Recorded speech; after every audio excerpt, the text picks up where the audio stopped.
The hour of 6:30 having come and gone, and Alder Revere having arrived, I will call to order the Common Council meeting of Tuesday, May 21st, 2024, and ask the clerk to please call the roll. Alderfield. Here. Figueroa Cole. Here. Govindarajan. Here. Ugair. Here. Harrington McKinney. Present. Knox.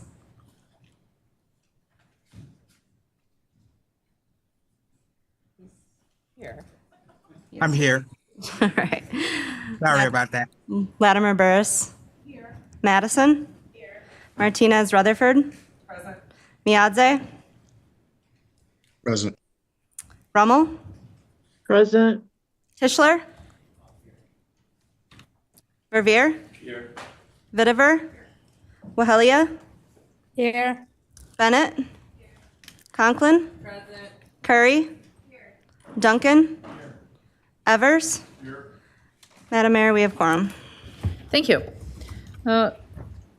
Remind us, as always, that we're here to do the business of the people of Madison. I'd ask that we do that with grace and kindness and respect for each other, and in particular that we refrain from using profanities in our remarks, whether folks are staff, members of the body, or registrants from the public tonight. Our first item is a presentation from the city assessor. Michelle, do you want to come up here?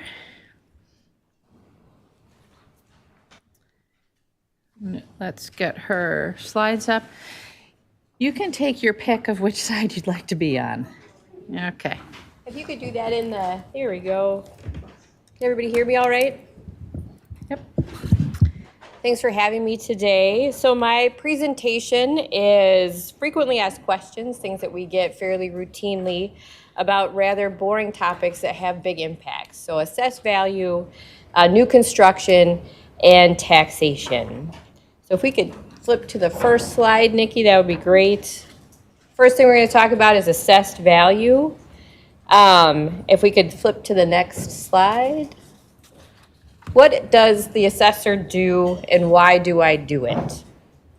Municipalities are the primary units of tax administration in Wisconsin. So in other states, you have counties or the state as a whole that administer the tax system. In Wisconsin, you have about 1,900 municipalities that are responsible for their own assessment and tax administration, which can cause some interesting outcomes. So here, the city of Madison is responsible for assessing all taxable parcels in the city and for taxing for the property tax system. So my job is to administer all those official duties and primarily to discover, list, classify, and value property. That's my primary goal. Why do I do it? Well, property tax is the largest tax. Just about everything is funded from the property tax on the local level, including schools.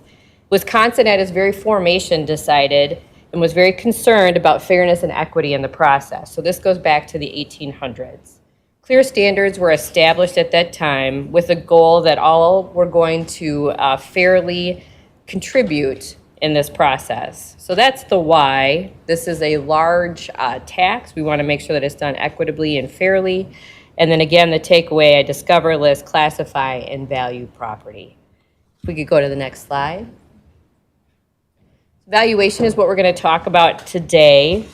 So in the city of Madison, we are in what's called an interim market update. So every year I assess at full fair market value. So all properties in the city are valued at full fair market value annually. Other jurisdictions can opt into a different cycle. Some smaller jurisdictions decide to do what's called a maintenance cycle, which all property doesn't move to their full fair market value every year. But in the city of Madison, we move to full fair market value every year. So it's an annual update. The definition of market value looks rather simple. The most probable price paid by a willing buyer to a willing seller in an arm's length transaction. So that's market value, and I can break that down a little bit. So an arm's length transaction is defined as two parties who are not related, who aren't under any coercion, who have negotiated a sale price for a property. That's an arm's length transaction. So each and every sale in the city, we have anywhere from 3,000 to 5,000 sales in the city every year. We interrogate each and every one of those sales to make sure that it's a valid market transaction, and then we can use that data to apply to all non-sale properties in order to keep everybody up in that full fair market value range. The other thing to consider is through a variety of Supreme Court cases and other state law, we've been told assessors have to acknowledge sale prices as conclusive evidence to value. So there's one Supreme Court case in particular that said, it's a Markarian case, that if you have a valid arm's length transaction that conforms to market, I have to recognize that as it's conclusive evidence to that value. So then that data is used in other methodologies to derive value in different ways. But that's an important piece to remember, is the primary data that I use is sales data. If we could go to the next page, that would be great. So in April, every year, property owners receive a postcard, a little love letter from me that says, this is how much your value is.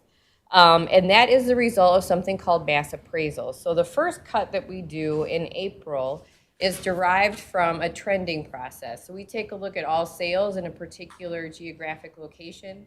We do some statistical analysis on that and determine if an update or a trend is needed to keep all of those non-sale properties up to that full fair market value. So you'll see, if you've read our report that we put out in April of every year that goes through each neighborhood and talks about which trends were applied.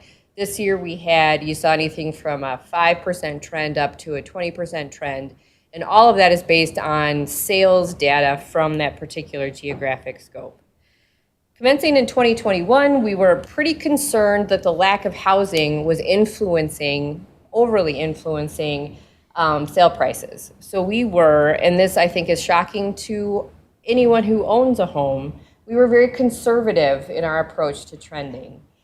We decided that there was a possibility of something called a bubble market, which is a market in which something like the lack of supply overly influences sale prices, and we thought that that possibly could be happening, so we were very conservative in our approach over the next, from 2021 to 2023. I can recognize that that doesn't feel good when we have double-digit trends, but that's how we try to approach it. And it was relatively successful, I believe. The one thing that we had to consider in that process was the oversight body for what I do, my processes are completely governed by state law. So state law governs every aspect of my process, and they annually evaluate how I'm doing. Can we go to the next slide? So I'm evaluated by the State Department of Revenue every year, and they tell me how I'm doing. They take a look at how sales are performing against assessments. They let me know if we have 7 classes of property in the city. They let me know in every class of property, there's a 10% window on each side. So if we're 10% low or 10% high versus sale prices, we're doing okay. But if we're outside that window, I get into some trouble. So the Department of Revenue has statutory authority. The first year, if I'm out of compliance, they can tell me, they'll just say, you're not doing a great job. The second year, they're going to tell me that I need training. The third year on, it's possible, state statutes allow the State Department of Revenue to undergo the assessments themselves. So they have authority to come in and do it themselves if the assessor of that jurisdiction is not keeping up with sale prices. So that's just keeping in mind that my oversight agency is not you all, it is the state. And they do give me a report card every year. Thankfully, when we were talking about the bubble market, that was a calculated risk. I was somewhat concerned that I might then be out of compliance at some point because we were being very conservative. So far, we've been okay, but that was a part of our calculation. Can we go to the next slide, please? So moving on to new construction. How many, I'm sure, can we move on one more slide? I apologize. So if you look around downtown Madison, it's difficult to have a view without a crane.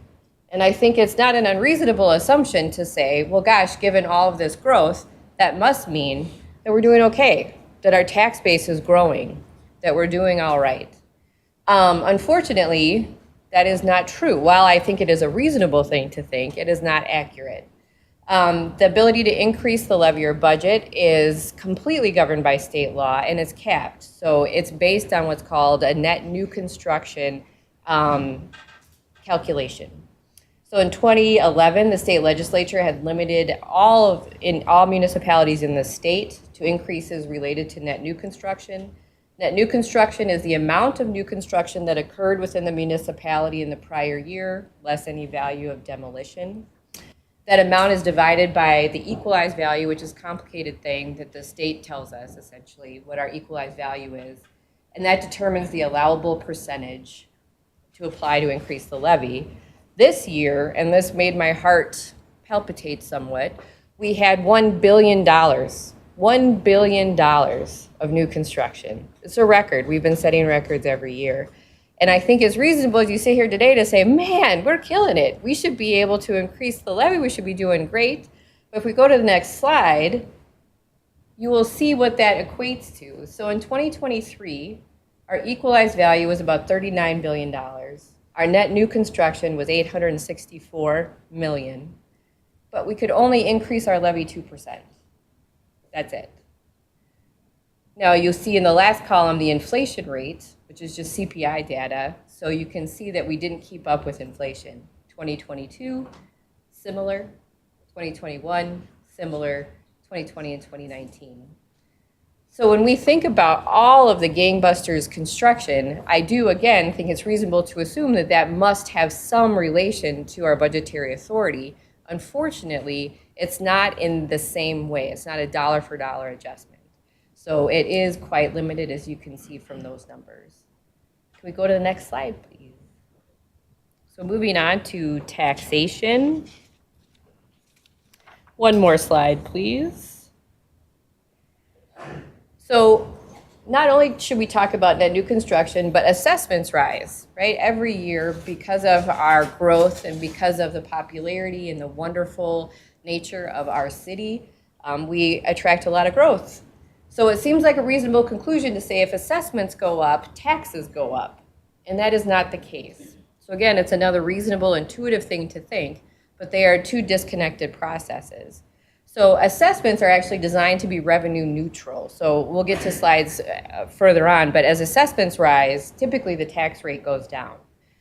So you can think about it in everybody's rising, and as all ships rise, the tax rate kind of goes down. You also want to think about, as assessments rise, the budgetary authority isn't related to assessments. So the state tells us how much we can levy based on that new construction number. So we have an independent source coming in saying this is how much you can budget. And then assessments are used to derive the portion each and every property will have to fill that budget, right? So, but they're disconnected processes.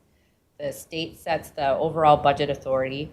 And then my job is to make sure that assessments are equitable, that there's proportion to them, that no class is being treated differently, so that there isn't a shift to the tax burden. And then those particular assessments, that's what property tax is based on. So it's a disconnected process. When you think about your own budgeting process, we do it the other way around. We think about how much money we have first. We think about what is available before we set a number. And this is the opposite. The state sets the number, and then taxes based on the assessments fill that levy. So I think it's quite confusing because it's the other way around. So it's important to remember that increased assessments do not increase budgetary authority. Those are two different processes. If we could go to the next slide. Another thing to consider is on your tax bill, there's actually 4 taxing jurisdictions. So the city accounts for about 35% of your tax bill. We also have the school district as a taxing jurisdiction. We have the county as a taxing jurisdiction, and we have the technical college as a taxing jurisdiction. So all 4 of those are on your tax bill. One thing that I advocate for fairly consistently is the technical college being fully funded by the state. I think that's a very equitable way to have some property tax relief in the state. So far, no one's listened, but I do think it's a good idea. So that's just something to consider when you're thinking about the overall amount of taxes. Can we go to the next slide, please? So this is kind of just going through what I just said. The total amount to be collected through property taxes is called the levy. I think of it as a budget. It's kind of an interchangeable term to me. It's determined by the state via the net new construction formula. Again, last year we had $864 million. This year it'll be about $1 billion. So we'll still be only around a 2% increase in our levy, even with $1 billion in new construction.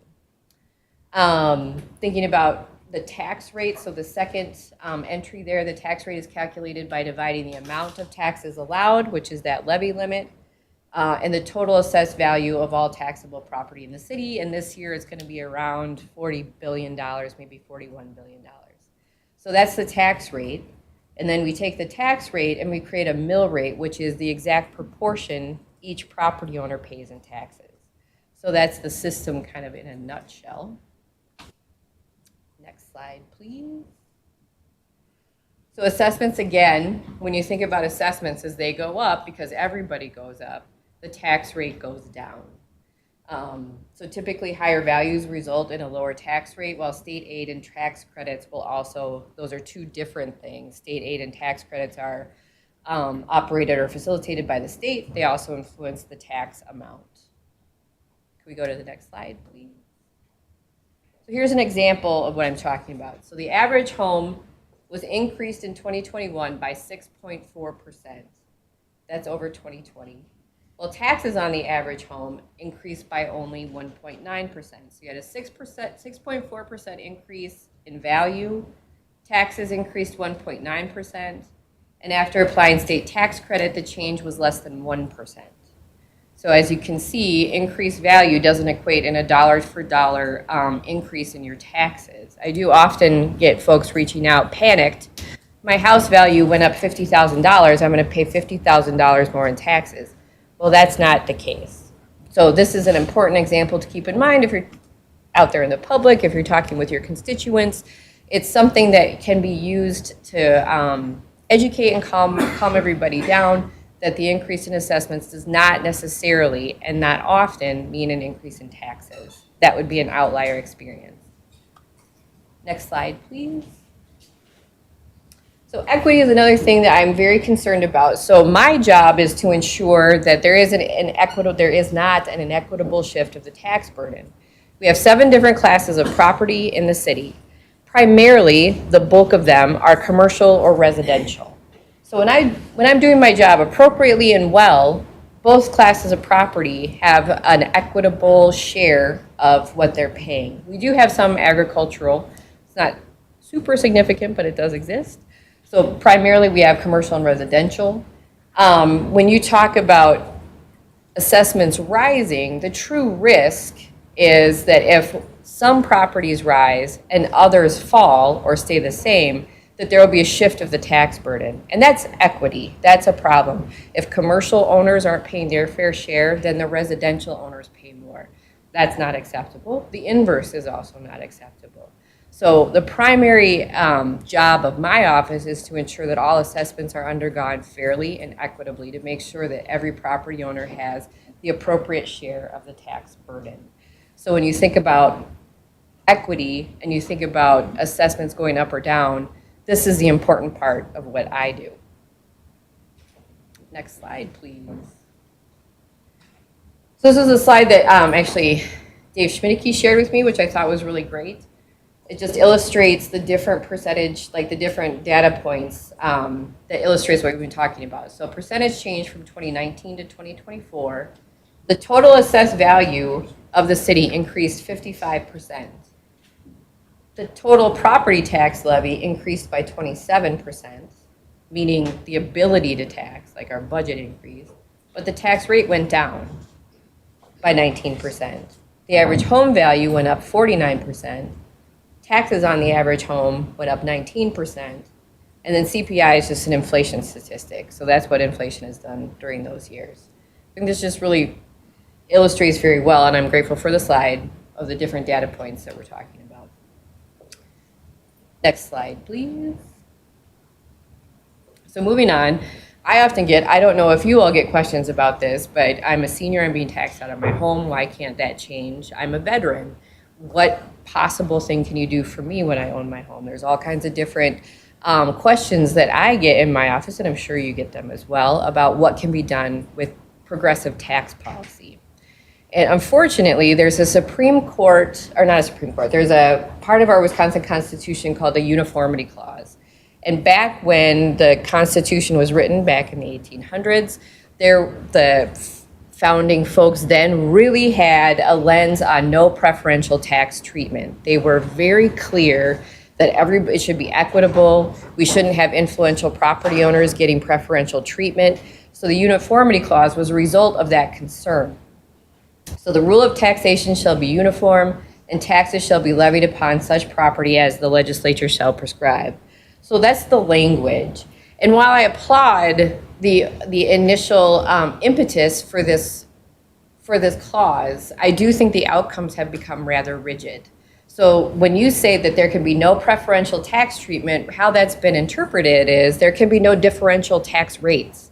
No one can be treated differently, period, for any reason. There is one exception we'll talk about, but I think that's a rather rigid interpretation of this clause. And it really does sort of tie the hands of the state and any taxing jurisdiction about what they can do with progressive tax policy. Next clause. Next slide, please. So it's a substantial obstacle to implementing progressive tax policy. You can't do anything about taxing different classes or different people with different tax rates unless you do a constitutional amendment. So the last time there was a constitutional amendment that impacted the Uniformity Clause was in 1974, and it was for agricultural use value. So in 1974, everybody voted and said, okay, we're going to treat agricultural land differently. And now agricultural land is taxed. It's a kind of a crazy algorithm that's based on the price of corn, regardless of what you're growing. So it's kind of an interesting, it's a rabbit hole. We can talk about it at a different time. But so that is the last time that anyone sort of considered changing the Uniformity Clause. The last governor who appeared to be interested in kind of pursuing anything was Governor Doyle back in 1999, and then no one's kind of picked it up since then. So kind of left with no progressive tax policy capability. That's why I don't know if you've ever wondered why the homestead tax credit, that is an income tax credit. So any relief, property tax relief, has to be funneled through income taxes because we can't have any class of property be taxed differently. So that's the reason that occurs. One interesting outcome of this is that there are 75 property tax exemptions. 75. That's the only way that we have been able to implement any kind of tax policy. So we have 75 property tax exemptions that are available to folks. I would posit that might be a non-uniform outcome of the Uniformity Clause, but that's just one person's opinion. In the city, if you're interested, we have about 2,700 exempt parcels. And I'm, of course, tasked with administrating that.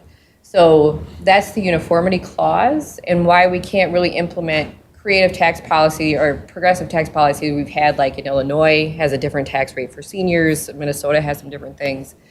California, when you sell a home, it's set at that price until it sells again. So there's all kinds of different approaches that other states have used that our state constitution has been repeatedly held to prevent. So you would have to have a constitution. I don't think we can rely on the courts to change this. This would have to be a constitutional amendment. Next slide, please. So some key takeaways.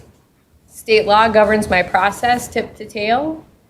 We assess at full fair market value every year. Valid sale prices are the basis for establishing value. That's what I have to consider. It is an error of law if I don't set and this is through case law, it has been held to be an error of law if you're not at your valid sale price. So that's a big no-no. And then we use that data to touch all non-sale properties. The Department of Revenue reviews my performance annually. There is a process for appealing value. We do have an internal board of assessors and a board of review. So if you have a constituent who's interested in objecting their value, there is a process for that, and we welcome it. There's 2 different levels of review. We have approximately anywhere from 700 to 1,000 folks that initially object to their value, keeping in mind that we have roughly 90,000 parcels. So it's not a huge percentage, but we do welcome the opportunity to get it right. Assessments control what portion of the levy is paid by a property, not how much the levy can increase. So it's the portion of the taxes, not your budget. State law controls the levy calculation with the net new construction calculation. Again, keeping in mind that there was only a 2% increase in 2023, and increase in inflation was around 6%. So we don't even keep up with inflation. A key duty for me is to ensure that the tax burden is spread equitably among classes of property. And again, in Madison, that's primarily residential and commercial. Keeping in mind that we have 4 taxing jurisdictions. So the city of Madison accounts for 35%. And the uniformity clause prevents progressive tax policy. So I'm full of good news. That's it from me. Are there any questions? Thank you, Michelle. Appreciate the presentation. Lots of good information in there. And the clerk now has your slides, your most recent slides, so we can put them in Legistar if folks want to refer to them later or share them in other contexts. Are there questions? There are a number of questions for Michelle. Alder Latimer Burris? Thank you so much, and I appreciate all of your hard work. And I did get to talk to you about taxes for a long time, and I thought it was fantastic. And I thought, you love it, and you know what you're doing. One question, actually, I'm going to ask you 2, and then I'll take a break. And if there's not too many questions, I'll ask a couple more. I heard that you have 90,000 parcels and about $44 billion that you're dealing with valuations. Why do you want people to call you? You said when we were talking that you want people to call you if the price is too high. How does that help you manage what you do and manage fairness, which I know that you're committed to? I'm going to ask that first. And then I'm going to ask a very simple question that's out there in the public. And if you'll excuse me, Mayor, if I ask it like this, why can't the mayor just tell you to raise property taxes to fix the budget? So could you just talk to that in plain language and then also talk about why you want to hear from people if the price is too high? Sure. Would you like me to start with the price is too high? I'm happy to start there. If our data is not accurate, everything falls apart. So we want you to call our office and let us know if we have a property characteristic that's incorrect. If you feel like your value is too high, or you have an issue with the sale price you just paid, please, or if you have constituents coming to you with those issues, if we don't have accurate data, everything falls apart. So our goal is to not be right, it's to get it right. And we can't get it right without accurate data. So we welcome that opportunity. We want to discuss things with homeowners. We do our best to educate. And we sometimes get it wrong. And we don't often know that we got it wrong until you tell us. So we welcome you reaching out, sincerely.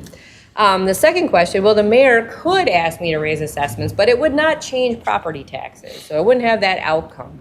So if the mayor came to me and said, you need to increase property taxes by 15% across the board, I could do that, but it won't change that levy limit a lick. So it would be an ineffective way to have that conclusion. So as we discussed, they're 2 separate things. Assessments are the proportion. All that would do is potentially impact that shifting of the tax burden. So the outcome would be less about your overall budget and more a potential inequitable shift of the tax burden. You also said that you are strictly governed by the Department of Revenue. So can you tell us how strictly you are regulated? I know it was put in the presentation, but I think that's clear. That was pretty clear. You're independent. Yep, I'm independent. The state is my oversight agency. So what I do is completely governed by the Department of Revenue. We have something called the Wisconsin Property Assessment Manual that's promulgated by the Department of Revenue. When I was working at Revenue, that was what I did. And that operates like a statute. It's a 1,000-page document that if you ever have insomnia might be the cure. But it is how I have to do things. So it does tell you from every aspect of what I do is governed by that property assessment manual. It's how you're structured, what kind of things you need to have in your software system. And there's reporting requirements that we have every year. When you think about Department of Revenue is responsible for distributing state aid, and that is built on the assessor doing their job appropriately. So if I'm not doing my job, they can't do their job. So we are heavily governed by the Department of Revenue, solely and heavily governed by the Department of Revenue. Thank you, Alder. And for the record, the only thing the mayor has asked the assessor to do is make sure that the tax burden is distributed equally between commercial and residential. I took the hypothetical seriously, but of course that has never happened. Alder Vitever? Okay, so you mentioned that you are doing the fair market evaluation every year, but you don't have to do it every year. Is that right? Correct. Some municipalities go to what's called a maintenance cycle. But in our municipality, again, those are municipalities, when you think about a town or a village, they don't have very many sales. They don't have a lot of data to move. So we have 3,000 to 5,000 sales a year. So the impact of not moving and having a maintenance year would mean that eventually if we held off for, let's just say 3 years, your value could potentially double. So it does eventually happen. It just puts it off until what's called a revaluation year. So my fundamental question is, if, for example, you went to an every other year, would it save staff time? Would you need fewer staff to do that?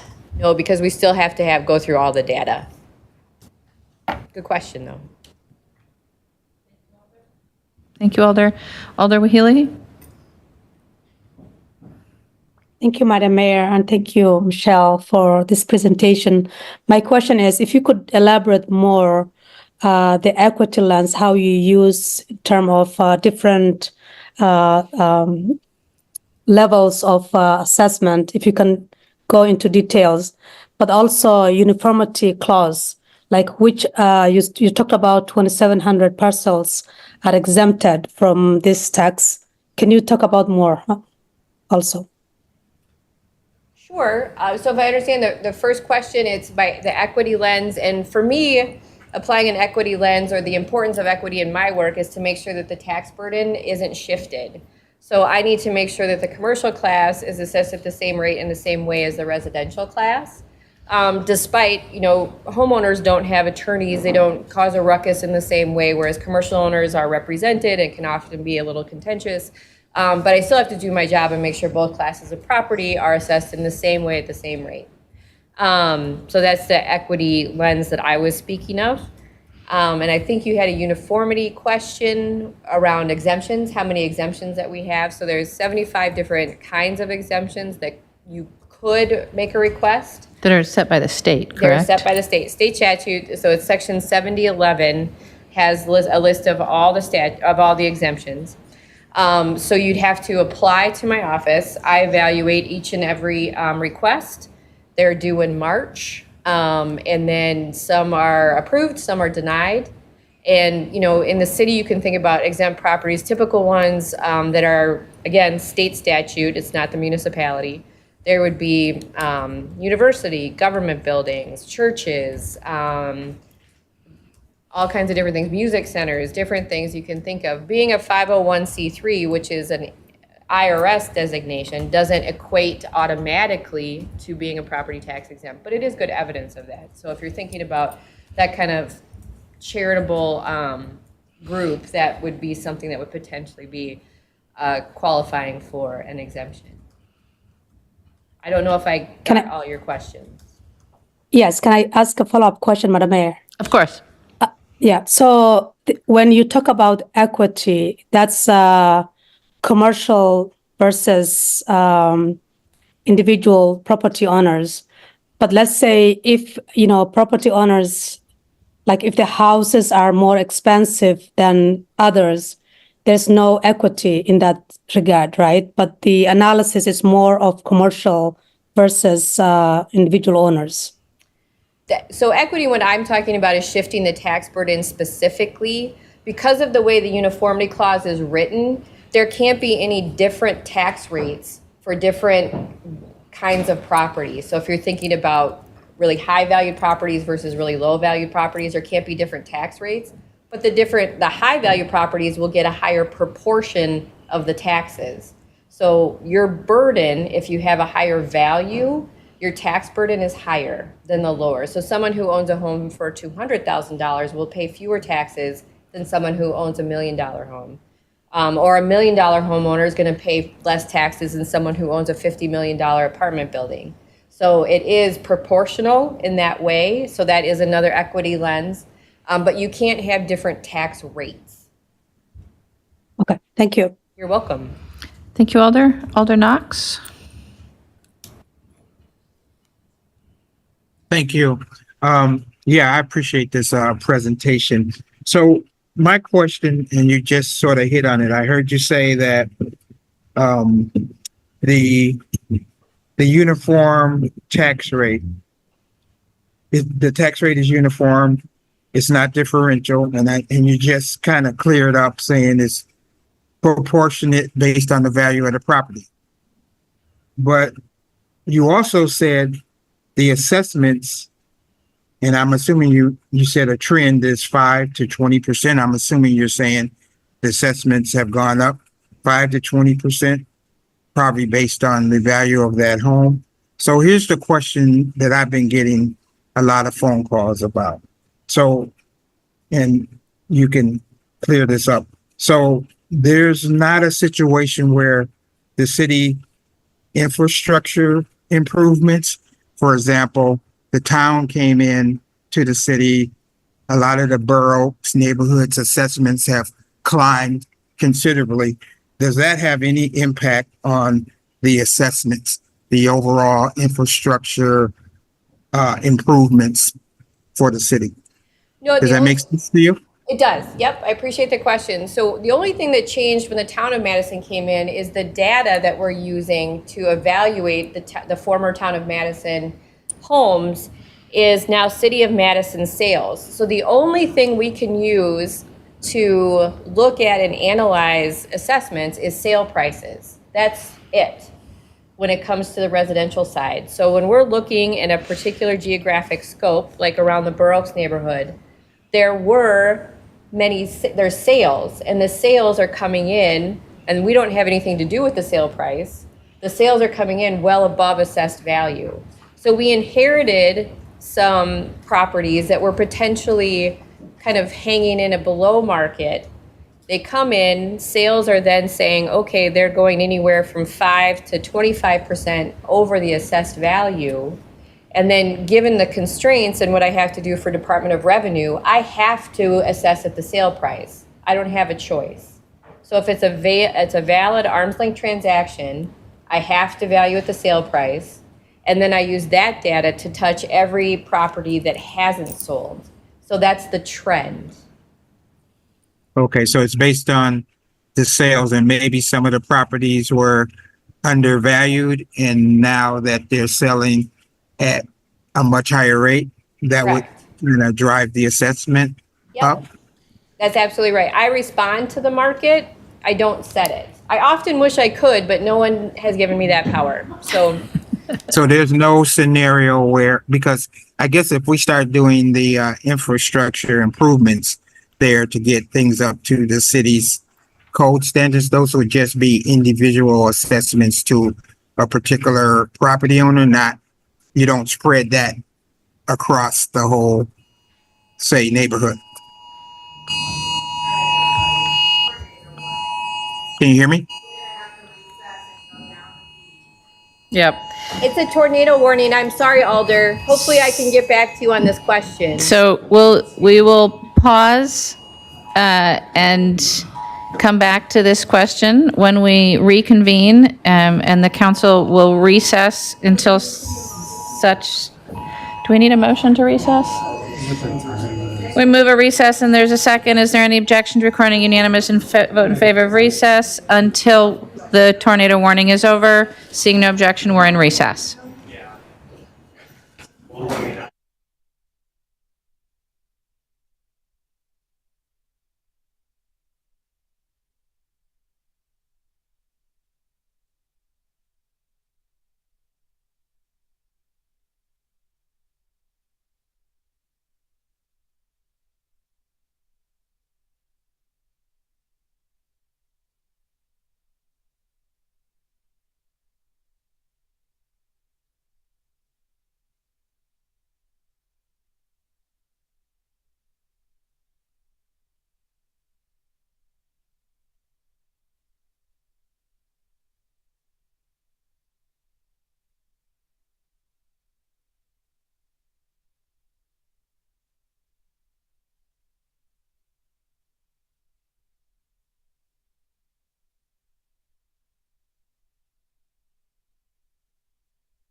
All right, we are going to try and reconvene.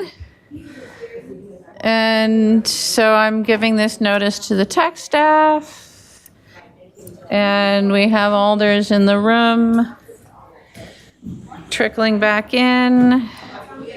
We have at least 3 alders on Zoom.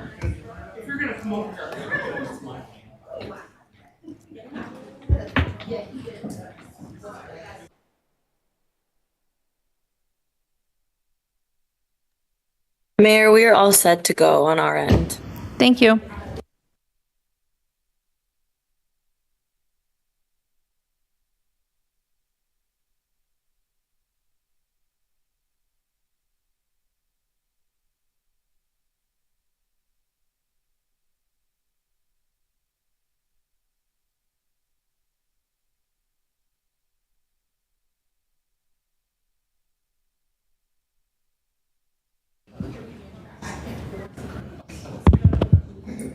Is that all I do? Push that? Red lights on, Mike. Red lights on.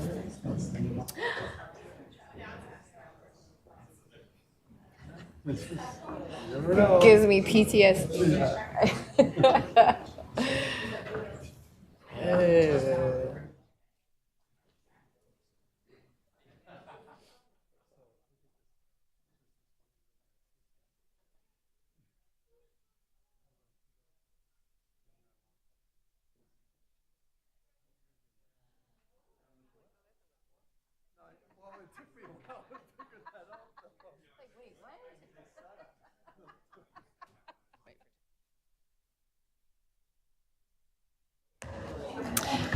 Okay, I will call the meeting out of recess and ask the clerk to please call the roll.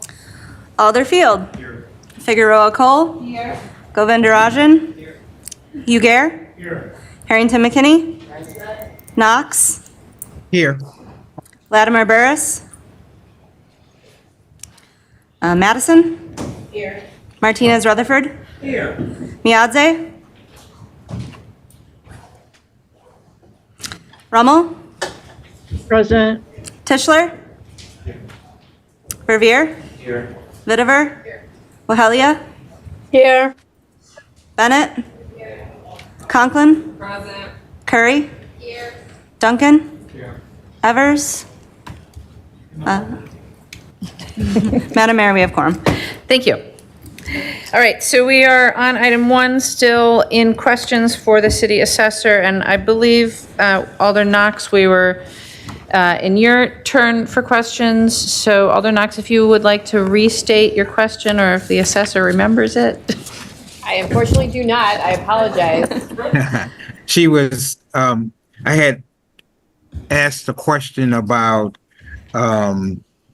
the increased assessments in the Burroughs neighborhood in particular, and wondering if there was a connection with the town, coming into the city, and did that significantly impact those assessments?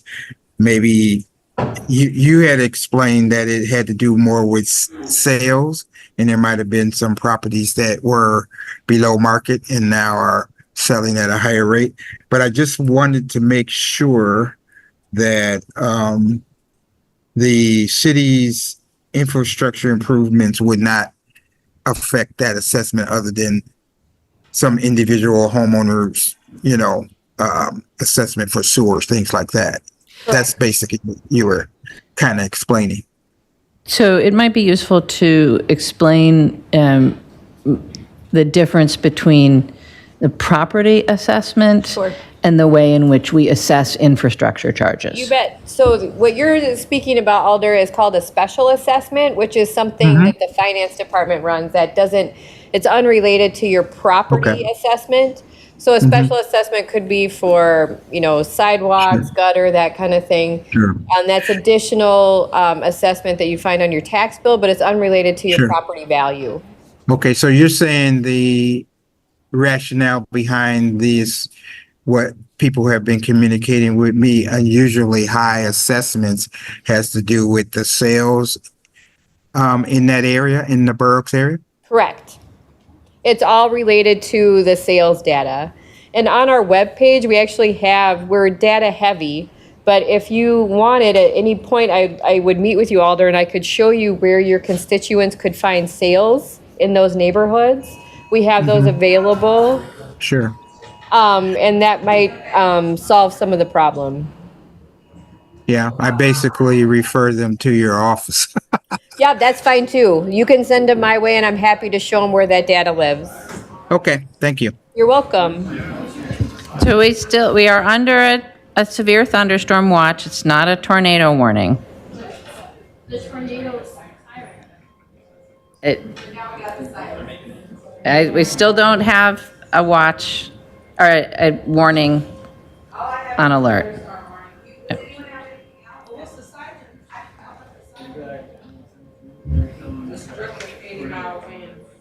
Yeah, it's a very severe thunderstorm, but it's a thunderstorm. So I think until there's another tornado warning, we'll continue, unless somebody wants to move for a recess.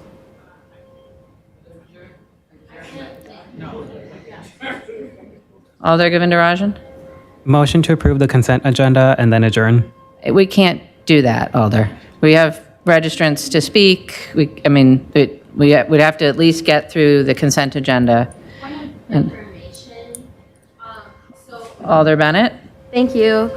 Is there, how will we move that? Would there have to be like a motion to suspend the rules and then we can just approve the consent agenda? I mean,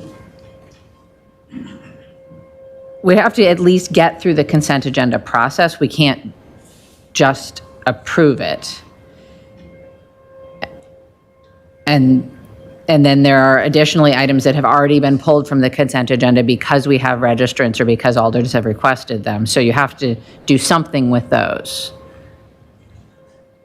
So, and it is always an option to simply adjourn, but I would strongly recommend against that. There are items on the agenda that have to be dealt with. So we can't just not do our jobs. Right, right. So we can expedite. I have 3 alders, 4 alders in the queue with questions still. And then we have a number of people for public comment, but, anyway, nobody's going anywhere at the moment anyway. So I would say we press on and just be as expeditious as we can. All right, so you want to continue? Or is that? I answered the question. Alder Knox and I think, are good. All right, Alder Knox, thank you. Alder Harrington McKinney, do you have questions? Yes, I do. Where are my notes? You mentioned during your presentation the visual, the cranes going up. And so with that, my question is there a relationship between properties like it's the most valuable properties as opposed to the least valued properties? Because we hear a lot about apartments, single-family homes and condos and all of that. And so how does that assessment impact the city? Does that make sense for a question? Well, I think so. You can tell me if I'm going in the right direction. Okay. So when you think about the different values, so $50 million apartment building versus a single family home, the assessments on, let's just say the single family home's $400,000. The way that we initially value them is the same. So it's the same process. We use sales, they're trended. So they're treated the same, but the sales are different. We're looking at sales of apartment buildings versus sales of homes. And then the portion that they pay, so a $50 million apartment building is going to pay more of that property tax levy than the $500,000 home. So that burden is higher, the higher the value. So it's proportional. Am I going in the right direction? You're going in the right direction. And my final question is that, and you might have said this, but in the past 5 years, how close have we gotten in terms of the assessment? Have we been right on? We are so we have, there's only been 1 year in my tenure on the commercial side where we fell out of compliance. Other than that, we have always been fully within compliance from the Department of Revenue standards, and that was a tough year. That was during COVID, which was just a really difficult time to collect data. But outside of that, we have always done well. We always pass our report card for the Department of Revenue. Okay. And I'm just trying to get it in my head in terms of the cranes and the expanses in the building. And then we talk about affordable single-family homes and condos. But there's a rationale in terms of the larger the property is, the larger that valuation is. Am I? Well, the larger the property, I think a reasonable assumption would be the larger the property, the more valuable it is. That may not always be true. You could have a ramshackle, huge property, but in general, the larger the property is going to have a higher value. And then a higher value means you'll pay more of the tax. So your tax bill will be higher because your value is higher. But we approach the valuation the same way. So we're using sales data. The methodology is the same for the initial assessment. It changes if they object, if we can, that can change. But they are valued the same. The same. Thank you. You're welcome. Thank you, Alder Miadze. Yes, Madam Mayor, actually sirens are still going off here on the north side and lights also went out, but I just had a quick question here. I just wanted to let you know about that. That's the reason why my camera is still off. Thank you for the presentation. So my quick question was, so how does the annual market analysis and the resulting trending adjustment account for the differences between homes that have been upgraded and those that haven't been upgraded within the assessment area? Sure. So we pick our assessment areas knowing that the homes will be relatively heterogeneous, but we don't. So the initial, your postcard in April is just that initial mass appraisal. So you have to think of it in terms, we just use the sales data. So the sales data in that neighborhood will indicate whether in general we're too high or too low. We are in Madison always lower than sale prices, and how much we need to increase in the trend to catch up to the market. Your particular property characteristics come into play after there's an objection. So once you object to your value, we pivot from mass appraisal to individual appraisal. And then we take a look at that individual property and we undergo something called the sales comparison analysis. And in that analysis, we'll select homes that are reasonably comparable to the subject property, to the objecting property. And we analyze, and they've all sold, so we have to use sale properties. So we'd have a subject property that did not sell, they objected. And then we'll have 3 to 5 properties that sold in the same neighborhood. And we undergo an analysis to say, okay, we adjust towards the subject, and then we, in that sales comparison analysis, figure out what the sale price, the potential sale price of the unsold property would be using like characteristics. So that's when property upgrades or remodels would impact the value. One other way it would impact the value is we do, every month, we do review and analyze all the permits that are pulled in the city. So if someone remodeled, for example, we would take a look at that in our permit, the permit analysis, and we investigate, and then there would be some value added for a remodel. But it isn't a dollar for dollar adjustment. As you know, I mean, things cost a lot more to do right now, so we have to add value that would be, that you would gain in the marketplace. So it's the market value of the remodel would be added. Does that answer your question? So there's 2 different ways that we would capture. Yes. Go ahead. Yeah, that was perfect. No, that was perfect. Thank you. I appreciate it. You're welcome. Thank you, Alder. Alder Figueroa Cole? Oh, sure. Just have a couple questions. First of all, thank you for the presentation.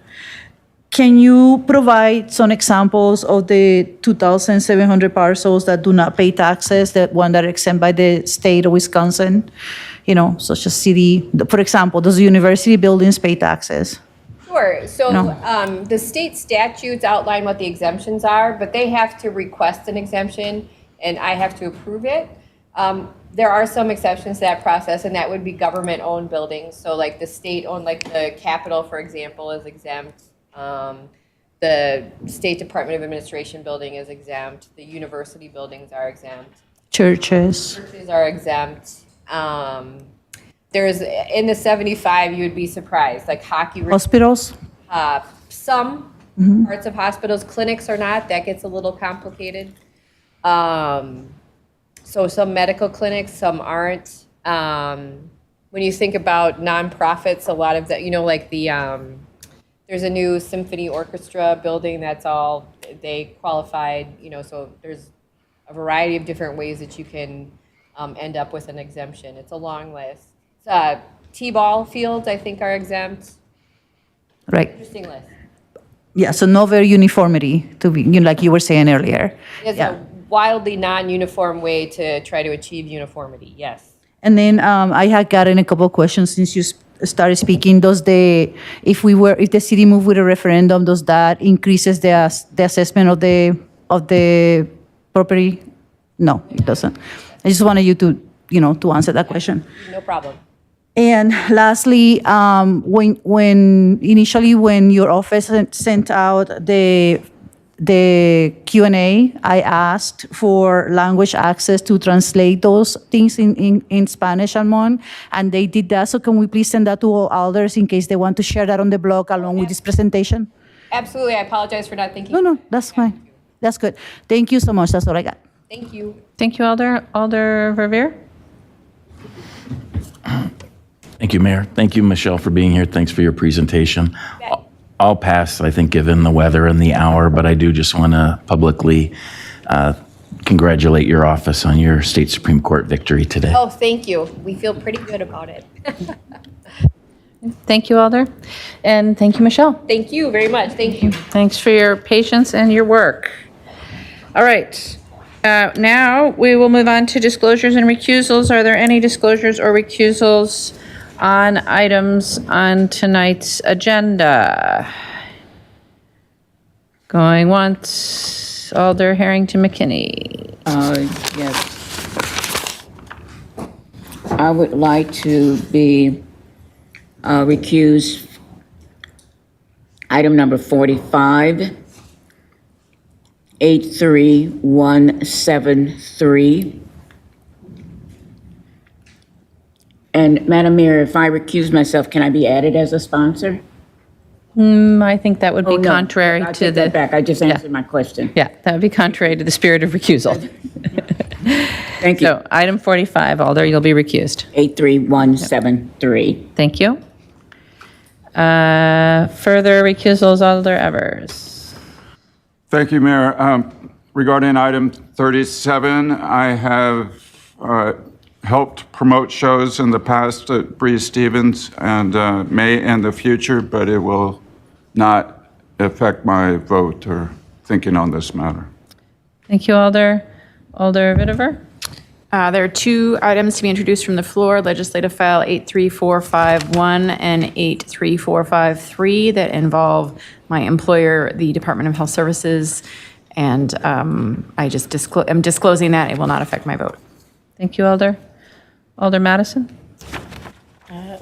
Thank you, Mayor. I just want to disclose for also number 37, and that my organization will use Bree Stevens for several events, but it won't affect my vote on it. Thank you, Alder. Are there any additional disclosures or recusals on tonight's agenda? Seeing none, we'll move on to the presentation of the consent agenda. President Figueroa Cole. Thank you, Mayor. A consent agenda is moved with the recommended action listed for each item on the agenda, including public hearings, except 1, items which have registrants wishing to speak, 2, items which alders have separated out for discussion debate purposes. This document lists supermajority items, agenda items recommendations different from the agenda, items for exclusion, items introduced from the floor, and agenda items with corrections. Agenda items that are supermajority. The supermajority vote items will be recorded as unanimous votes unless a roll call or exclusion is requested. Agenda item 15, Legistar number 83159, approving Park Commission present member and resident appointments to the subcommittees of the Board of Park Commissions. Agenda item number 45, Legistar 83173, amending the Community Development Authority Redevelopment Division's 2024 adopted capital budget to authorize up to $1 million of additional GO borrowing for construction financing of the Teresa Terrace redevelopment. Agenda item number 48, Legistar 83209, amending the Community Development Authority Redevelopment 2024 adopted operating budget to finance Triangle redevelopment pre-construction costs up to $800,000 from fund balance. Agenda item 50, Legistar number 83219, is a substitute and amends the Fleet Division 2024 capital budget to appropriate an additional $430,000 to the Fire Apparatus and Rescue Vehicle Replacement Program to order a fourth ambulance in 2024.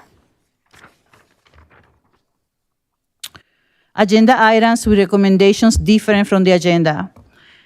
Item 54, Legistar 83179, declaration of public street rights of way of city-owned parcels for Shoe Road and White Fox Lane, being part of the Northeast 1/4 of the Northeast 1/4 of Section 20, Township 7 North, Range 8 East of the City of Madison, Dane County, Wisconsin. The recommendation for Plan Commission is to adopt. Agenda items excluded by either alders or by registered speakers. Agenda item 3, Legistar File 82802, appeal of the Plan Commission action on the demolition permit of 428-444 State Street. That's a public hearing, and we have speakers. Agenda item 37, Legistar 82711, authorizing the Parks Division to submit and, if awarded, to accept a grant of $4 million from the State of Wisconsin Grants for Local Projects Program for Breeze Stevens Field Improvement Project, and authorizing the mayor and city clerk to enter into a contract with the State of Wisconsin to accept the grant award, and amending the 2024 capital budget of the Economic Development Division and the Parks Division. This is a majority item, and it was pulled out by Alder Tischler. Agenda item number 46, Legistar 83201, authorizing an assignment and assumption of the City of Madison Affordable Housing Fund loans made by the City of Harlan Housing to help finance affordable housing developments at 715 Red Key Avenue and 7933 Tree Lane to Sinair Solutions Corporation, or an affiliate, LLC. It was pulled by Aldo Wahili.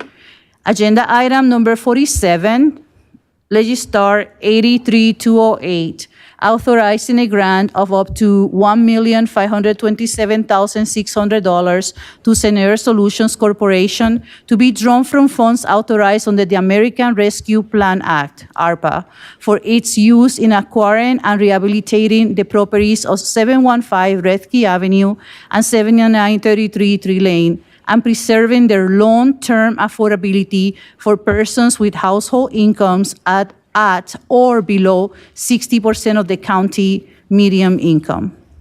That was pulled by Aldo Wahili. Items introduced from the floor. The following 4 items are from the Board of Public, they're scheduled to go to the Board of Public Health on May 28th, the Finance Committee on May 28th, and back to Common Council on June 4th. So the first item of the 4 is Legistar number 83451, amending the public health operating budget to accept Wisconsin Department of Health Services grant funding for 1 FTE bilingual dietetics specialist and 1.0 FTE week program manager. The second agenda item is Legistar 83453, amending the public health operating budget to accept Wisconsin Department of Health Services grant funding for 1 FTE grant manager and 0.8 FTE health education coordinator to support immunizations and outreach efforts. The third agenda item is Legistar 83455, authorizing a competitive service contract with Language Line Solutions for over-the-phone interpretation, video remote interpretation, and translation of documents to support public health Madison and Dane County. And the fourth item is agenda item 83458, authorizing a non-competitive service contract with YWCA Madison for tenants resources services to support tenant capacity building. The following Legistar 83518, requesting information, studies, and plans regarding the authorization of a local tax submitted by Alder Latimer Burris. And I would like to make some modifications to the dates. Is that okay? Go ahead, Alder. Okay. And I understand that I have to provide a reason for the changes, okay? So currently, the Legistar is set up to go to Finance on 5/28 and back to Council on 6/24.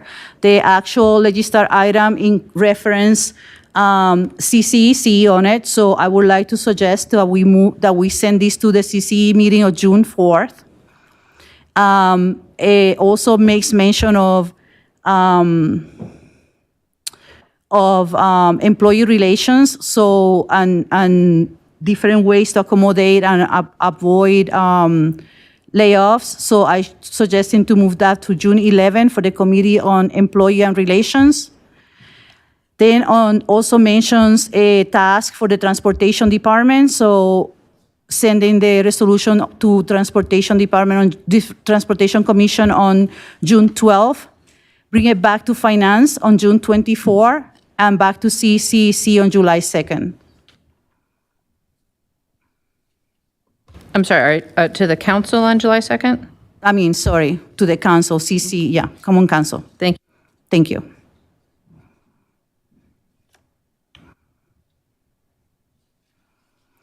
Continue? Okay, thank you.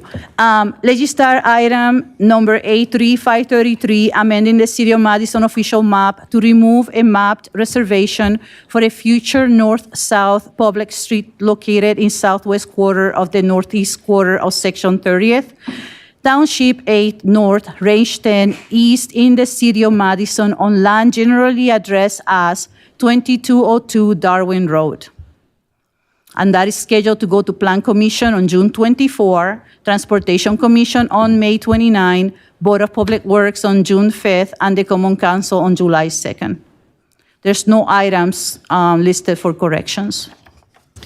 Thank you, Alder. Are there additional items that alders would like to separate from the consent agenda this evening?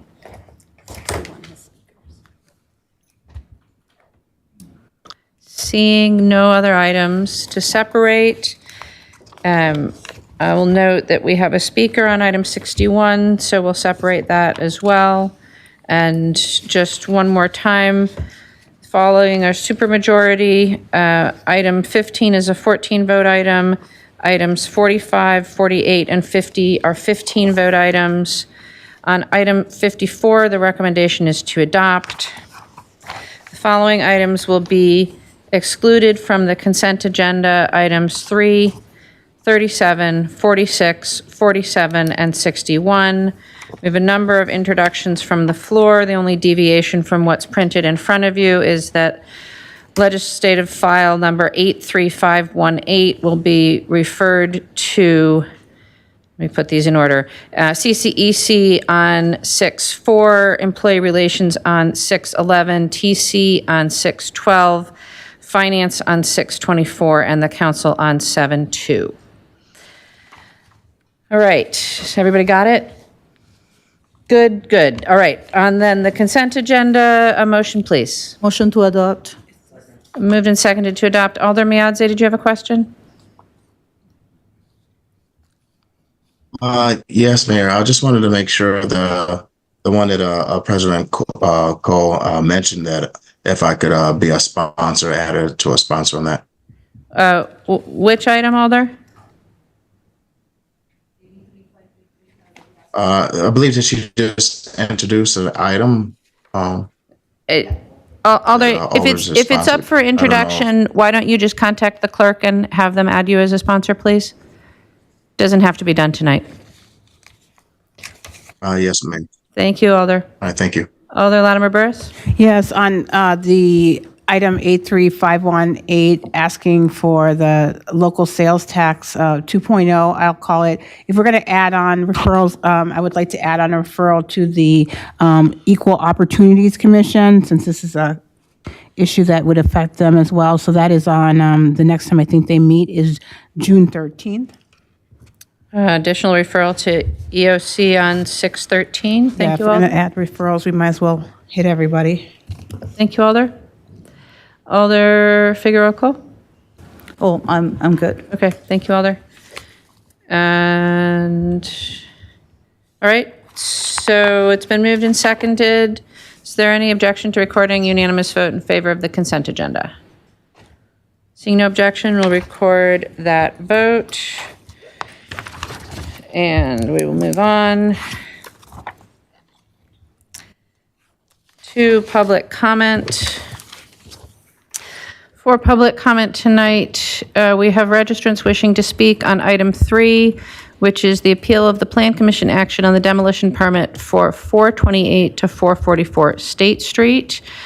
Our first registrant is Sam Breidenbach of District 15, to be followed by John Rowling, to be followed by Patrick Heck. Do we have Sam? Yes.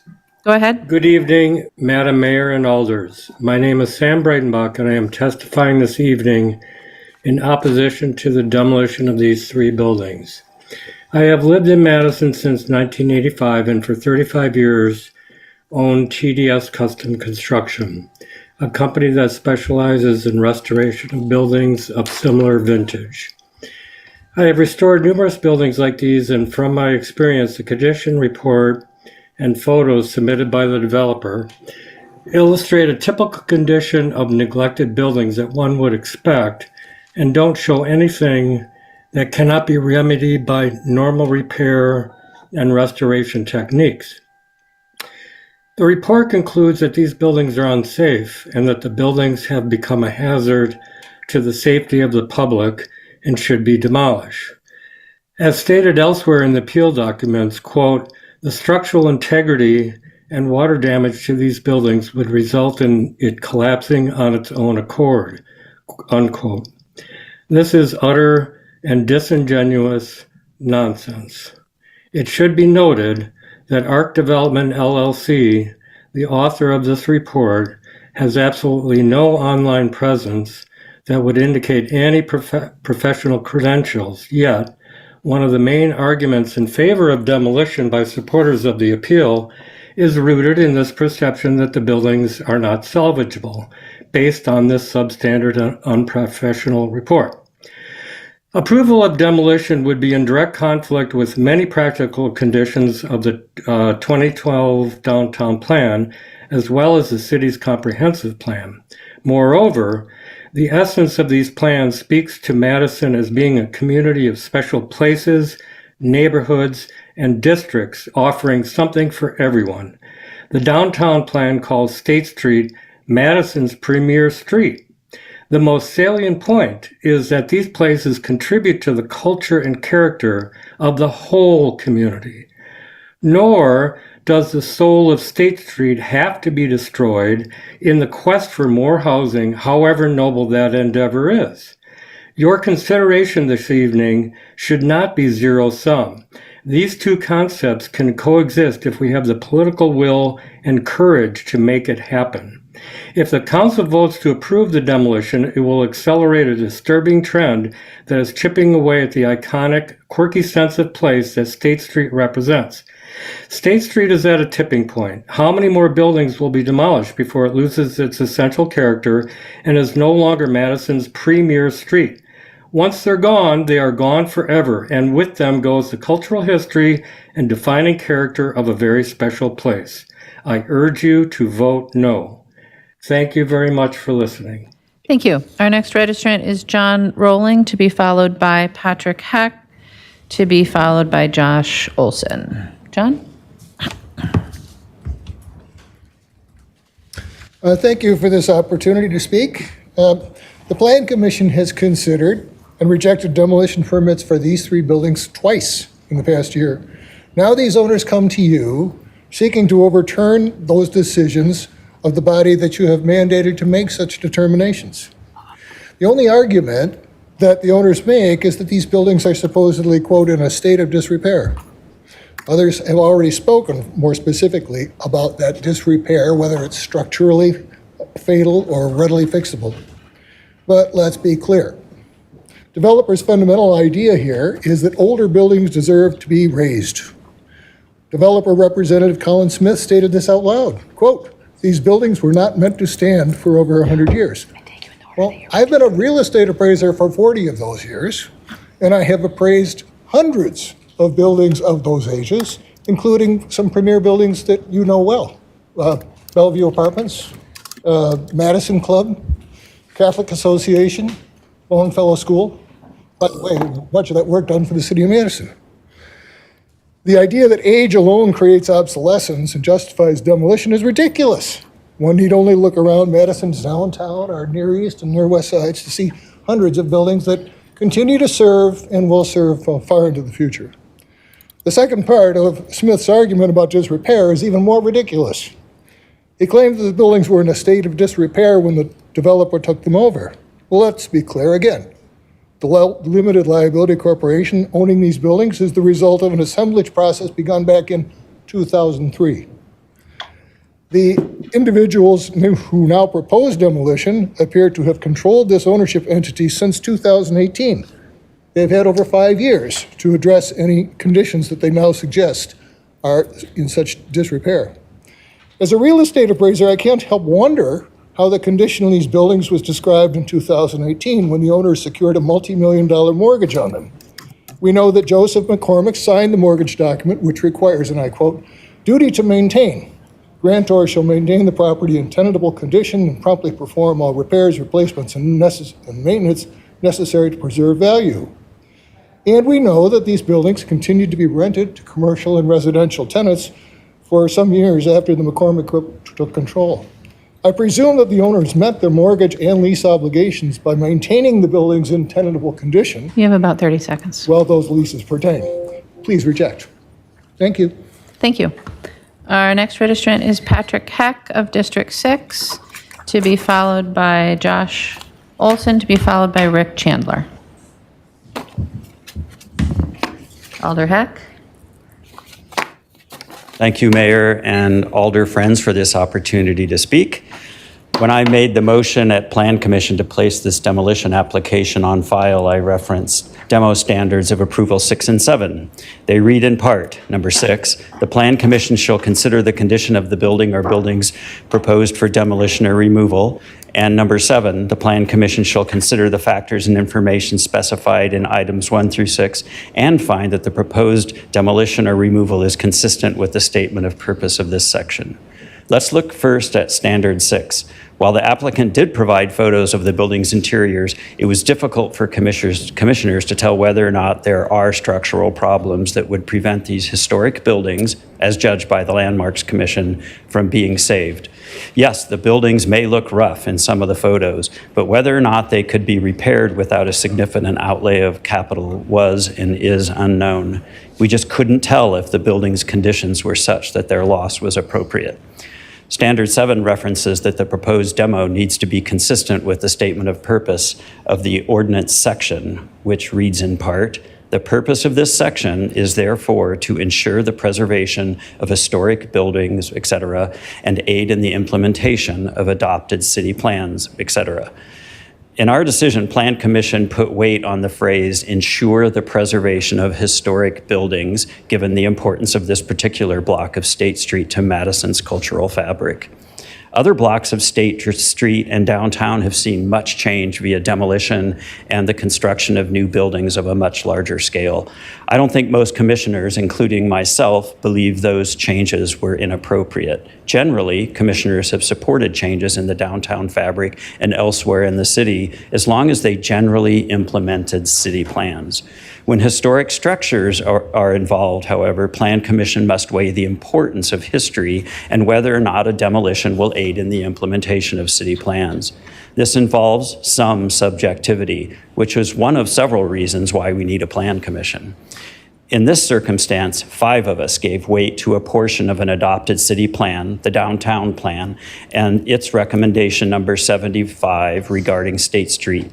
Encourage the preservation, rehabilitation, and adaptive reuse of sound older buildings that contribute to the district's character.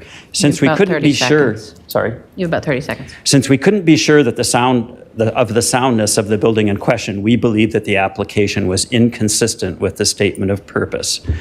Note that due to state law, Plan Commission has been advised not to consider future use of the property when making demolition decisions. Whether or not Common Council can consider the future use with regard to the appeal, you'll have to ask the city attorney. That said, given the demolition standards in ordinances, I believe Plan Commission made the correct decision. Thank you. Thank you. Our next registrant is Josh Olson of District 20, to be followed by Rick Chandler, to be followed by Kurt Stieg. Hello, my name is Josh. I'm going to make this quick so I can catch a bus. I've got 3 points to make. One, I think historic preservation is a privilege. We're dealing with the housing shortage and a budget shortfall. These need to take priority over nice to haves. I value services over historic buildings. I think it's a problem if we are preserving those buildings and we have to make budget cuts that affect services. 2, this is one of the most productive areas in the city. It's also on the new pedestrianized block. These buildings should be in use and not left to languish. And then 3, historical significance is subjective and is vulnerable to personal motives. I think this is problematic for making it clear what can't and can be demolished in the future. Cities change constantly. We should make that change. We make that change unnatural by letting it go through subjective review. So I am in support of this demolition. Thank you. Thank you. Our next registrant is Rick Chandler of District 10, representing the Madison Trust for Historic Preservation, to be followed by Kurt Stieg, to be followed by Mike Tarby. Do we have Rick? Do we have Rick online? Mayor, I do not see anyone with the name Rick or last name Chandler in it. Okay. So then, Kurt Stieg from Cambridge Road, to be followed by Mike Tarby, to be followed by Colin Smith. Kurt? Okay, I made a request for a couple images to be shown. Is that going to happen? Anyone tell me? Have them? Any images? I'm sorry, we don't have those images. Okay, well then Feel free to email them to the council, however. I have emailed them to the council. If you look at Legistar 82802, public comments for May 20th and 21st, page 23. I presented 2 representations of the buildings on the north side of 400 block of State Street. The first representation shows the relative heights of the existing buildings along that block. The second shows the relatively heights if the demolition and conditional use as proposed are approved. Now, just refer to the image provided by the assessor. I think it was the sole photograph of the city of Madison, and she provided an image of State Street as representative of this city. State Street is Madison's premier street. The 400 block reflects the rhythm and flow of distinctive small buildings protected by the downtown plan. This is the last undisturbed block on State Street. There's currently only one 3-story building on the north face of that block. The other 10 existing buildings are all either 1 or 2 stories. The Landmarks Commission has concluded that all 3 have historic value. The entire block should be seen as historical. The second slide is an outline of the proposed 6-story building planned for the north side of the 400 block as it relates to other buildings. Note that the property owner in question controls several other buildings along the north side of the 400 block. The requested demolition will end up causing a canyon of mundane buildings in that 400 block. I have 3 additional points I'd like to make. The owners have had years and years to fulfill their duty to maintain these buildings. They've unabashedly failed to try. You have about 30 seconds. I'll say that the City of Madison provides multiple types of grants for property owners along State Street, the Building Improvement Grant Program, and the Facade Grant Program. I don't think those have been invoked by the property owners in question. I'll leave it at that. Urge you to protect this remaining vestige of State Street and to reject this appeal. Thank you. Thank you. Our next registrant is Mike Tarby of District 20, to be followed by Colin Smith, to be followed by David Waugh. Mike? Can you hear me all right? Yeah. Fantastic. Good evening, Common Council. I hope you're enjoying the weather. Alder's based in the West Side, where my partner and I currently live. I've surely heard residents share similar objections to development proposals there as ones that we've heard tonight, citing concerns about neighborhood character, feel, or historic value. While I have my own qualms about these arguments, I ask, if we aim to address our housing crisis and structural deficit, and many areas of the West Side are supposedly unsuitable for development, where else should we build these desperately needed units, if not in the thriving commercial and residential corridor of State Street? This area, close to downtown and home to the future East-West Rapid Route A, is perfect for gradual densification. If we let belated claims of historical significance block housing supply increases here, we'll struggle even more elsewhere in Madison. While I truly believe that my fellow Madisonians speaking in opposition to this project are coming from a place of care for the community, I fear they overestimate and outweigh the role buildings play in creating the State Street atmosphere. Architecture alone pales in comparison to the vibrancy brought by the people who fill its sidewalks and the locally owned businesses they patronize.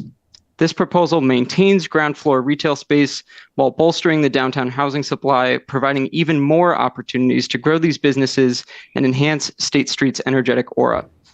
Opponents fear this proposal sets the precedent that, quote, older buildings deserve to be raised. In actuality, this proposal sets a healthy precedent that buildings that do not meet the needs of their environment deserve the freedom to grow and to adapt. Suggesting that outdated 2-story buildings meet the high residential demand here is unrealistic. Community members have expressed hesitation over lost urban identity by means of stark, uninviting buildings. I don't disagree that there have certainly been more unique buildings constructed in the city, no offense, McCormick, yet the question of collective design is an issue best tackled in another forum. For residents truly concerned about urban character, I urge you to work with your alder, the Plan Commission, and the Urban Design Commission to develop policies that encourage new construction to smoothly blend with their surrounding environments. Claims from the owner that these buildings were not meant to last 100 years are challenged by folks referencing older, sturdy buildings. However, construction quality varies drastically then, just as it does now, and it's misleading to predict a building's lifespan based solely on its construction year. Yes, there are structures built at the same time which will outlast these, but countless more have fallen in the decades prior. This is no reason to stand in the way of the demolition of these units. This proposal balances business interests and the need for more housing, leveraging existing infrastructure and amenities to accommodate the diverse array of residents that we know Madison to have. I urge you to vote in favor of this project, and I thank you for your time. Thank you. Our next registrant is Colin Smith of District 8, to be followed by David Waugh, to be followed by Lynn Bjorkman. Colin? Thank you. So we have been working on this project for about 2.5 years. We've gone through many different versions of the building itself, working with the neighborhood committee, our previous alder, UDC, and we got to Plan Commission and we ran into an issue with the demolition. And so we had previously looked at the building, and one of the reasons that we had decided to demo these buildings and put in a new building is because the middle building, which was formerly B-Side and Freedom Skate Shop, is in really bad condition. It was in really bad condition when we purchased it. The previous owner of the entire lot didn't do a lot to preserve the previous buildings. In that portfolio, we have spent probably over $2 million fixing the other buildings. We own quite a few buildings on State Street, 2 of them including being over 4 stories. So this notion that this building is going to cause an issue and cause tunnels, I don't really understand it, because we have 2 other buildings that are taller than 4 stories. There's a ton of buildings on State Street over 4 stories.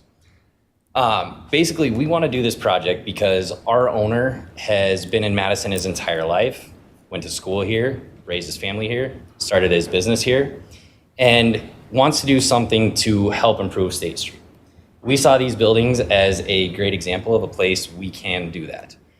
During the time that we've been working on this project, I don't like buildings sitting empty. And so I worked with the city to create the cultural collective that we've currently got in there right now. We also did the mural on the side of the building. We love Madison. Our owner has been here his entire life. My wife has been here pretty much her entire life. And this is to help improve State Street. Thank you. Thank you. Our next registrant is David Waugh of District 6, to be followed by Lynn Bjorkman, to be followed by Linda Lenhertz. David? Thank you, Mayor and members of council. My name is David Waugh, and I oppose this demolition. I live in Madison, and I run a hospitality business in a historic building that I own in central Madison. I am often asked by my patrons about the history of downtown Madison. Visitors and residents alike often think of State Street as the historic heart and soul of Madison. I'm hoping that we never lose sight of the importance of maintaining the historic character that State Street offers to residents and visitors alike. As an owner of a historic building, I am well aware of the challenges facing older buildings. However, in many cases, these older buildings are much better put together than many newer buildings, and I am certain that the conditions of these properties should not be an excuse to remove them, because they do contribute to the historic fabric of our downtown.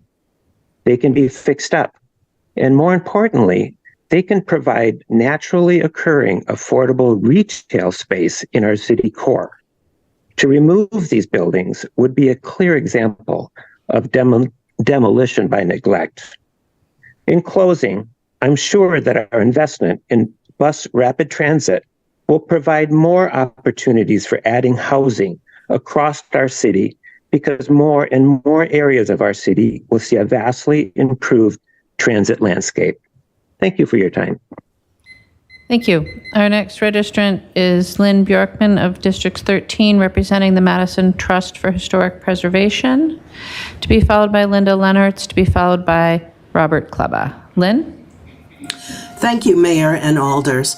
I'm speaking as Vice President of the Madison Trust for Historic Preservation to urge you to deny this demolition appeal. So what has made State Street the commercial heart of the city?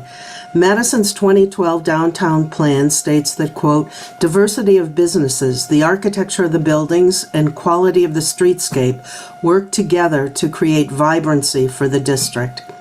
Specifically, the plan attributes the street's character to the rich visual pattern of individual, small-scale building storefronts and facades, and recommends, quote, maintaining the 2 to 4 story building height that creates a sense of enclosure while providing openness and access to sunlight.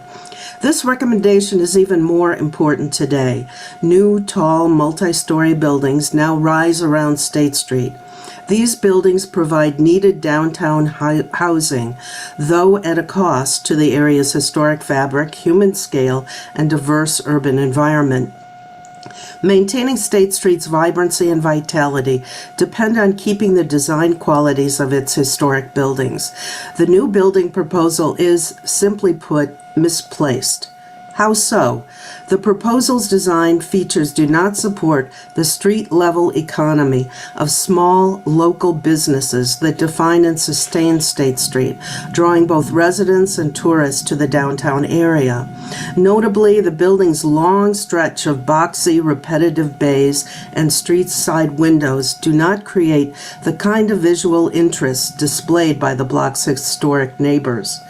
Its taller height looms over the block, making the streetscape less open and more imposing to pedestrians.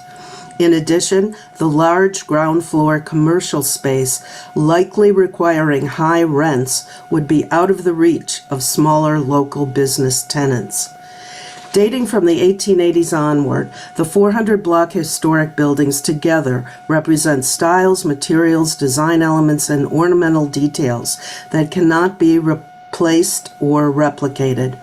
Their continuing presence tells the story of independent business people, shopkeepers, tavern owners, restaurateurs, who have shaped Madison's social, economic, and architectural history for over 100 years. You have about 30 seconds left. Keeping this legacy alive by preserving the three historic buildings can help ensure that State Street remains the city's iconic commercial street. Unique, interesting, and unlike anywhere else, it is a place that Madison cannot afford to lose. I urge you to deny the demolition permit appeal. Thank you. Our next registrant is Linda Leonards of District 6, to be followed by Robert Kleba, to be followed by Tanner Matura. Linda? Do we have Linda online? Mayor, I do not see Linda in attendance, and the number isn't showing up on the registration. Thank you. Then Robert Kleba of District 6, to be followed by Tanner Matura.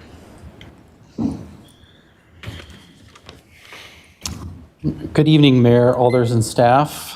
Tonight you've heard testimony about why these buildings on the 400 block of State Street should not be demolished.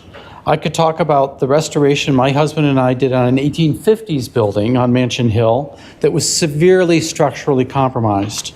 Did we allow the old executive residence to fall into ruin? No. We fixed it, and now we're running a profitable hotel business.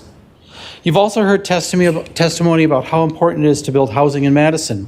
I agree that building more housing units should be a priority.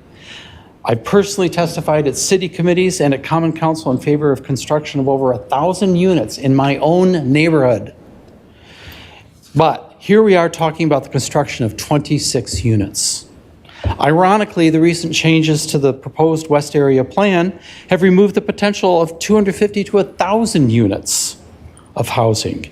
Yet we prioritize these 26 units here because there is no housing crisis on the west side, apparently. State Street is Madison's most iconic street. As a small business owner, I meet guests staying at our hotel and B&B who complain that State Street is losing the diversity and interest that it had 10 or 20 years ago. There are many reasons for that, but I would argue that the continuing loss of architectural appeal is contributing to the loss of interest. When I look at Destination Madison's promotional materials, there are plenty of photos of the architectural diversity from the 400 block to the square on State Street. Buildings like the James, the Hub, and what is being proposed tonight are not and would not be featured in most promotional materials for our fair city. This block and these buildings are integral to what makes State Street interesting. If you allow these buildings to be demolished, it is the equivalent of removing jewels from a crown. They are, of course, not the equivalent of the Koh-i-Noor diamond, but their removal will reduce the crown's sparkle. Furthermore, they will set a precedent for any developer from the 400 block to the square to declare that their building's lack of maintenance should allow them to demolish it. I would rather that you not be on the record for contributing further to the loss of our shared cultural resources here on State Street. These jewels on the 400 block can make our crown sparkle more brightly with just a little polish. Please vote no on this appeal. Thank you. Thank you. I believe we now have Linda Leonard's online of District 6 to be followed by Tanner Matura. Linda? Linda, you'll need to press, there you go. Yep, I'm here. Thank you. Go ahead. Good evening. There has been various comments regarding the need for more housing. This proposed project, which does not really play into the demo decision, would add a mere 18 bedrooms to what's already there. Contrast that to the core development project that demolished historic structures for a gain of over 300 housing units. It's important to remember that the comp plan is about more than just adding housing. It says, quote, "This plan is a statement of where the community wants to go and how it will get there," unquote. Historic preservation is a comp goal, especially preservation of places that, quote, "contribute to the culture and character of the whole community," unquote. State Street contributes to the culture and character of the whole community, and the 400 block is the only largely intact block remaining on State Street. This unique character of this block was recognized by various plan commissioners. The reason presented for overruling Plan Commission is that the buildings are not sound. Alder Bennett referred the appeal to this meeting because critical information, a structural engineering report, was being produced. Yet there is no such report. One could ponder the potential reason, including whether the report did not return the desired results. The photos do show that this building is a mess, but structural issues have not been proven, as addressed by others in testimony and in writing. One plan commissioner remarked, a person who has worked on these kind of buildings said she had seen worse. At Plan Commission, some commissioners indicated a worry that these buildings would just continue to deteriorate. Building inspection made clear at the meeting that the exteriors can be monitored. And further, it's not likely that the LLC owner will sit on these buildings for a number of years.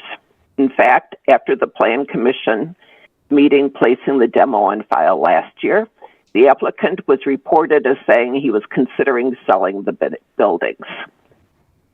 There's been discussion of Mr. McCormick obtaining these buildings in 2018. He did not. He bought the LLC that owns the building.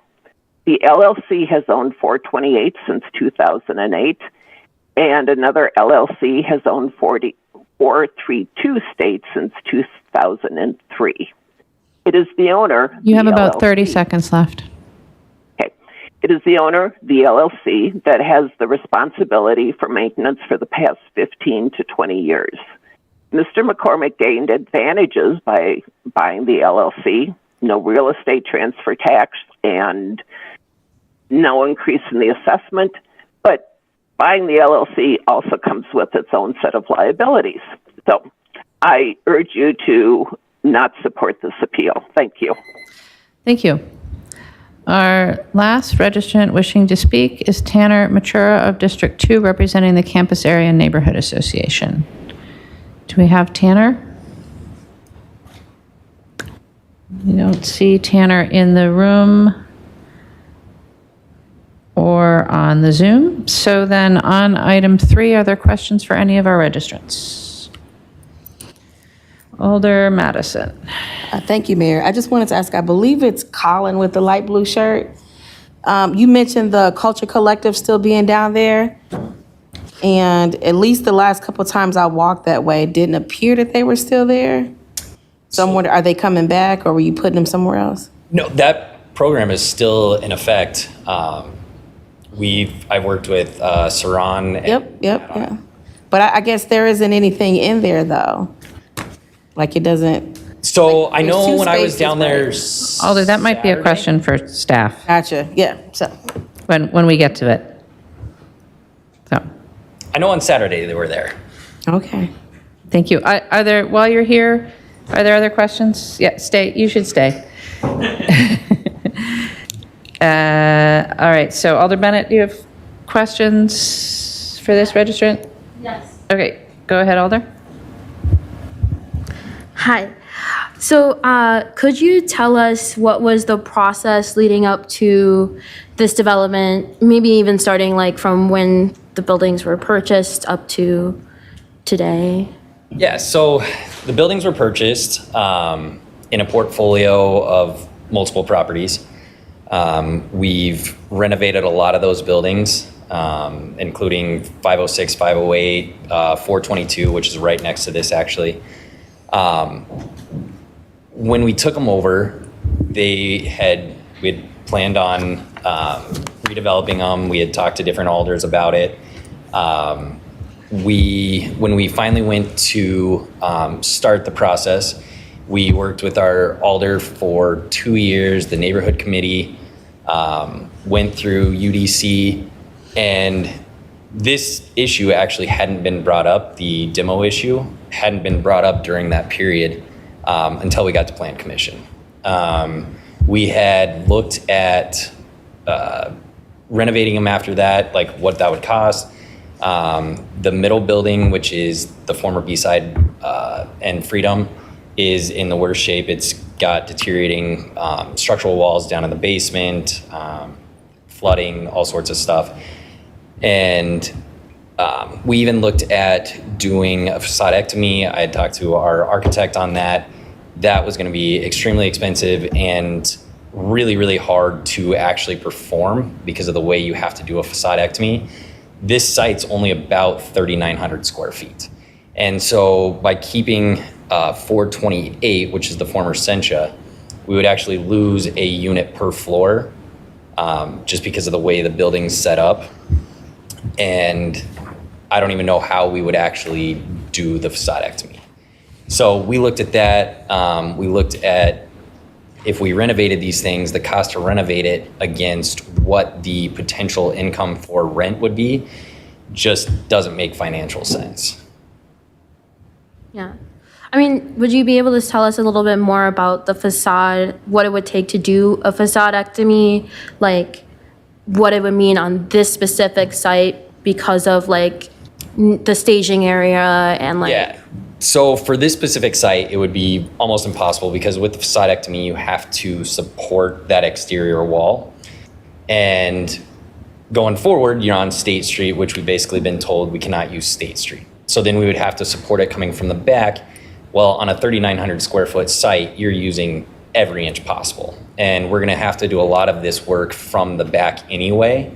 And so when you've got your structural support going back, it would make the construction virtually impossible. Mm-hmm. And you went through like 5 different design iterations, and the design of like the building was designed because of like this concern and the design that was passed by UDC. Correct. Yeah, we went through, I think it was 4 or 5 design changes.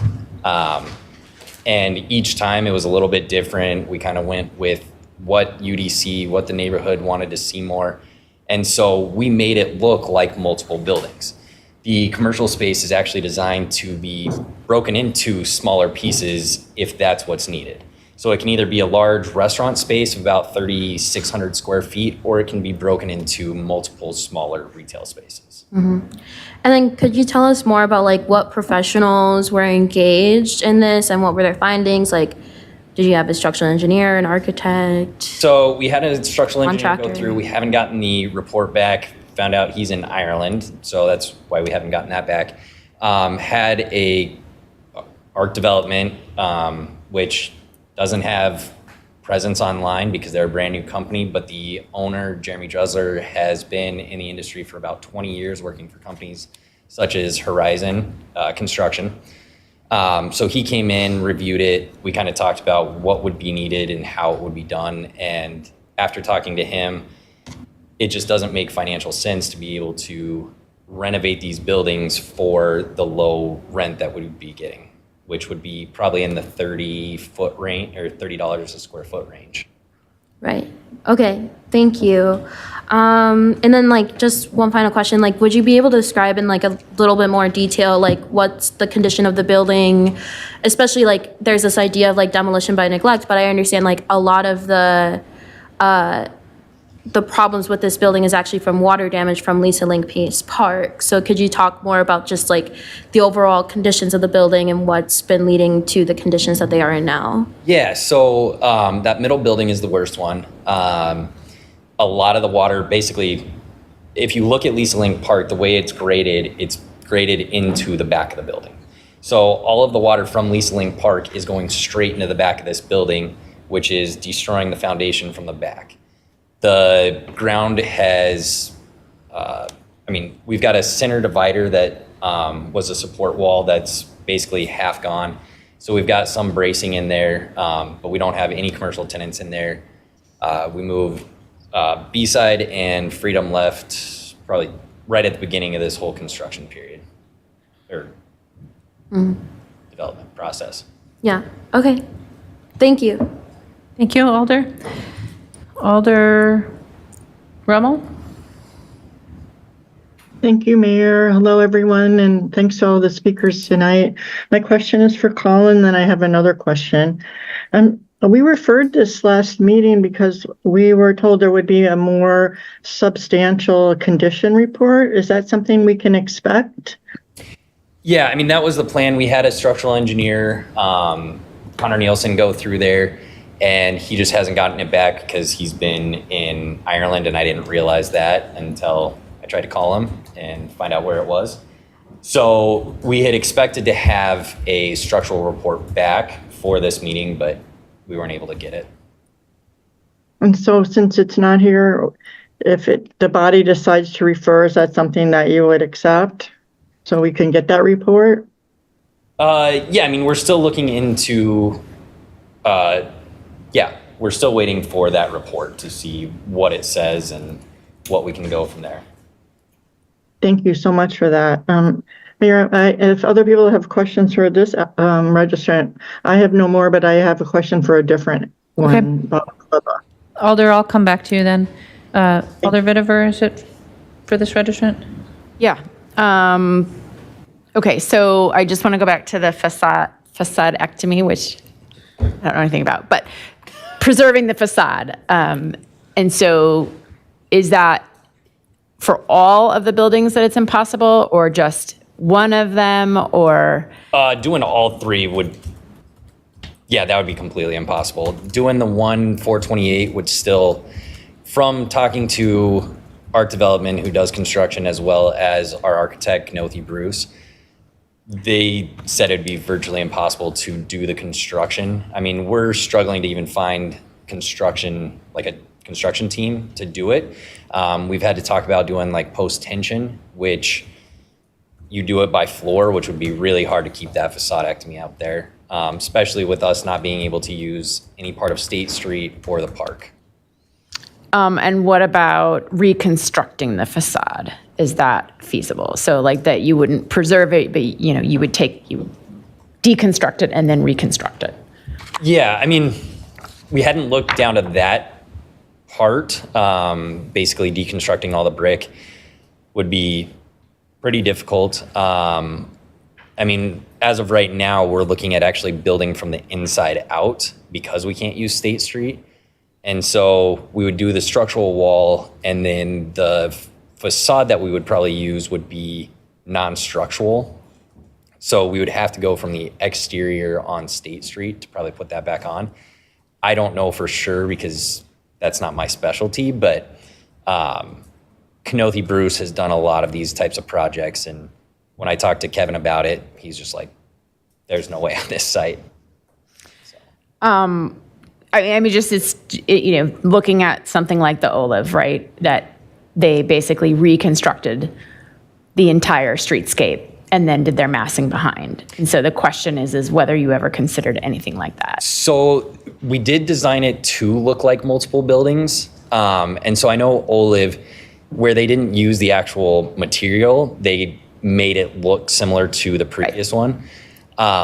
And so in the design process, we broke it into multiple buildings to give it that, the same rhythm and flow. So you've got two main pieces on the outside with an offset on the inside. With all due respect, it doesn't look anything like the Oh yeah, it doesn't look like nothing like the buildings that are there right now. Yeah. No, we were trying to keep that rhythm and flow of like the smaller buildings though. Okay, that's all my questions. Thank you. Thank you, Alder. Alder Evers for this registrant. Thank you, Mayor. I'm trying to keep the questions to the issue about demolition and not about the the vision for the new building. Going back to your testimony at Plan Commission, you did submit some kind of condition report by ARC Development, and you said the reason why there's no website or obtainable information is that he's just started this business. Is that correct? Yeah, probably a year ago now. Don't you find that a little bit odd? I as a small business person, everybody I know who starts a business has a presence where you can find out more information about the qualifications of this person. So we have known Jeremy Dressler, well, Joe's known him for probably 20 years. He's worked for Horizon, he worked for Wilderness. I mean, he's got a long, extensive history. Is he a trained, accredited structural engineer?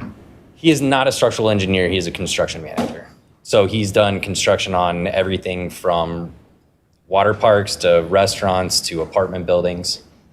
Do you understand why it's concerning that we don't have the qualifications of this person listed, the projects that he's worked on? Did you ask him to come and speak to us tonight, to testify here in person or So online? he actually had hernia surgery about 12 hours ago. Oh, wow, okay. Yeah. Did he just submit another written report that's in Legistar that I maybe missed? No, just the one that was during Plan Commission. And was there an effort to get a summary from the structural engineer that you did hire that apparently went to Ireland without notifying you in advance? Did you get a summary that you could have shared with us? No, I haven't gotten anything. So Joe McCormick was working with him, and I haven't seen anything back from Con. Last question, when did you find out that the structural engineer and condition report would not be available for tonight? When did you discover this? Yesterday, probably 10 o'clock. And do you think it's reasonable that we could make a decision tonight in the absence of that? I believe so. I mean, we've seen some of the pictures. You know, these buildings, a lot of it is you put the money into it to like try to renovate these things. It doesn't make financial sense. But you have heard the testimony and I've seen testimony in Legistar from two construction engineers with qualifications and a long pedigree and resume and doing projects in our city, including the Garver Feed Mill, the Goodman Community Center, and other buildings who say that from their estimation, the condition is not as bad as those buildings were, and those buildings were restored. So how would they know if they haven't been inside? Looking at the written descriptions that were supplied by Jerry and the photos. But they're saying there's not enough evidence-based, but you realize that we have qualifications from someone who has a different point of view, yet you're asking us, in the absence of a question. compelling evidence, you're asking us to make a decision tonight, and you Well, what think did it's you- reasonable for us to do so. What did you think when you went in the basement? I'm not an expert. This is not a back and forth. Alder, if you have additional questions. No, that's it. I'm just wondering how we're going to make a decision tonight. Thank you, Alder. Alder Latimer Burris, is it for this registrant? Yes, Mayor. Thank you very much. I was just wondering, and I already asked you this question, but I just wanted to ask it on the record. Were you aware of the condition of the buildings when you bought them? Yes. Maybe not agree, Yeah. but thanks. We toured all the buildings before we purchased them. Okay, and so you were aware that there was work that needed to be done? Yeah, I mean, it's gotten worse over the years, but we knew there was work to be done on all the State Street properties. Every State Street property that we own, we've had to put work into. Okay, thank you. Thank you, Alder. Alder Govindarajan for this registrant? Thank you, Madam Mayor. Hi. We were the ones texting back and forth yesterday to set up that tour. Thank you for that. So a couple questions here. I guess starting off simple. Do you guys still have tenants within the building right now? There are a couple residential tenants upstairs. Okay. Can you describe the structural integrity of where they're currently living right now? So the structural integrity of 440, like all the residential is fine. The big issue is the commercial spaces. Got it. Okay. You mentioned earlier, and these questions are going to be jumping around everywhere, I apologize. But you mentioned earlier that you can't use State Street for the actual construction or Peace Park itself. Can you get into a little bit about why that is? That might be a staff question, sir. Mainly it's coming from the Parks Department, and then I believe it was traffic engineering. It's the fire lane. Okay, thank you. And then you were talking about how the building design looks like multiple different buildings to mimic State Street. Explain that again once more time. I wish there was a... Here, I got... But, so there's that inset for the middle piece that we tried to make it look like 3 different types of buildings, or at least give it that rhythm and flow of step backs. Okay, thank you. And then with the structural report, yesterday you guys were telling me that it was initially going to go back to Plan Commission, but that didn't happen. So that was kind of a miscommunication at that point. I thought we were going back to Plan Commission. Then we ended up speaking today. I talked to Alder Bennett and decided to move forward with it this way. Got it. I'm still a little bit confused because 2 weeks ago we referred this item to this meeting because we didn't have the structural report. Now you're saying that it's okay in your opinion to vote on it without the structural report. Why the difference? I mean, I don't know. I was hoping to have the structural report back.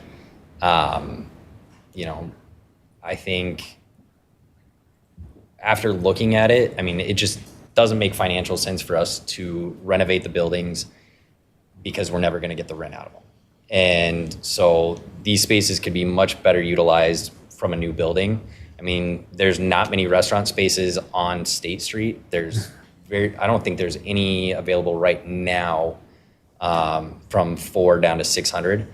And this could be like a new, nice restaurant. We had actually talked to like One Rule Hospitality at one point, but this is taking so long, we lost that. So I think one of our big goals was to get that commercial space, bring in a nice restaurant, because there's not really a nice like date night spot on State Street. Yeah, you can go to King Street, but King Street's treated completely different than State Street. And so, you know, bringing this new restaurant in right next to Peace Park during all the Peace Park events, I think would be a great asset. Okay, I'm going to ask us to stick to the actual question, which is whether or not to approve a demolition permit. Standards are very clear. The subsequent use of the building, design of the building, is not relevant to the question of demolition. All right? Alder? Yes, I think. I can't remember my follow-up, so that's all. Thank you. Thank you, Alder. Alder Bennett is for this registrant again?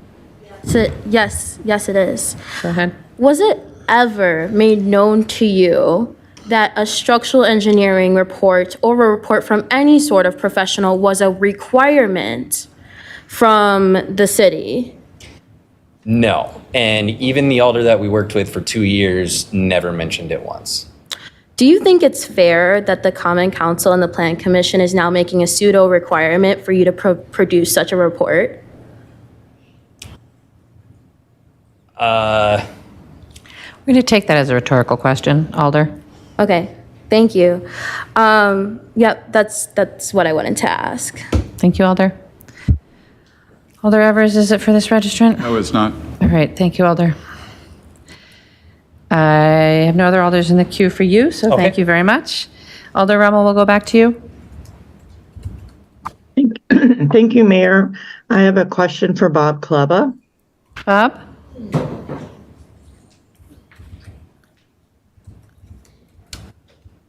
Go ahead, Hi, Alder. Bob. You mentioned that you worked on the governor's mansion and probably you also worked on the B&B. Can you talk about your experience with cost to repair and that kind of what you've learned? Have any understanding about the industry standards? What were you faced with? That kind of thing. Yeah, thank you, Alder Rummel.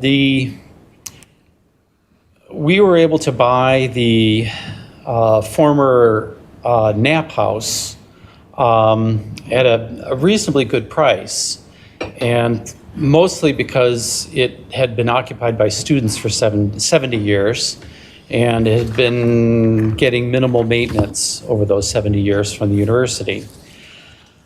There were many problems we found when we rehabilitated the building. I mentioned a structural defect that was becoming catastrophic.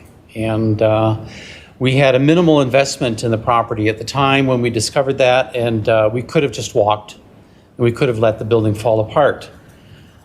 The building is situated on a half-acre downtown Madison, and if the building did crumble, we would have the excuse to demolish it, as we're looking at tonight, and I would be able to build a large 6-story apartment building like what we have next door. And if I'd been able to do that, I probably wouldn't be talking to you tonight. I'd be sipping champagne and eating bonbons on the Côte d'Azur. But more importantly, we did go forward.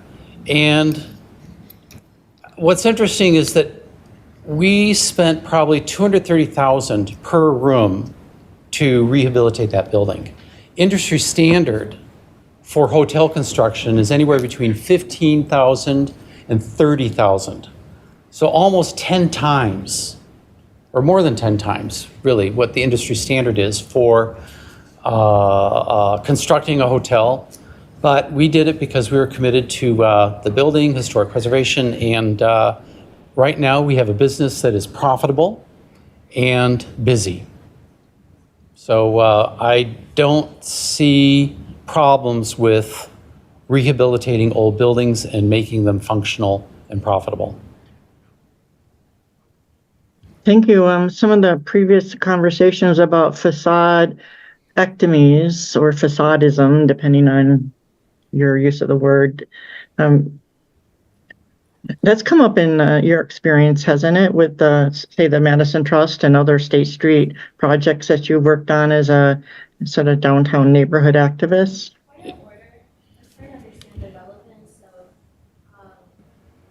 Buildings and other items that are not related to this one. Facade-ectomy experience okay, I see what you're saying, Mary. Not, it's a future. I'll pass then. Thank you. Thank you, Alder.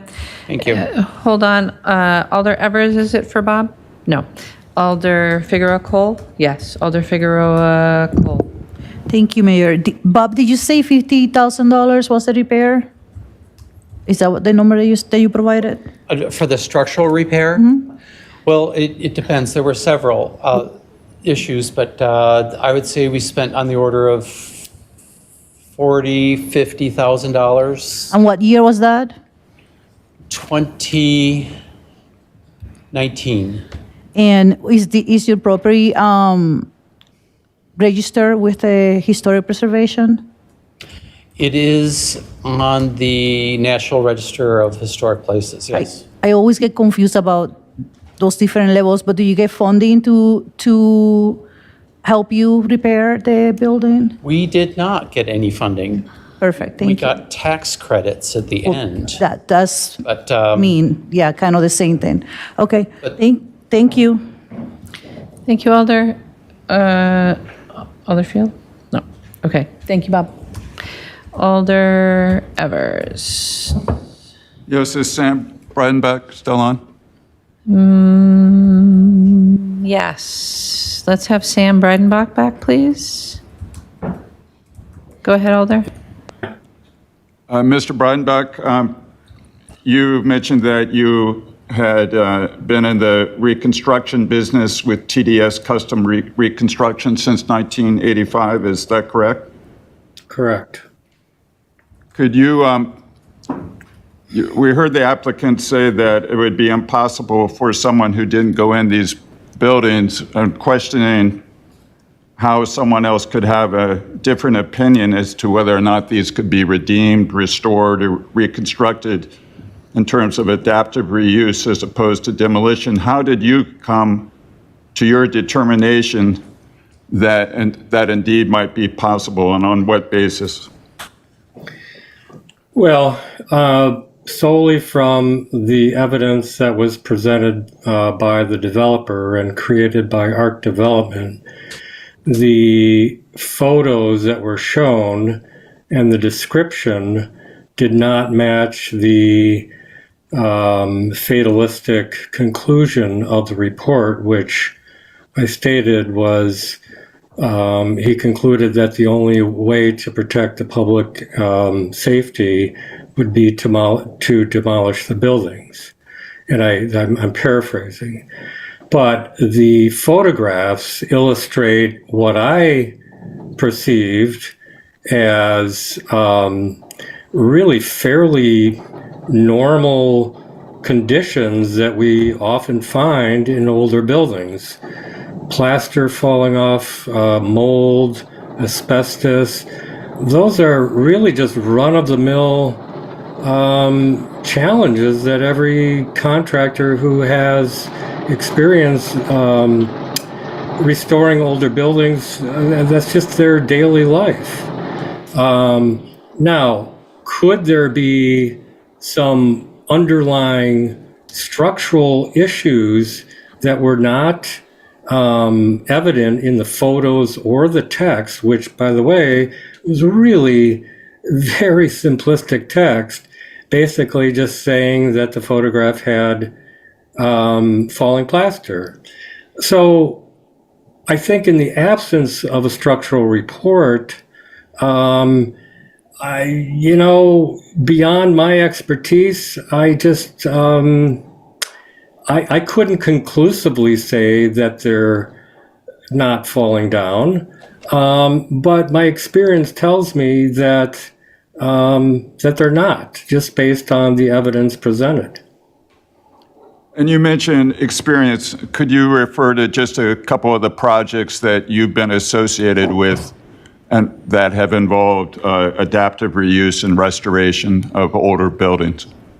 Sure. Well, Bob Kleba's building, the governor's mansion, we were the general contractor on that. 853, 851 Williamson Street on the corner. It's the old Breitenbach, no relation grocery, in which we put basically shored up the entire perimeter of the foundation in the basement. We poured new footings, as well as a building in Monona, the Bungalowan, which was built in 1912. We lifted the building up, poured a new foundation on it, and reset the building on the new foundation, giving it another 100, 200 years of life.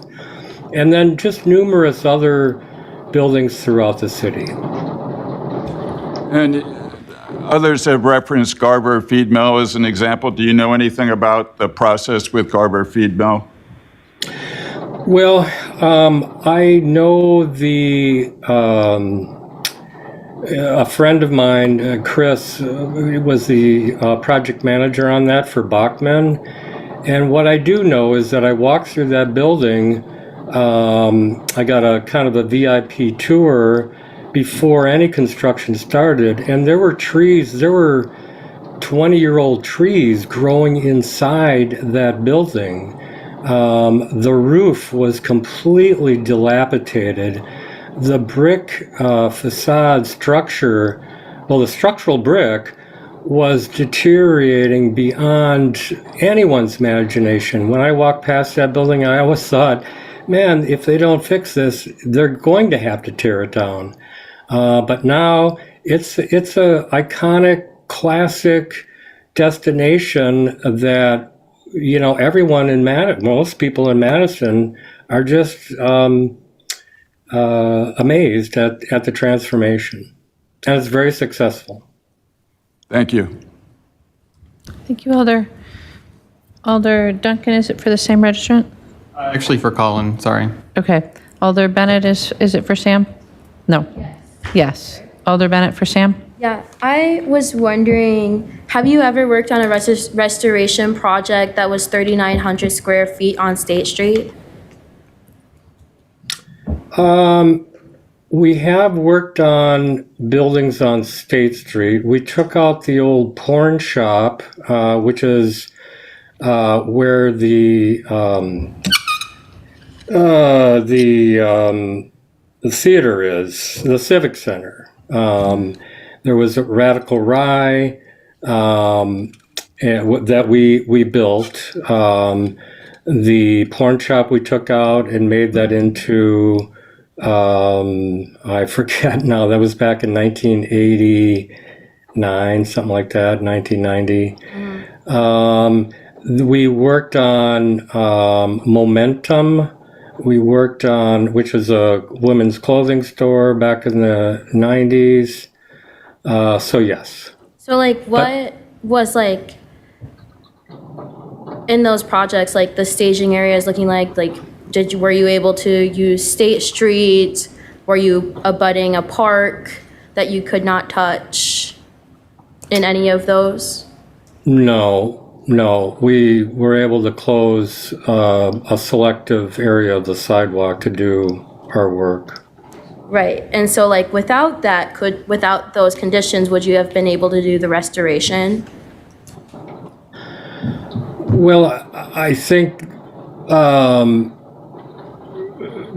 there could have been other ways, but it would have been really incredibly difficult. Alder, we're straying a little far afield. I just wanted to ask, and then like, did you have like a cost estimate on like any of those restoration projects? I don't remember them. I don't remember the cost estimates. Right, but they would be like extremely high bar. Alder. And it was in the 80s. Okay, thank you. Thank you, Alder. Thank you, Sam. You're welcome.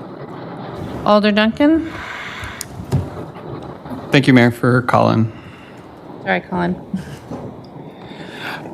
I just had a question. There's been conversation about funds from the city, from federal government. Are any of those options available for you with this building?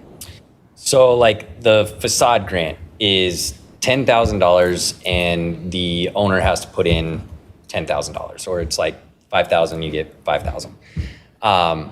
So, I mean, that isn't really enough to do anything. And other than that, I don't know of anything that we could get. The buildings, so to get historic tax credits, from my understanding, we worked with a company in Chicago.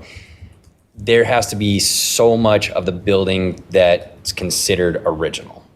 It also has to be in certain classifications of historic districts, which State Street is not a historic district. So that does not qualify it. So from our understanding, from what the company said down in Chicago, we wouldn't be qualified for tax credits. Okay, thank you. Thank you, Alder. Thank you. Okay, we have no more questions on this item, so we'll move on to item 37. Item 37 is authorizing the Parks Division to submit and, if awarded, to accept a grant from the state of Wisconsin for Bree Stevens. Our first registrant is Vern Stedman of District 6, representing Big Top Events, to be followed by Alex Saludos, to be followed by Bonnie Rowe. Vern?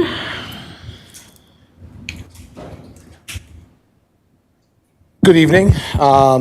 Thank you, Mayor and Council, for your time tonight. So, as I think most of you know, we've been working for really a couple years now, if not longer, on the long-term investments required at Bree Stevens Field, both for the existing operation that we have there and potential women's professional soccer team that we're hoping to bring to Breeze in the future. It's a complicated project. It's an expensive project. It's also a really outstanding project. I think we can do some really interesting things with Breeze. We're excited about the preservation we have accomplished with, really in partnership with the City of Madison to really breathe some life into an outstanding part of the history of our community. And as we look towards the next 20 years, let's say the facility is going to need some improvements, both just to keep it going as it is right now, but then additional improvements required to hopefully bring women's soccer to the facility. This grant pursuit is really a foundation for that longer term pursuit to hopefully align all the funding that we would need to accomplish all the improvements that the facility is going to need, both to keep the operation going, but then also to bring the higher level women's professional soccer team to the facility. There's still a lot of work to do. If this gets approved tonight, we still need to get approved for the grant from the state. We need to work through an updated use agreement with the city, and we need to identify how we're going to fill any funding gaps that we're going to have as we look at the overall scope of the project. So, like I said, we're very excited about the project. We think that the success we've had with our soccer team, with our special events, our concerts, are pretty exciting. But honestly, as we look to the next 10 and 20 years, we think there's an even brighter future ahead for Breese Stevens Field. And this is really the next step towards that pursuit. So thank you so much for your time tonight. And look forward to answering any questions you may have. Thank you. Our next registrant is Alex Saludos of District 5. Alex? Testing mic. Go ahead. Yeah. Would you indulge me for a 10-second personal note before we get started? You have 3 minutes. Okay. I'm at home in the dark reading this by flashlight with a 70-year-old silver maple down in my front yard. So Breese Stevens Field is a community asset. We need to keep it successful and thriving, and Big Top Sports does a great job managing it. Bringing professional women's soccer to Madison offers many benefits and will be a feather in our cap. However, the proposed investment of city funds raises significant concerns about transparency and equity. The issue isn't whether to make the investments, but who pays for them. The situation isn't unique to Madison, so we can learn from other communities on what they do.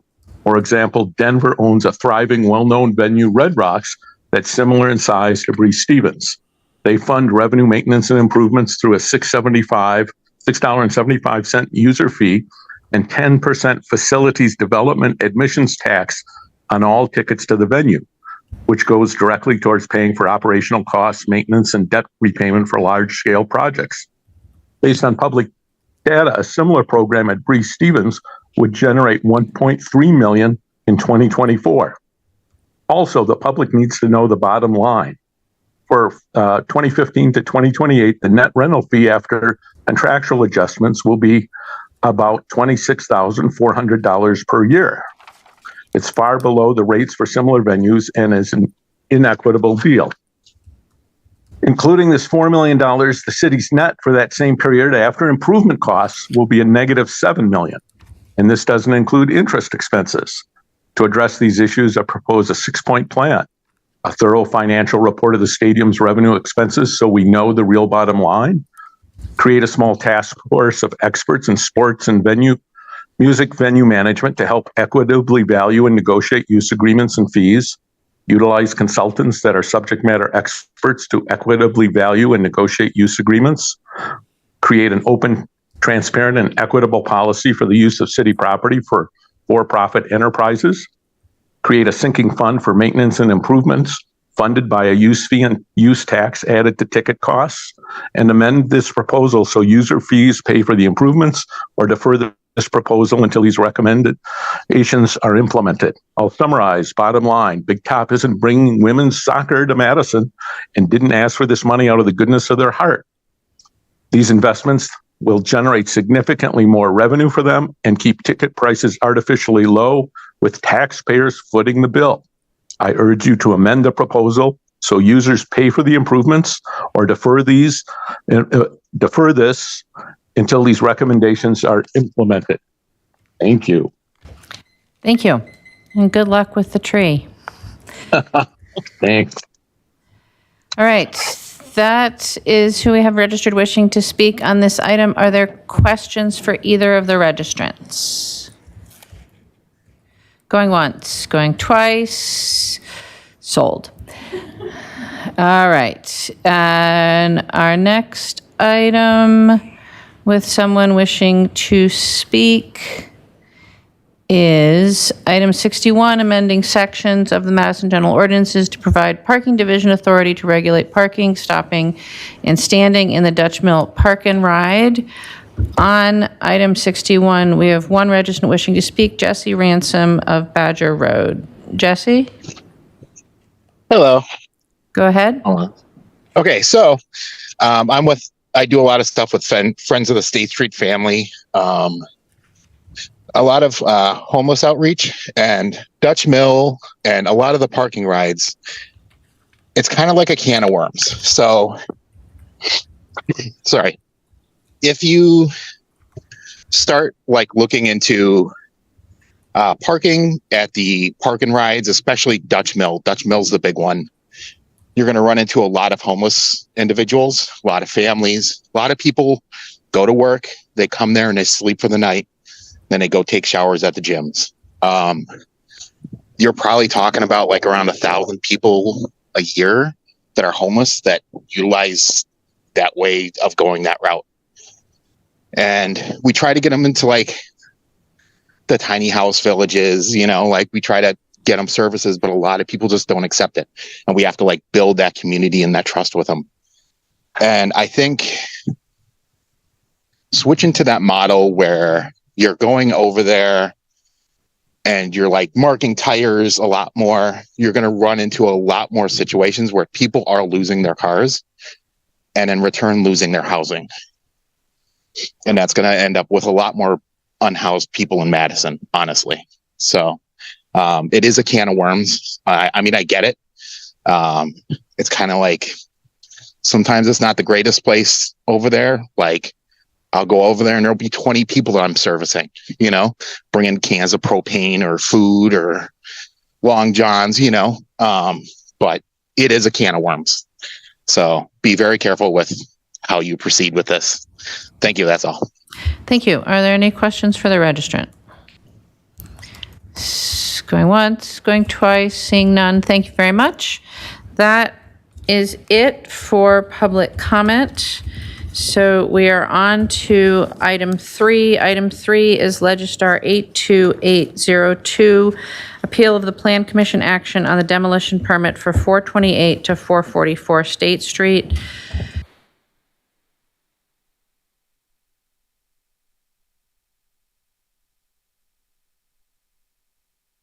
So if I can have a motion, please, to sustain the appeal and reverse the Plan Commission decision.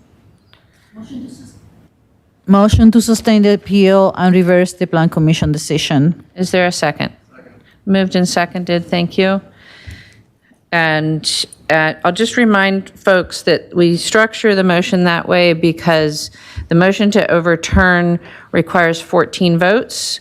So you have the affirmative motion to overturn. If you achieve 14 votes, the Plan Commission is overturned. If you don't, the Plan Commission decision stands. Are there questions for staff on item 3? Alder Figueroa Cole? Just have a question for clarity from Attorney Haas. So in Plan Commission, when we're talking about demolition, we just need to stick to the conditions of approval of demolition and not talk about land use and all that stuff. Does that transfer here, or is people supposed allowed to go raw like the testimony that we had all night? Correct. And Attorney Kate Smith is on the line and can also help the council walk through the standards. But to answer your question, yes, the proposed use is not one of the considerations when determining whether to uphold the Plan Commission decision. Thank you, Alder. Alder Bennett, questions for staff? Yes, for Attorney Smith. Go ahead. She's here by phone because power outage. Yeah, I just want to, I know it's not a question, but I just want to say Attorney Smith is a goddess, and thank you for coming. I know, there's a power outage and phone battery is low, so I'll get into my questions. Could you clarify for the council to what President Figueroa Cole was just saying about the difference between the standards of approval for a demolition permit versus the conditions of approval for a conditional use permit? Alder, what's before us is not a conditional use. Right, I want demolition permit. to make it abundantly clear, like, what's the difference? Like, what are the standards that we can use for this demolition permit? Attorney Smith? Yeah, can someone confirm that I've successfully unmuted myself? You have. Good job. Fantastic. All right.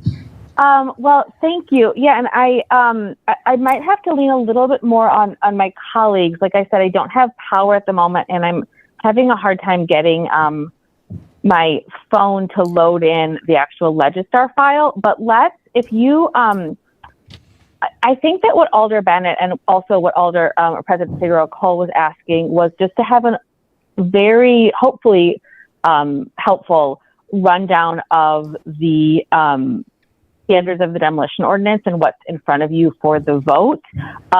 So please, because I can't see any of your faces, someone will have to tell me they don't want this. That is correct, So, Attorney Smith. Could you present Okay. the conditions All right. on the screen? Go ahead, Attorney Smith. Thank you, Mayor. All right, so in Madison, we require that all proposed demolitions go before the Plan Commission. And there is some carve-outs for things that can be administratively reviewed, but since I don't believe this council has heard an appeal for the demolition permit recently, we've had other appeals. I just wanted to kind of go over how it gets to this point, right? And so the first step in this process is going to be a review by the Landmarks Commission that provides a recommendation to the Plan Commission. And that is a recommendation that is going to not be, they're not an approving body. So they'll assess the demolition appeal and provide information about whether or not that there's historic value. And in some cases, which is not the case here, they might be a requirement for a certificate of appropriateness if something's in a historic district or otherwise falls under an enumerated requirement in our ordinances. But like I said, that's not the case here. So, but there has been talk about the historic value of the building kind of in at least when I chimed into the public comment, it did sound like it was being discussed. So I do want to be quite clear that this is not a situation where the Landmarks Commission had to grant a certificate of appropriateness or would have had that authority. And, demos have been approved and denied for situations where the Landmarks Commission has a finding of historic value, right? Like it's not, even if they find historic value, that doesn't mean a demolition permit should not be granted or could not be granted under the standards of the ordinance. So once the Landmarks Commission reviews the application before them, makes their recommendations, it then goes to the Plan Commission. And the Plan Commission follows the standards of approval, which if I don't know if someone is screen sharing it, but also you can look into the ordinance and their subsection C, and they're laid out 1 through 7. And this is, as I think has been talked about at length and these are the metrics by which your decision making has to be done, right? There is discretion within here, but they need to be grounded in the standards that are before you for the demolition permit. These are not the same thing as what a proposed future use would be or what the proposed future structure would be. All of that is not, in fact, a standard of the demolition. And if there is, through either your questioning or reasoning behind it, kind of the appearance that you've used a pretext that these standards are being used and manipulated to fit because you don't like the proposed future use or the proposed future structure, that really is legally inappropriate, right? All of that would happen through a conditional use process, which is a separate set of standards and a separate public process. So I do want to ask that you kind of constrain the reasoning that you are going to put for your vote to what these standards are. So if you look at the standards, some of them seem like they're maybe more of a checklist, right? Like you check it off. And some have more of a discretionary, have some more discretion built in. So first, whether or not the applicant has included information related to efforts to relocate the building, et cetera, et cetera. For what that doesn't include a specific requirement that there be a structural engineering report, right? We don't have that as an enumerated requirement of the statute. So I would look to, because I can't get the staff report to load, but I would look to kind of my colleagues to be able to answer questions about whether or not the applicant put in information that is at the same level that they would that other applicants maybe have also provided an adequate amount of information, right? Attorney Smith, I'm going to just that- pause you there and help the council navigate to the right documents in case they're not already there. So the standards are in section 28.185 sub 9 sub C of the Madison General Ordinances. If you want to go directly there, but you can also go to the staff report, which is in Legistar ID 81565, and it's on page 7 of that, starting on page 7 of that report, you'll see the demolition permit standards, so that it's both the standard and the staff comment on that specific standard, which is probably the most useful document if you're not already there. Thank you, Attorney Smith. Go ahead. Thank you, Madam Mayor. So to continue the next, that there's a COA, which isn't required here, so let's just skim past that one. An approved reuse and recycling plan from the city recycling coordinator. Again, we'll think of that as more as a check off. Number 4 is what the report of the historic preservation planner regarding the historic value of the property.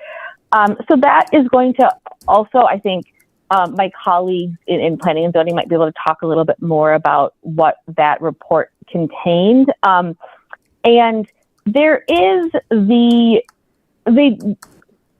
my recollection is that there was this kind of determination that there was historic value or significance. That being said, as has been mentioned, this is not a historic district. It's not a designated historic district, which is why they don't have to have the COA. And so my reading of this ordinance is not that you can, like I said, historic buildings have been demoed and they haven't been demoed. So it's not a black and white issue that if there is historic value, it may not be demoed. But the plan commissioner or you folks in this case may consider how the demolition and redevelopment of the property relates to the implementation of the city's adopted plans.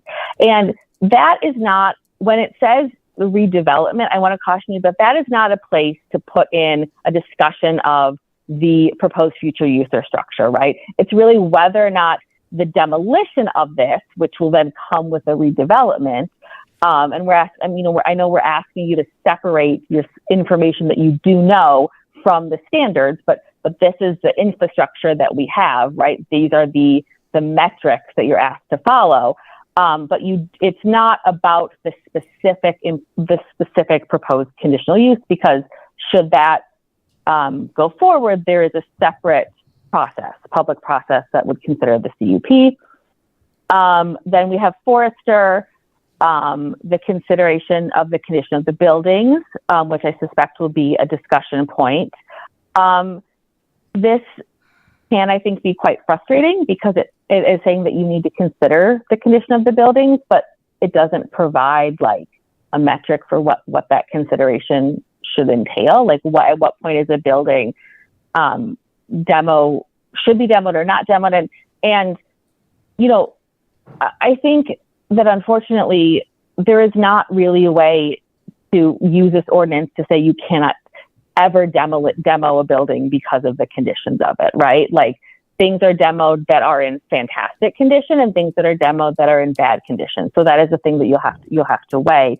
And then finally, we have this catch-all that the Planning Commission should consider the factors and if it's consistent with statement of purpose. And I want to touch on that just for a second, is that as I would like to think that all of you read a recent email that I sent you talking about statements of purpose, but I know we have busy lives. But the statement of purpose is not in of itself a substantive standard.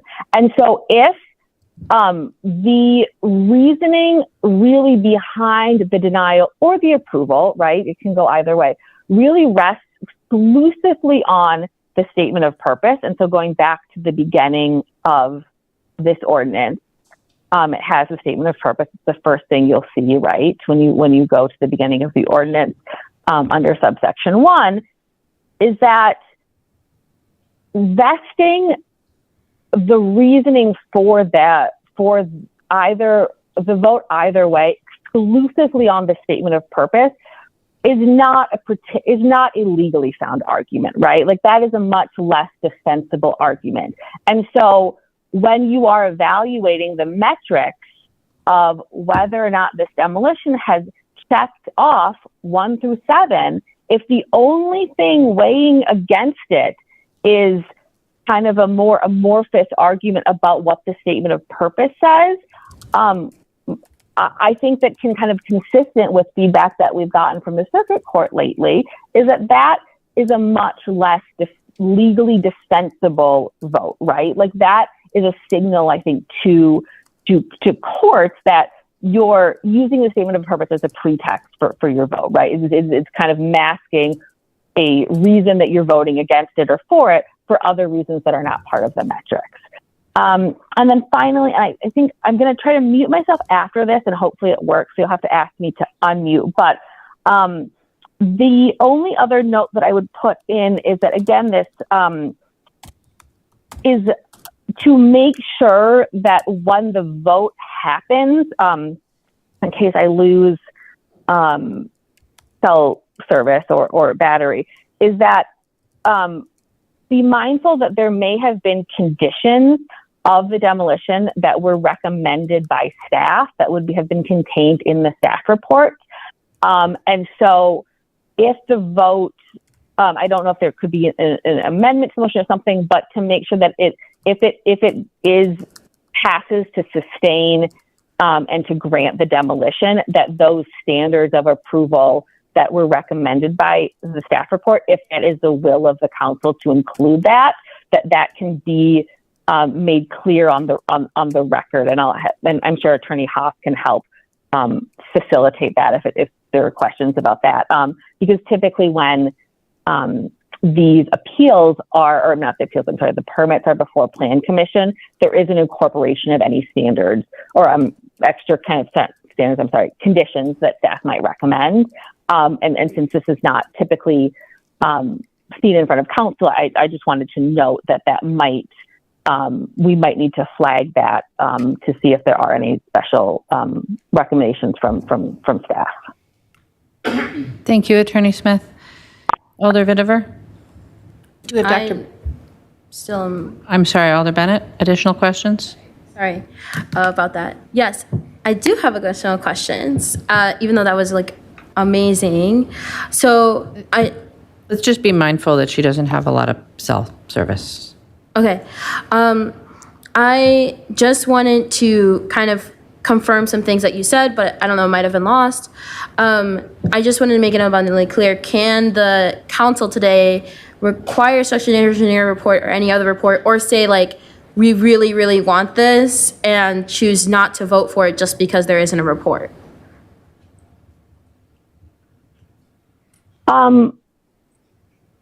Thanks for the question. So it is not a specific recommendation that we need to have a structural engineering report. And it would be my opinion that if that is the stated reason for the denial of the demolition permit, and that there was that the council wanted a piece of information that they're not required to have presented to them, that is not a legally sound, that's not a lawful reason for that vote. I will also say, though, is that I would ask maybe a follow-up question to be given to some of my colleagues in planning and zoning who may know more about the nuances of what the staff requires for that condition and what was presented to them leading up to the plan commission, because there may, yes, a structural engineering report is not a specific requirement. They still have to provide information, and I don't have that working knowledge of whether or not of what the types of information was provided leading up to the plan commission or for staff to review. Right. Okay. And so for the statement of purpose aspect, it is your understanding that the plan commission based their decision on the most part because of linking it back to the statement of purpose. And what you're saying here is that the plan commission's decision, it would be very difficult to lawfully argue that because of recent circuit court rulings, correct? Well, I don't, Alderman, I'll be honest, I know that they had some portions of their, a large portion of which was based on the statement of purpose, but that is also, you're now making your own set of votes, right? Like there is now a new record and your opportunity, it's the council's opportunity to review this demolition and apply the standards to it. So the, whether or not the plan commission made the most,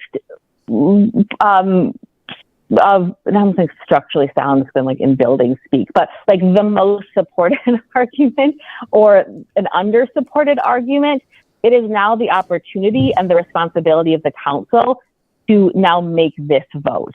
And your decisions here are going to be, kind of supersede what the plan commission made in terms of what would be reviewed by a circuit court, right? So we have these standards, they make an effort to make this process transparent, right? So you want to follow these metrics, and that allows the court or members of the public to feel like they understood what the laws were and how they applied to them. So it's not, there is, I'm not sure that this exactly answers your question, but the plan commission made the decisions that they did. They based it in standards, but it is now the council's responsibility, because it is before them as a demo appeal, where they have to now apply the facts and evidence before you to the law as it's written or to the standards to create a new record that would then become the record that's reviewed. So whatever the council does here, basing it primarily or most substantively on the statement of purpose is not in and of itself a standard, right? So you need to look, the council needs to examine, almost like a checklist. Can you cross off 1, 2, 3, 4, 5, 6, 7, and then you weigh those, right? But there's not, and because of what case law says and what we know, that the statement of purpose is not as substantive as the actual standards that are presented. We have these metrics for a reason. Mm-hmm. So whatever your decision is, I worry that I'm now rambling because I'm in a dark room and just talking with no visual feedback. So I'm going to end this. Yeah, no, that's okay. I just have one last question, and you could be really brief about it. Just to be abundantly clear, there is not a legal requirement that the buildings need to be in any sort of condition, nor that to approve a demolition permit, right? Yes, correct. Right. Okay, thank you. Thank you, Alder Vitiver. Do we have Dr. Bailey? I don't believe we do. No. We have Bill Fruling. Okay, Bill, you're in the hot seat then. So I'm trying to understand a little bit about the Landmarks Commission ruling. And this is me as a layperson, right? When I walk down State Street and I see 1893 on 428 State Street, I think, gosh, that's pretty cool that we have a building that's more than 100 years old hanging out and showing us its historic character. But what I'm reading from the Landmarks report is that actually there was less significance of that one and 434 and more significance of 440, 444. And so that's what I'm sort of trying to understand is how a relatively modern building could have been found to have more significance by landmarks than the older, more quote unquote historic buildings. Sure, I think I can try to answer that. Thank you for the question. So actually the Landmarks Commission, when they make recommendations to the Plan Commission regarding historic value, have, as most of you probably know, they have kind of three different categories that they can make a finding. And one is that the buildings proposed for demolition have no historic value, which they did not make on any of these three buildings. Their highest standard is that they do have historic value. And that is a recommendation that the Landmarks Commission forwarded to the Plan Commission for 428 through 430, that building, and also for 432 through 436, the second building. And those are the two 1890s buildings. So for the newer building that was constructed in 1962 was 440 through 444. They found that that fit in kind of the middle category. So it does have historic value, but more not necessarily because of the building itself, but because more of what that represents in the vernacular or ordinary everyday local architecture of the time, that it's a good example of that. And so they found that that more modern building did have historic value, but not to the level of the other two buildings. Okay, so I think I was misreading it then. So really, it's the two 1890s buildings that got the sort of like most important rating from the Landmarks Commission. Correct. Okay, I was reading it wrong. I appreciate that. That's all. Thank you. Thank you, Alder. Alder Figueroa Cole. Thank you, Mayor. So I'll start with Bill since I have a question about the Landmark decision. So at the end of the staff report, it reads, since adoption of the revised demolition standards, there have been instances in which the Plan Commission has both approved or denied demolition requests that were found to have historic value by Landmarks Commission. So can you elaborate about that? Like when Landmarks, it makes a determination about the contribution of the building when it comes to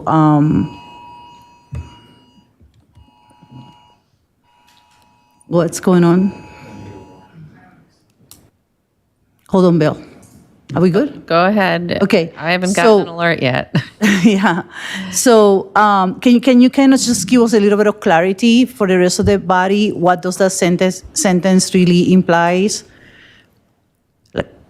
Not everything that on the context that Landmark Commission's decision can go either way. It doesn't mean that every building is protected from demolition. Correct. So the Landmarks Commission does have approval authority over buildings that are either in a local historic district or are a designated landmark. But for all other proposed demolitions, they provide a recommendation to the Plan Commission just on an advisory basis if they feel that the building proposed for demolition has historic value. And so then it's up to the Plan Commission to apply the demolition standards that Attorney Smith just went over. And, sometimes they end up concluding the standards are met, and sometimes they end up concluding the standards not to be met. Regardless of what the Landmarks Commission recommends to them as far as historic value, but their highest level of recommendation is when they found for the two 1890s buildings in this case that they do have historic value on their own. And the Plan Commission, I would say, generally gives that the most, the highest consideration. But there is no requirement that if the Landmarks Commission conveys to the Plan Commission buildings have historic value, that the Plan Commission, cannot approve demolitions on them. Thank you, Bill. I had a question for Kate, but I think I'm just going to wait for comments. Thank you. Thank you. Alder Rivera? Thank you, Mayor. Thank you, Bill, for being here tonight, given the hour and the weather, especially. I thought it would be helpful if the council heard from you rather than me the history of the proposed State Street National Register District. Could you share with us what you believe to be the history of the State Street National Register District and how it relates to the three structures that are proposed in this appeal of the Plan Commission denial of the demolition permit? I can speak to that generally, not in great detail, but I forget the year, but I believe it was the late 90s or early 2000s. There was effort to have State Street, the buildings along State Street and a few around some of the corners designated as a National Register Historic District. So National Register Historic Districts do not have requirements that go along with them. They don't have some of the protections that a local historic district does, but a National Register District allows property owners to receive tax credits to do historically sensitive renovations and repairs and other work to their buildings. And so that effort, there was a nomination. The Historical Society made a determination that that nomination was eligible to become a National Register District. I think, I won't speculate on the reason or reasons, but there was quite a bit of opposition to that. And so the district did not move forward. And so, but there were buildings that were identified to be contributing structures to that historic district.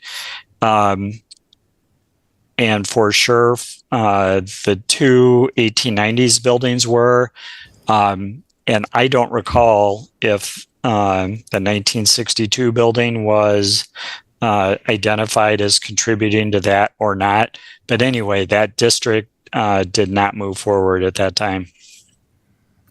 Thank you, Bill.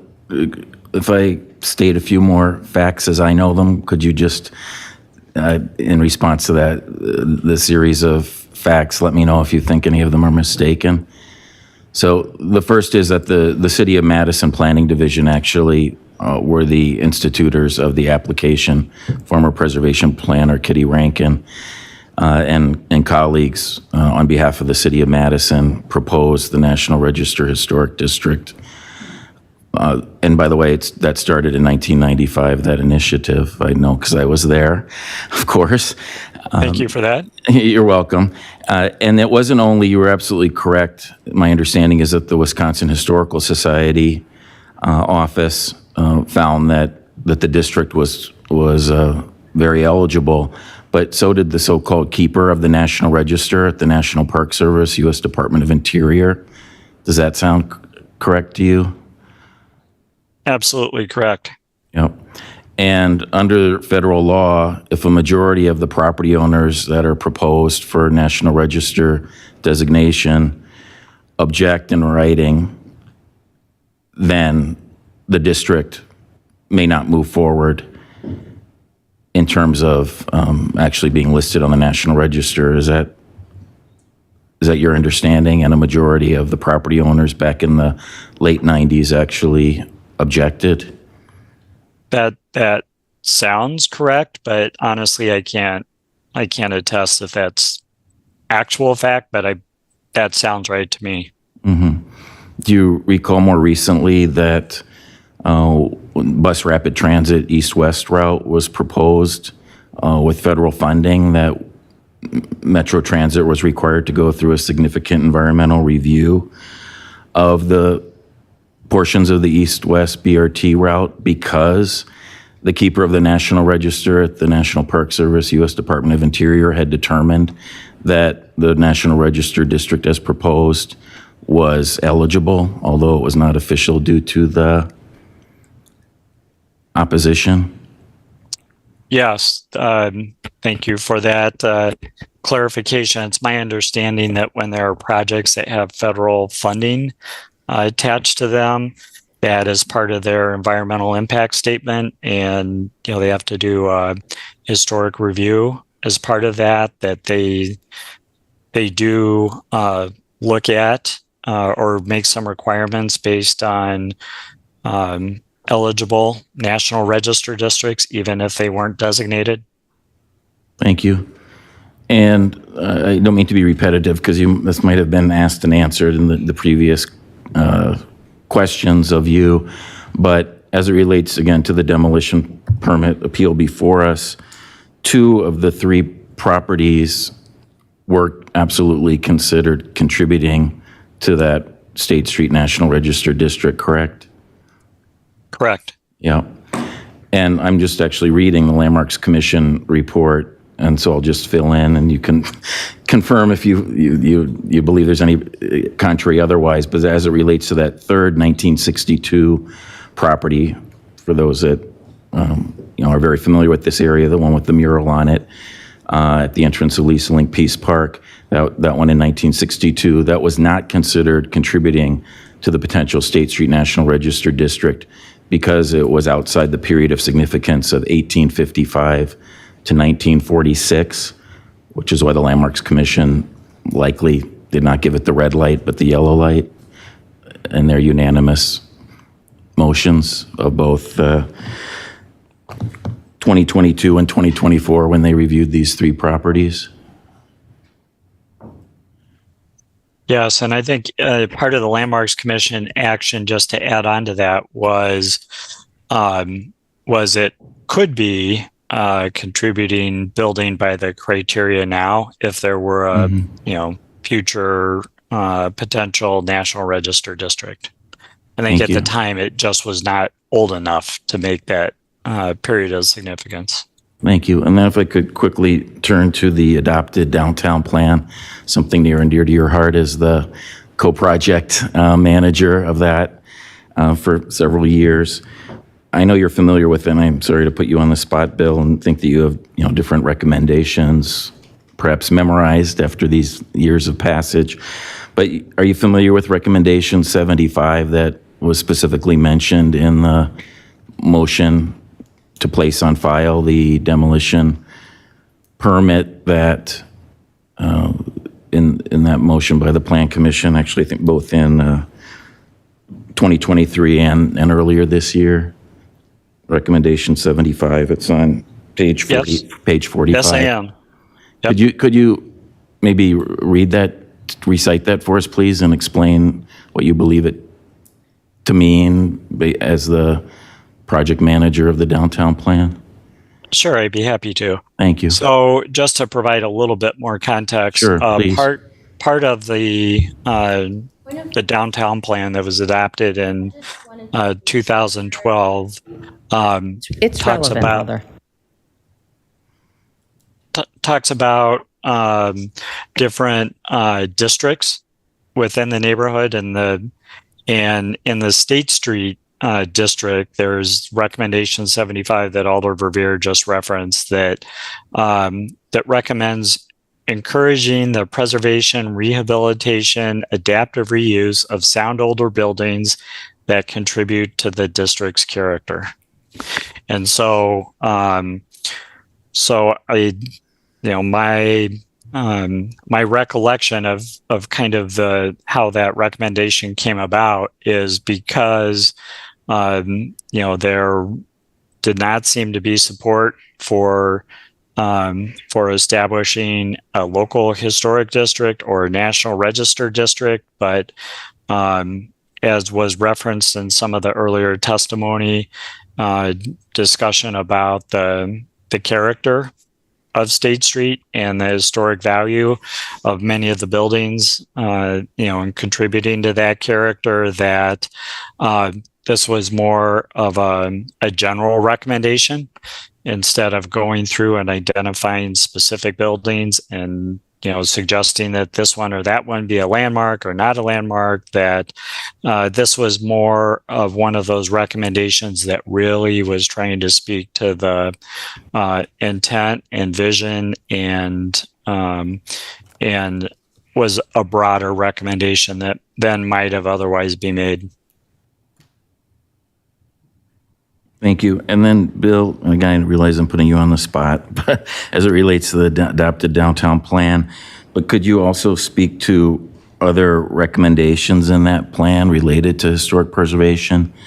As you know, there was a whole chapter on historic resources and historic preservation, and I'm sorry if I'm making this too open-ended, but am I correct that there are recommendations relating to creation or attempting once again to create a National Register State Street Historic District and or a local historic district in the greater State Street area? Sure. So in the chapter that you're referring to, Alder Verveer, there is recommendation 190 that says prepare inventory of historic properties in the State Street District and consider a local historic district designation if initiated by a representative group of property owners. And then there is recommendation 195 that says consider creating a National Register Historic District designation for State Street District if supported by a majority of the property owners to provide incentives for property owners to improve their buildings. So there are recommendations for either or a national or local historic district, but really if initiated locally. So in other words, the city was not going to be the lead preparer of of either nomination like it was for the National Register nomination that we talked about previously.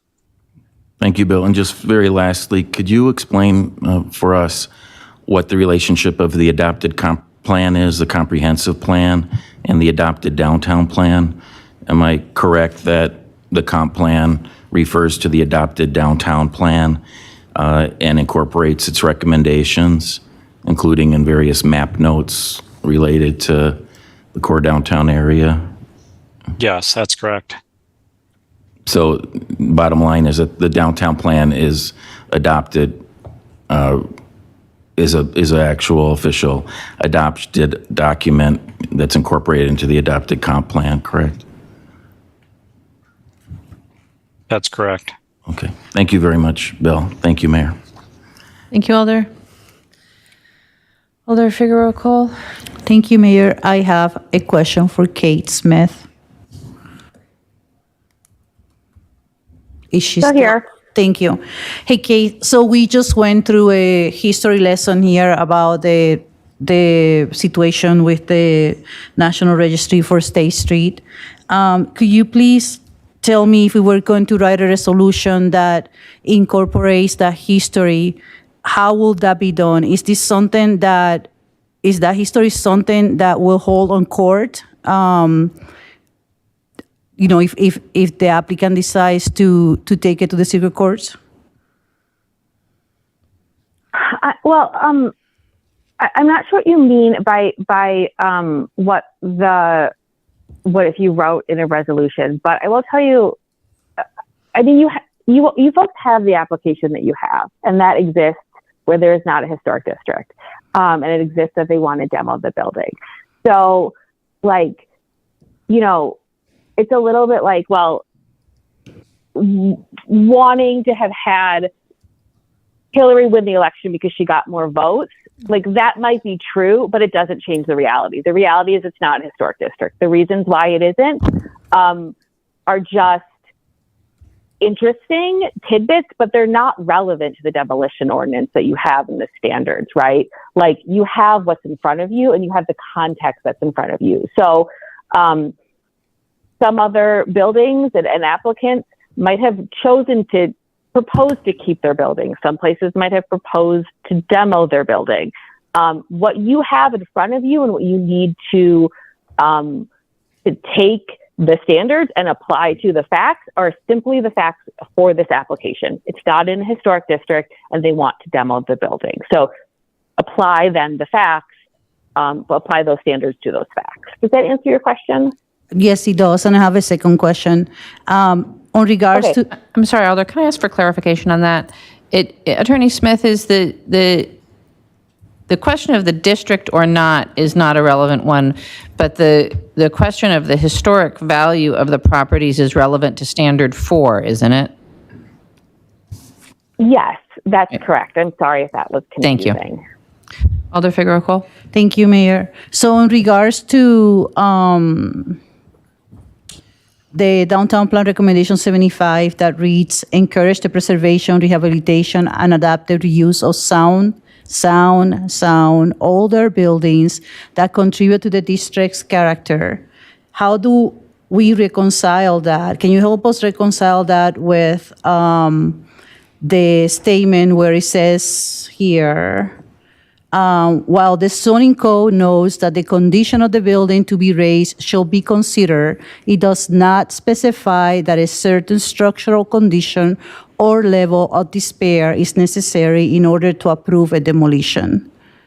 So I'm struggling to understand why those two things, they're not in contradiction, but how do they supplement each other? How do you manage, again, if we're going to put a motion forward, how do you do that with these two statements? Sure. Well, I would say that the information that's in the I'm sorry, Katie. I'm sorry, Katie. Maybe I'm going to be very specific. Which of the two statements takes precedence, I should say? The plan with the wishes of the plan, or the zoning code?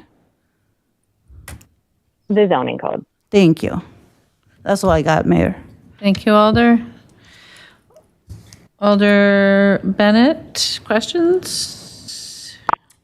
Yes, this would be for, I guess, Bill. I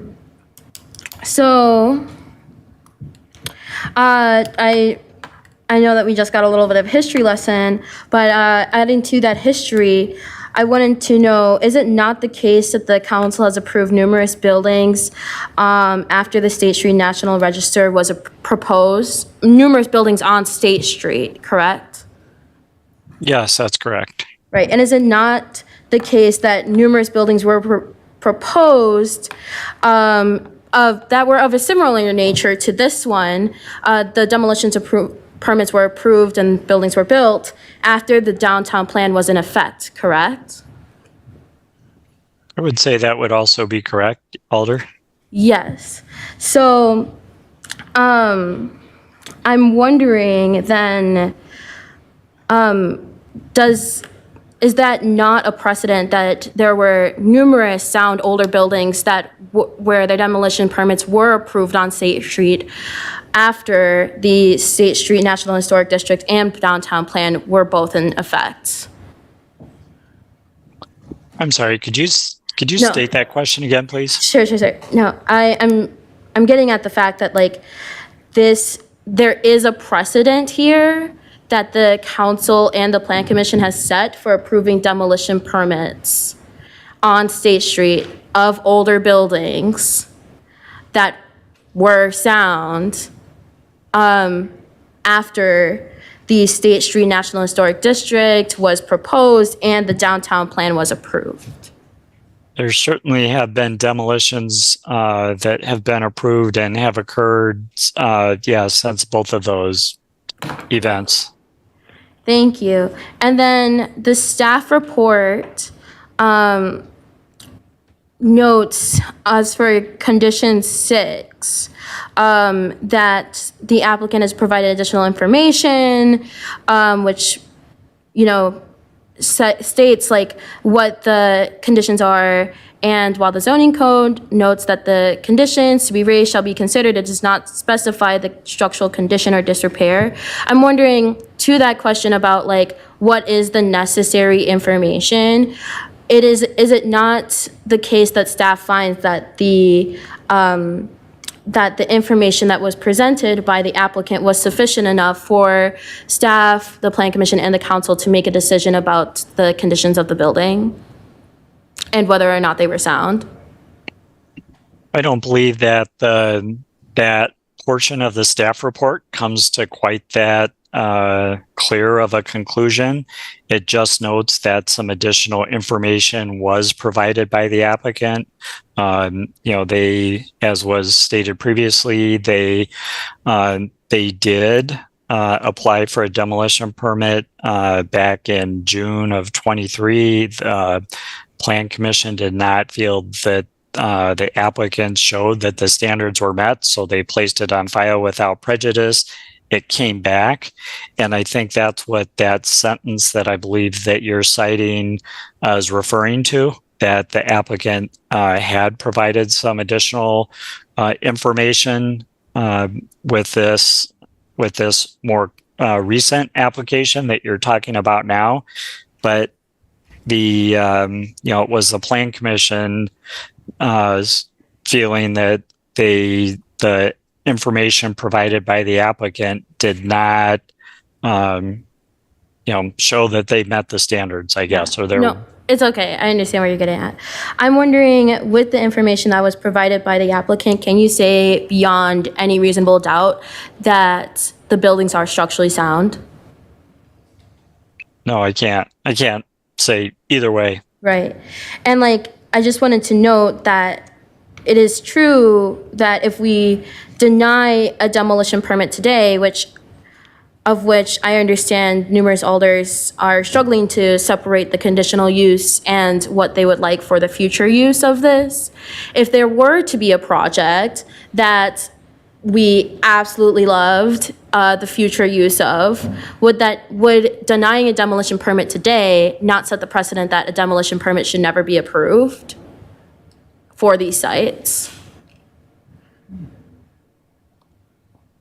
So are you asking whether or not the future use can be considered? No, I'm asking in the scenario that in an event that we deny demolition permit today, does that not set the precedent, making it extremely difficult for us to deny a demolition permit in the future? Well, what I guess the way I would answer that is the Plan Commission did not deny the demolition permit. They placed it on file, because they didn't feel they had the information that they could find that the standards were met. And so, so they did not deny the application. Okay, thank you. Thank you, Alder. Alder Evers, questions? Yeah, for Attorney Smith, please. Go ahead. I'm sorry, hold on a minute. Alder Harrington McKinney, a point of order? Could we begin timing these comments? They're running very, very long. We're in questions, Alder, so we don't time questions. We only time discussion. Thank you, Alder. Alder Evers? I will make this quick. Looking at Standard 7 about the review for historic value at paren B, am I understanding this correctly? And I'll read this. If the Landmarks Commission determines that the property with the proposed demolition or the structure proposed for removal has historic value, then the Plan Commission shall consider the demolition or removal after under sub 9 below after reviewing input from Landmarks Commission. Do you believe that Landmarks Commission did receive input from Landmarks Commission that there was in fact historic value to these properties?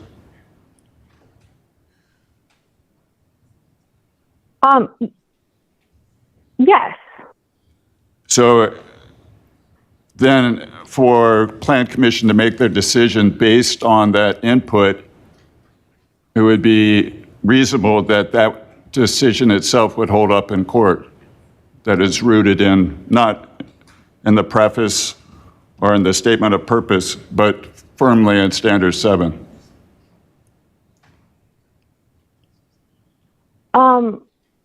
I don't think I understand your question, and I'm not going to speculate on what would be upheld in court at this. Okay, well, thank you. That's it. I don't, I'll stop my questioning there, but you understand Standard 7 and point B as being somewhat informative, correct? Yes. Thank you. Thank you, Alder. Alder Rummel?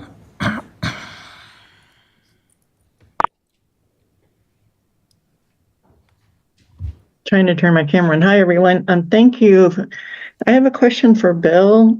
I was interested in Alder Bennett's kind of conversation about the precedent and thinking about like what has been demolished on State Street. The only example I can think of, and I'm not trying to say it's conclusive, is on the 100 block of State Street, where we did agree to demolish some buildings for that overture, I believe.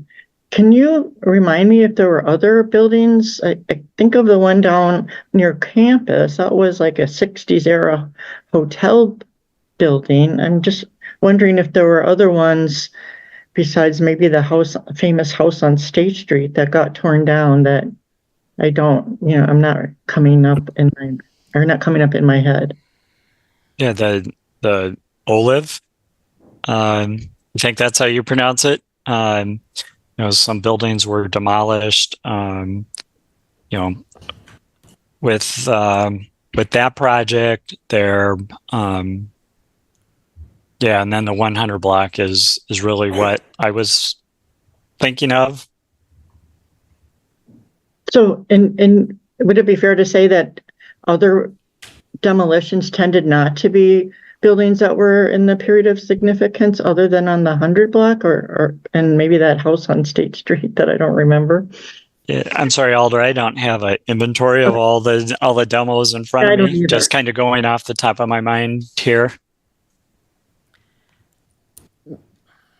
Okay, thank you. I have one more question for you, Bill. So it was the attorney made it very clear that there's no requirement for a condition report. But when I wrote my blog a couple of weeks ago, I did do some digging into Legistar, and I found quite a few condition reports that were presented voluntarily by applicants in order to make the case for their demolition. And of course, there was 118 State Street, there was 615 East Dayton, 127 West Gilman and the Henry Iota Building Condition Report. And also, for our discussion later, the Breeze Stevens facility had a condition report. And these were detailed 20 plus pages of assessment. And so how, when your team is going through the development review process, how do these things that are, quote, not required end up in Legistar from your experience?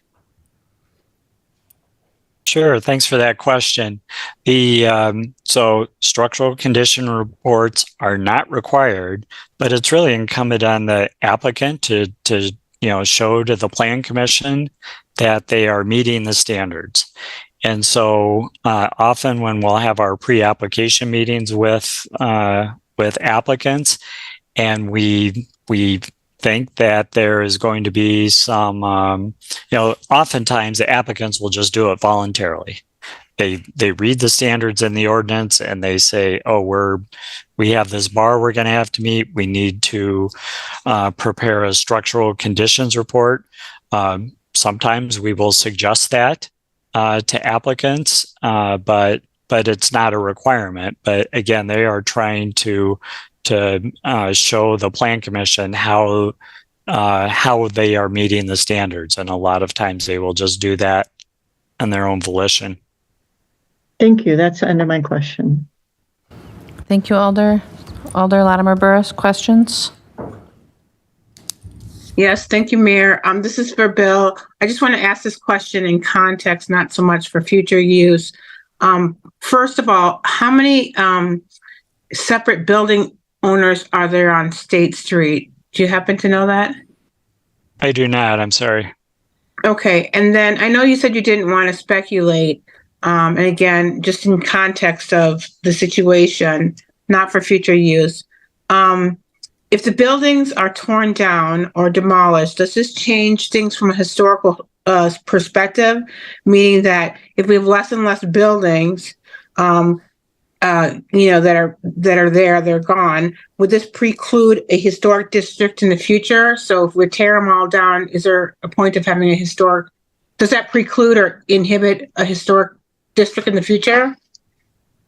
Well, certainly the fewer historic resources you have in an area, the less case there is to establish a district. But what that tipping point is, I mean, they consider the entirety of the context. So what that tipping point is, and whether losing a few buildings means that the chances are that much less. I don't really know what that calculus is, but in general, big macro numbers, I would say that's generally correct. Okay, and then I just wanted to ask, from you working on it and understanding it, and from talking to the owners, trying to get that, get the right percentage agreeing, is the general objection because of cost, or why wouldn't some owners want to do a historic district, if that's appropriate for me to ask, just in context, not for future use? I think, different building owners have different motivations for what they intend to do with their properties. And so, it is honestly kind of all over the board.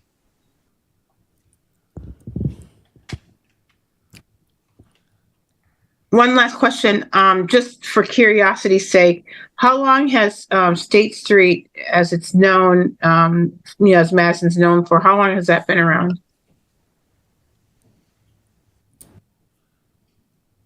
Well, that was part of the original plat of the city. So I know the date of this. It's escaping me at this hour. But it was part of the original. It's been a street since the founding of the city, Alder. Yes. And many buildings have come and gone. Thank you. Thank you, Alder. I have no other Alders in the queue with questions for staff. The motion is to sustain the appeal and overturn the Plan Commission. It requires 14 votes. Is there discussion? Alder Vetiver. I'd like to move an alternate motion that we sustain the appeal for, let me get this right, 440, 444, and 434 State Street, but deny the appeal for 428 State Street. Let's try it as an amendment, Alder. Okay. One more time, sorry. That we approve the appeal, uphold the appeal for 440 to 444 State Street and 434 State Street, but deny the appeal for 428 State Street. No, I'm just looking at there's three buildings. The 1962 building, the 1899 building, and the 1893 building. And I'm suggesting that we deny the appeal of the 1893 building, which is 428 State Street. So that's a motion. Is there a second? It's moved and seconded to amend the motion to sustain the appeal to allow demolition of two of the properties and deny demolition on the 428 property. Alder Vetiver, did you wish to speak further to your amendment? Sure. So we've established that the 428 and 434 properties have historical appeal. The 440 to 444 is questionable. However, the applicant states that the 434 building is in the highest level of disrepair. So recognizing that the challenge of reconstruction, rebuilding would be very difficult for that one, still maintaining some level of the historical context of State Street by retaining 428 while allowing the applicant to demolish the two is the proposal. Thank you, Alder. So we're on the Vetiver amendment. Alder Bennett? Can I ask? Yeah. A question. Alder Bennett skips. Alder Figueroa Cole. Okay, I just have a quick question for the elder if they want to answer. I mean, well, not for the elder. I just have a general question. Isn't this a construction of one building, or are we building three buildings? The question before you is not about construction. The question before you is about demolition. Oh, that's right. So we cannot consider the project. No. Okay, well. Thank you, Alder. Alder Bennett?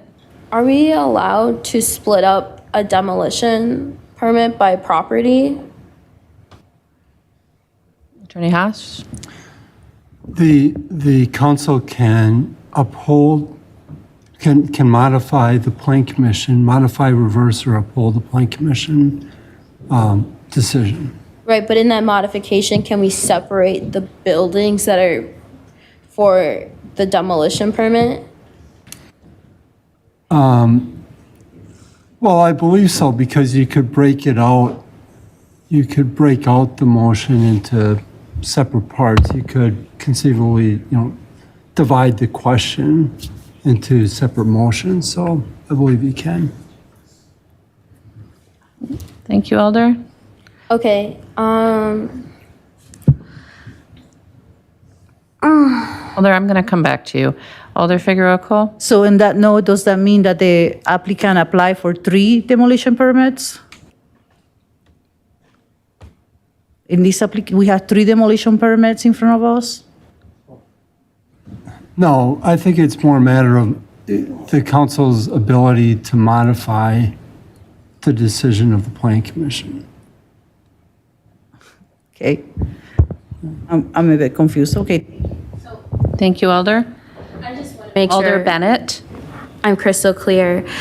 So if the plan commission were to see this and said, like, we want to approve demolition for 3 buildings but not 1, the plan commission would be permitted to do that, even though the demolition permit request is under 1 application? I think the plan commission could have decided to approve the demolition permit as to 1, 2, or 3 of the buildings.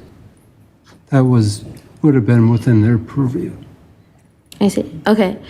Appreciate that. I'm sure it's not a surprise I'm disinclined to support such a motion. And I just have, I don't want to say just, I have three areas to talk about. So first of all is like the legality. We've heard plenty about the legality of this. And from what I've heard, a majority of the concerns related to this development are about the conditional use permit and not the demolition permit. I have heard from alders that they do not want to support a demolition permit unless the applicant does a full facade facadectomy, or if they don't include new designs in their new development. And that is not, as we heard, a legally permissible argument. Similarly, we've heard that like a applicant requiring or requesting any report from such a structural engineer or any such professional is not something that we can use as a basis to deny demolition reports. We can only use what is in front of us today. And furthermore, when it comes to the basis of which the Plan Commission used to deny this demolition permit, it is on quite shaky legal grounds. As noted, there was a circuit court ruling against the Common Council for doing this exact same thing just a few months ago with relating it to the statement of purpose, a denial related to the statement of purpose. And I'm afraid that the council is doing the exact same thing today, is relating a denial of one or the entire demolition permit on the basis of on the basis of the statement of purpose, and that is not legally permissible, nor is like the conditions of the current buildings. So in total, I think like it's on shaky ground, and we just need to use what's in front of us. And I will remind alders that are considering this of like the precedent that we set tonight. Even if we set the precedent that we want to deny or uphold the placing on file of the permit for building for the 444 building, that sets a precedent that if we get a building that is amazing, that we love, that that meets the conditional use standards, it sets a precedent for us to not pass a demolition permit in such a regard. So all of that being said, shaking grounds. Next, I don't think that this council has, or those that are not supportive of upholding the full appeal are understanding the extent to which we are requesting or desiring of these developers. To rehabilitate the building means to completely gut it, to completely reshape and reform it in such a way that is very difficult to do physically, and also almost damn near impossible to, or darn near to do financially. To do the facadectomies and such repair that was noted by registrants today, of which have done repairs on buildings that are not on State Street, or have a significant staging area, are completely different examples than what we have presented today, does not realize the conditions that are in front of us. Like the applicant noted, to do these repairs, they cannot use any area of State Street, nor can they use Peace Park, which is right next door to it, God forbid they touch the trees in Peach Park. So that means that they have to put up staging on the front and the back of the building and work from the back forward. When you have a 3,900 square foot building, that is extremely difficult and extremely financially unreasonable. So that is why it's so difficult in this situation. It's sure, if we all oozed money, we could preserve every single building that's in front of us, but that's not what's in front of us today. I mean, if I wanted to be completely change my entire body and look like Kim Kardashian, sure, I could do that. I don't poop money and could not do that. And I think that's the same thing that we're thinking for these developers to do, is do something that's really tough in general. And so related to the historic value, there are numerous buildings that we have approved on State Street that are of historic value, approved demolition permits for. That includes 4041 Francis Street, that's on the historic register, that was demolished for the Hub, 341 State Street, which was demolished for the Olive Madison. And then I will also note for the Olive Madison, with the facades that they created, while they didn't do a full facade ectomy, they had a significant staging area where they were allowed to use State Street. I very much so recall having to walk under the staging area on State Street, which is for Olive Madison, which is not what is possible for this development. So all that being said, I hear what people are saying of wanting to preserve the facades. I hope that we could just talk about that during the conditional use process and not here in a demolition. And if we're talking about philosophy and feelings, there are numerous buildings on State Street that indeed should be preserved. And I really beg us to question, are these the ones where we really want to stick our stake in the ground on? I know folks have talked about the promotional materials of State Street. I don't know if they've ever passed these buildings, but I don't see boarded up older buildings that are clearly are in states of disrepair, completely vacant on those promotional materials. And so when we talk about State Street being the jewel of downtown Madison, that to me is not what is presented. And when we talk about polishing our crown, there's a difference between polishing a couple of jewels and a diamond and completely having a pen, something that's not a diamond in the rough. And these buildings, even if they were to be upgraded, would be C-grade buildings. They're not A-grade buildings. And so that's the difference when we talk about the Mr. Kleba's building on Mansion Hill versus these buildings on State Street.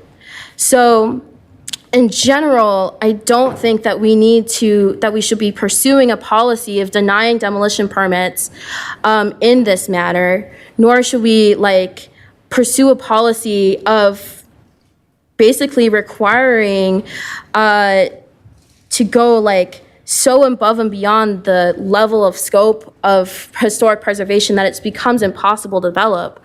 This is why we have a housing crisis, to be honest. We are creating a Madison of which the only way you can develop is if you have oogles of money, across the street with Olive Madison, and you're able to go through such an arduous process and then change things, do things that I don't know, if you had a lot of money, you could do that with the facades and everything.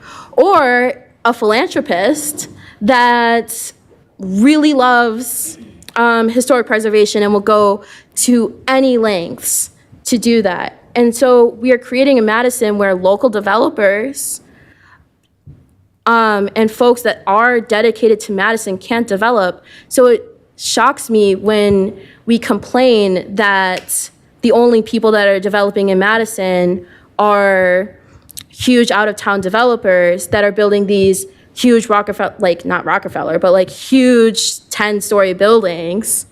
And then we have something in front of us that's not that the things that people are wanting and are saying it's not good enough.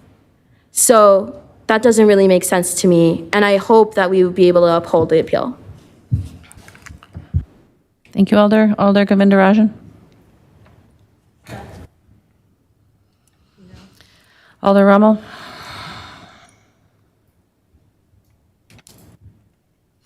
Thank you, Mayor. I appreciate Alder Vitiver's effort to try and go somewhere to get to a good outcome. But I do kind of question whether, for me, the fundamental question gets resolved with that. And is that, do we have enough information? I mean, we're not the Plan Commission, so we have more discretion, but they were tasked with, do they have enough information to determine if the proposal meets the standards for demolition? And so I still don't really know that the one building the applicant says is just so far gone is truly beyond repair, it's not sound, not salvageable. It might be. I'm willing to accept that it might be. And so I guess I would not support this because I'd rather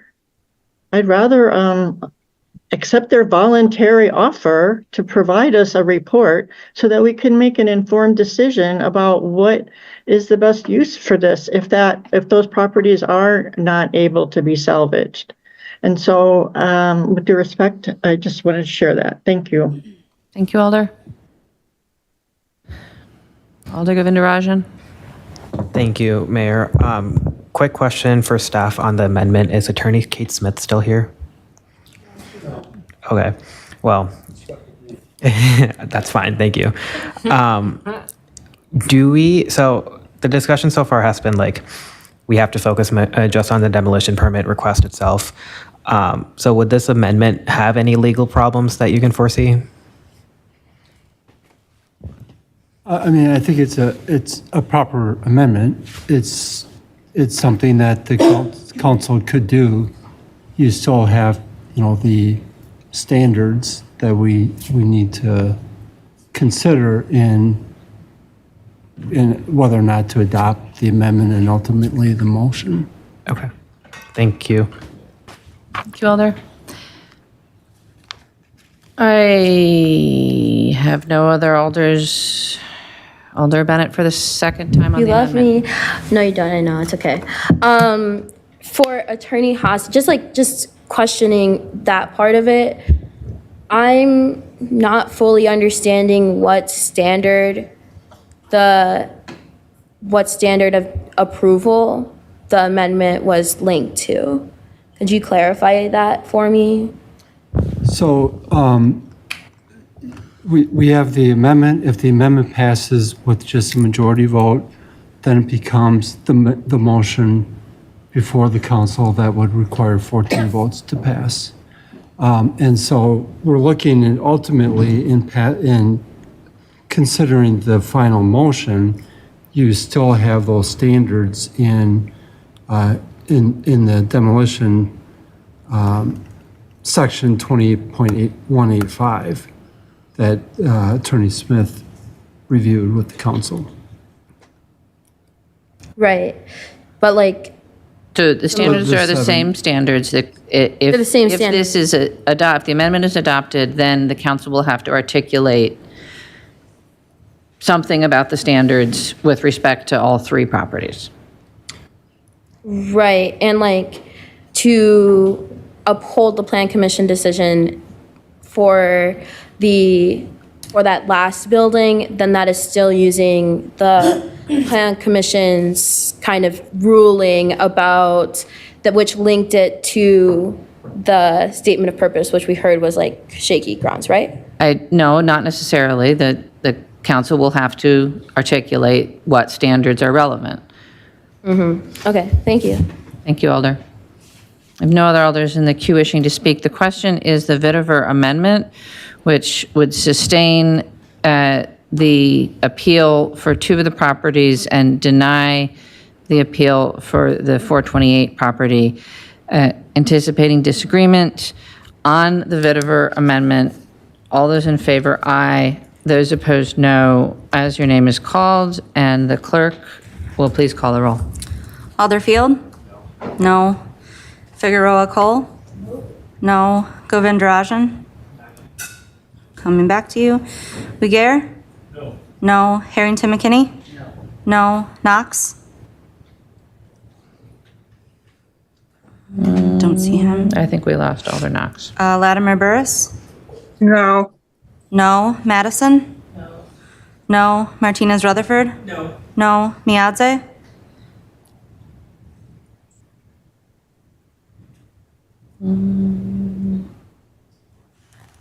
It looks like you're there, Alder Miazzi, but you're muted.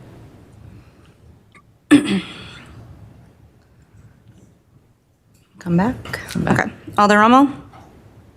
Oh, sorry. Sorry, Alder. No. No. Tischler? No. No. Verveer? No. Vetiver? Aye. Wahelia? No. No.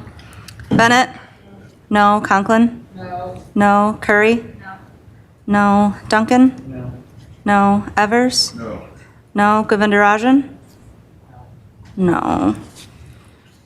So that is 1 aye and 17 noes. Miadze. Miadze?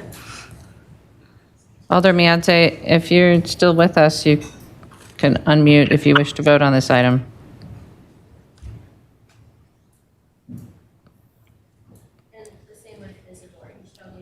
He's not here. He's not in the meeting.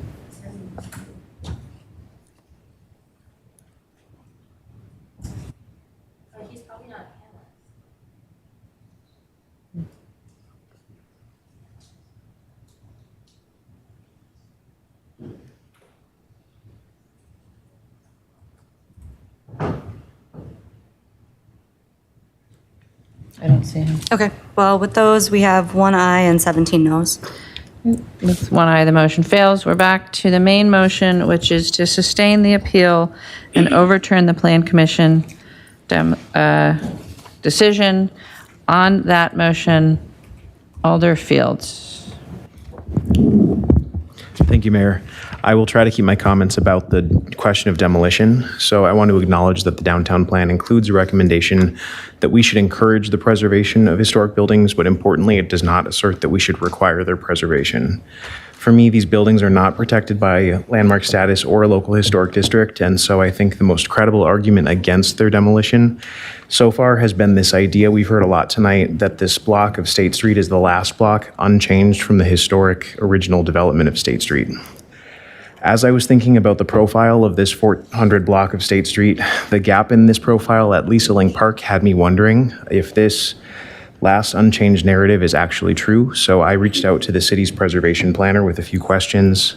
She shared information with me about the 4-story building on State Street where Lisa Link Park is now.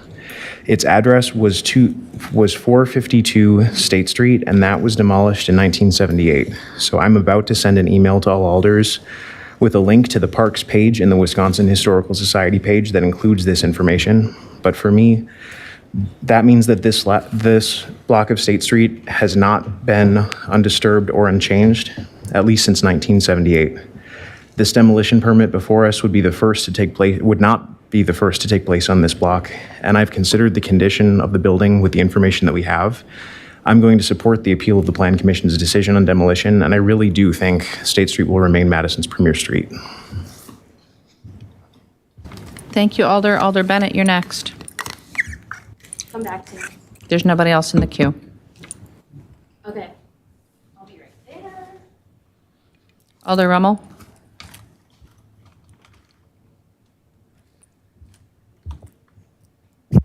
Thank you, Mayor and everyone. This is a really important discussion. I think people raised some of the issues of balance that we face. So obviously, a case has been made that sound buildings have been demolished, and I'm sure we all have experiences in our district, and I do as well, and I represent 3 of the 5 local historic districts where, based on an assessment of the application, we agreed to make a demolition. So it's not like there's some hard rule that we can never break. And as Alderfield mentioned, in 1978, we took out a building. So I acknowledge that. But what we're faced with is a balancing test. We have the standards for demolition, standards 1, 4, 6, and 7, I think, are related to our decision.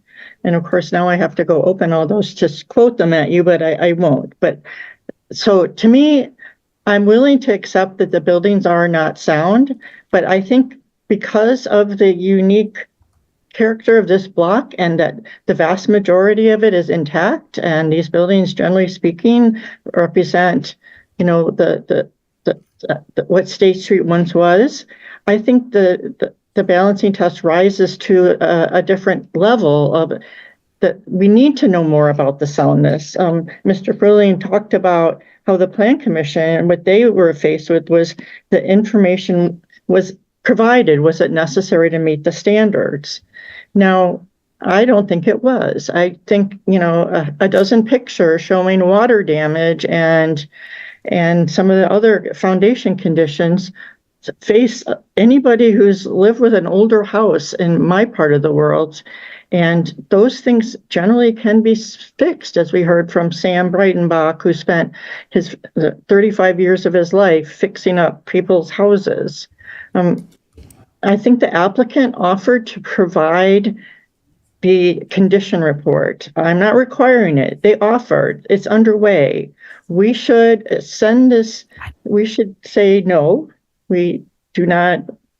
I don't know the right words. I would say no and let them go back to Plan Commission with their condition report in more detail, and let that be at the floor of the people who have the decision and skills to weigh that report, as well as look at then, if they agree, at the conditional use application.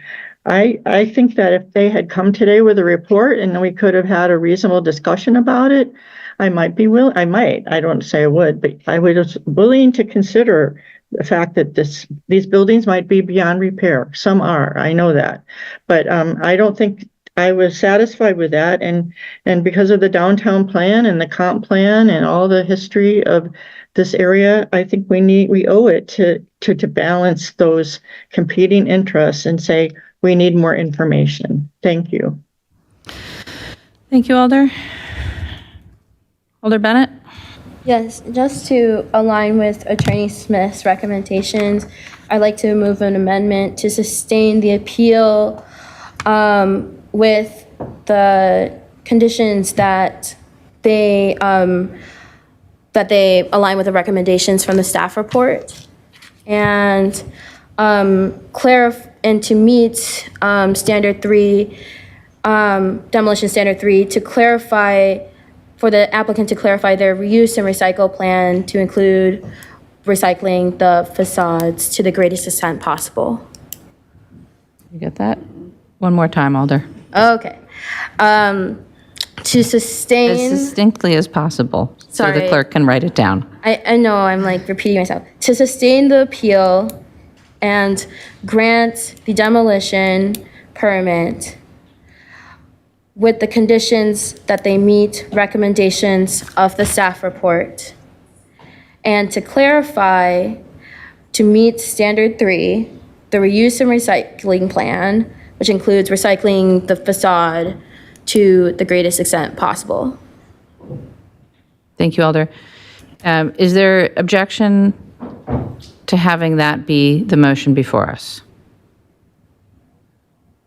Seeing no objection, that's the motion before us. Alder Bennett, did you wish to speak to it? No, yeah, this is with Kate, and the third is like to help out with the concerns. Thank you, Alder. We're just substituting it to the original second. Okay. I have no other Alders in the queue. Oh, I did. Alder Verveer. Thank you, Mayor. I'm sorry to disappoint you. I just can't let this go without saying something or two. So I believe the Plan Commission firmly got this right, both in January of last year and March of this year. I could go through the standards. I was prepared to do so, again, so that we have a complete record here.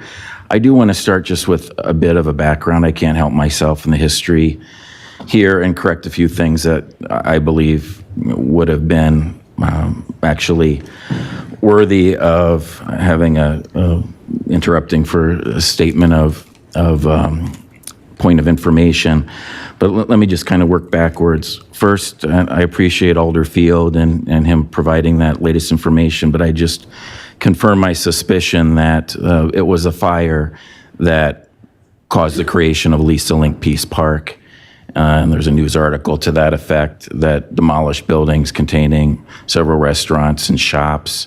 So I believe that 452 State Street was allowed to be demolished to create the park because of the gap in the street as a result of that fire. And anyway, so that's just one point that I wanted to mention at the outset. The other point I just wanted to make, I just have a list of quick corrections here, and I apologize, these aren't in the order of importance, but I have to correct a couple of statements as it relates to what resources are available to preserve the buildings in question. First, the easy one, the City of Madison's Facade Improvement Grant Program, it allows for $10,000 per facade. Since this is adjacent to a public park and one of the buildings is 3 facades that are visible, by my calculation, this would be worthy of $20,000 for 2 buildings each, respectively, and $30,000 for the 3rd building. Furthermore, it's in a tax incremental finance district, and a TIF application could be made to preserve these buildings in addition to the facade improvement grant. But my main point, my segue here, is historic tax credits on the federal and state level.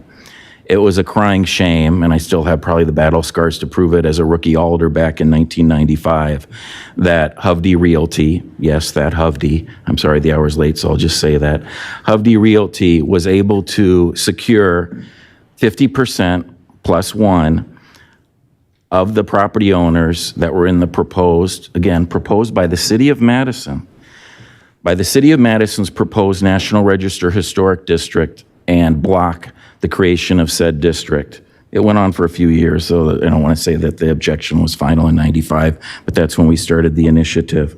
So through the use of attorneys and others securing the signatures and notarized statements to object, that was done. And that's the fact. And sadly, we have been paralyzed ever since in anybody's collective thought or interest in creating either a national register or a local historic district for Greater State Street, what I have long argued is the most important street in the entire state of Wisconsin, not just our community. And one reason why it is so important and so special in a tourist destination is because of heritage tourism, is because of the historic buildings on the street.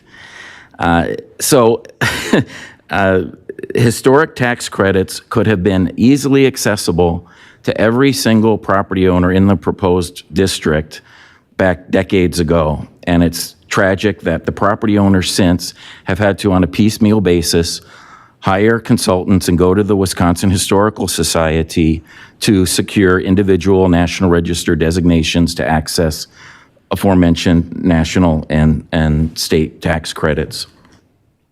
If it was a district, which is only a beneficial opportunity to access tax credits with no strings attached, it would have encouraged so much more preservation, I believe, on that great street.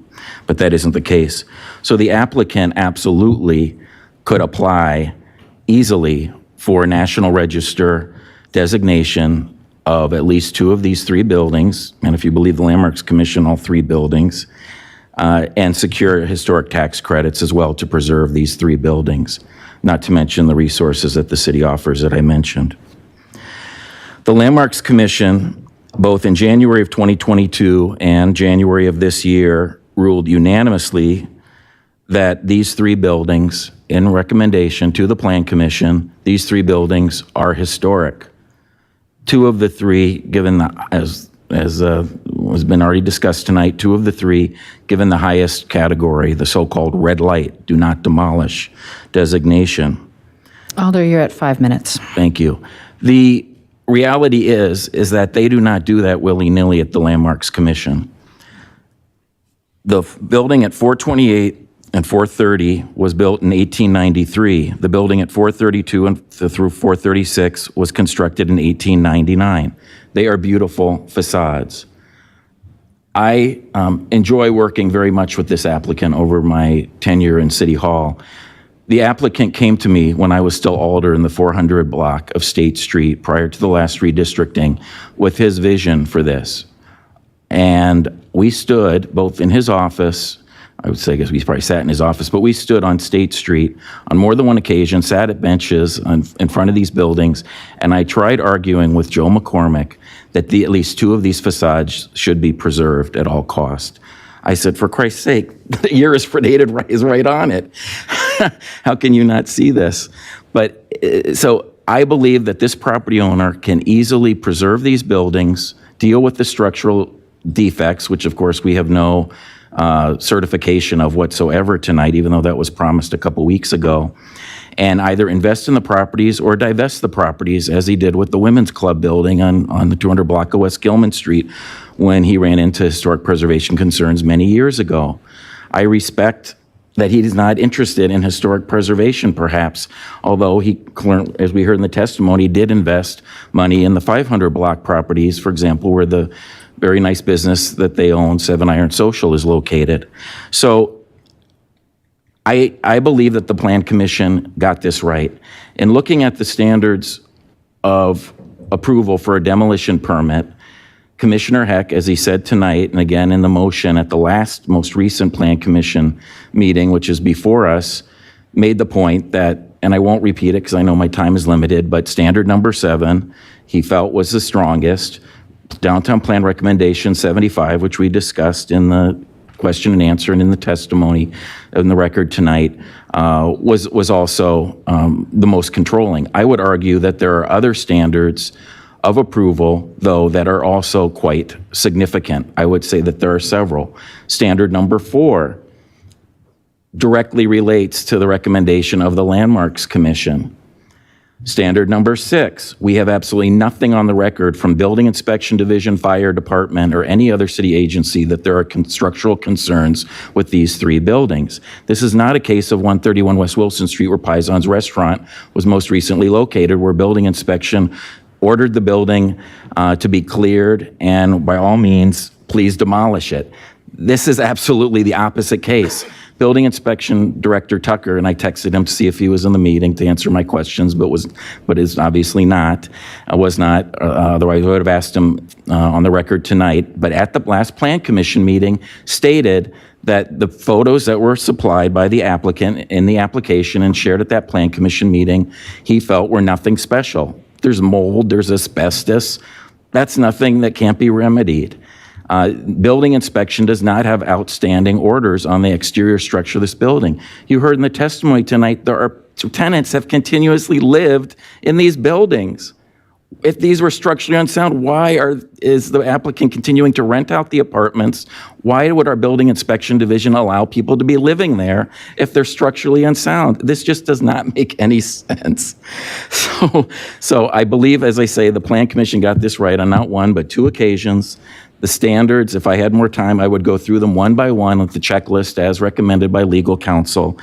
I implore my colleagues, do not overturn the decision of the Plan Commission in this case.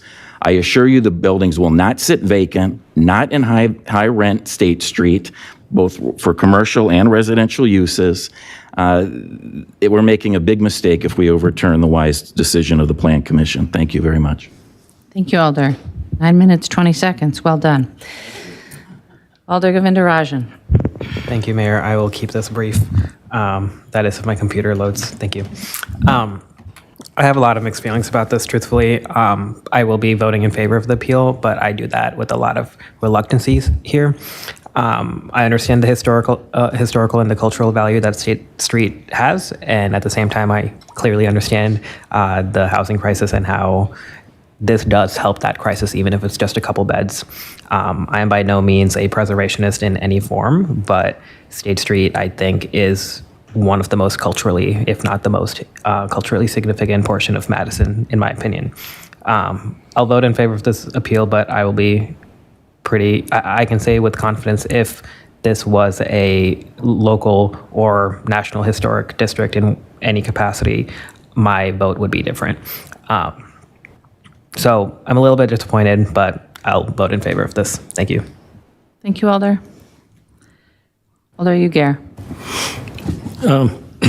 I have been trying very hard for the last couple of hours, reading and rereading the 7 requirements and standards for a demolition permit. I very much wanted to find a reason to overturn the decision of the Plan Commission, but I have not been able to do that. I think, echoing the comments of Alder Verveer, that standards number 4, with regard to evaluating the historic essence of these buildings in comparison with the standard required under 6 with regard to the condition of the building and the cost or whatever criteria we wish to use for evaluating the ability to preserve or not preserve those buildings, that the Plan Commission did indeed meet these standards and make the proper decision. I'm probably the one who's old enough here to remember walking down State Street in years like 1958 or 59 and being able to buy anything I wanted to buy between the college, the university, and the state capitol. And it's changed dramatically, and it's certainly not like it was then. Frankly, I was never that impressed. That's why I was looking for a reason to overturn this.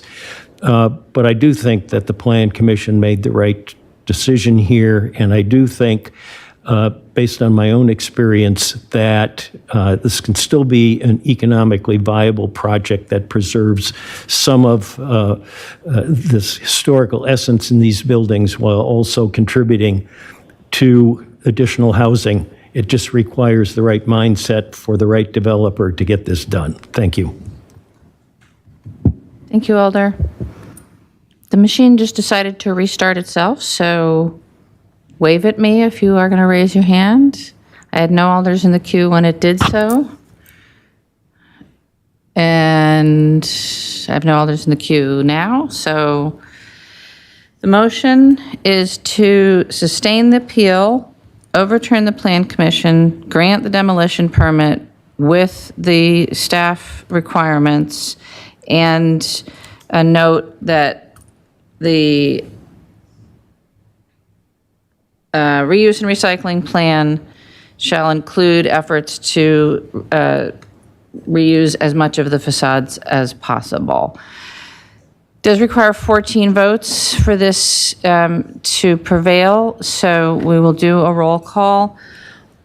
Mayor, please just make it clear that a yes vote is for sustaining the appeal and a no vote is for denying the appeal, correct? That's correct. A yes vote is to sustain the appeal and grant the demolition permit. A no vote is to deny the demolition permit. So all those in favor, aye. Those opposed, no. As your name is called, and the clerk will please call the roll. Alderfield? Aye. Figueroa Cole? Aye. Aye. Govindarajan? Aye. Ugair? No. Harrington McKinney? Okay, coming back to you. Alder Knox?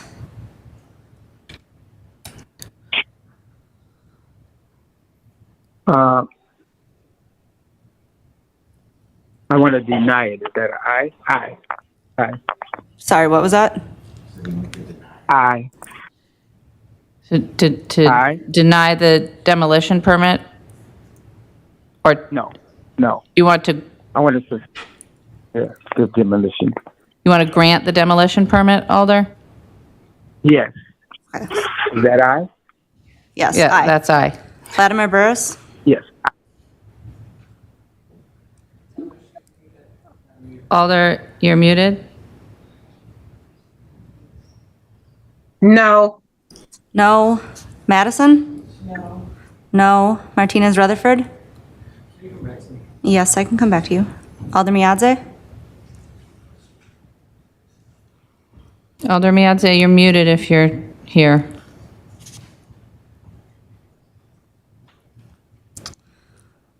Alder Rummel? No. No. Tischler? No? No. Alder Vervier? No. Vitiver? No. Wahelia? Aye. Aye. Bennett? Aye. Conklin? I'll come back to you. Curry? Aye. Aye. Duncan? Aye. Evers? No. No. Alder Harrington McKinney? Abstain? Martinez Rutherford? Aye. Aye. Miadze? No. No. Conklin?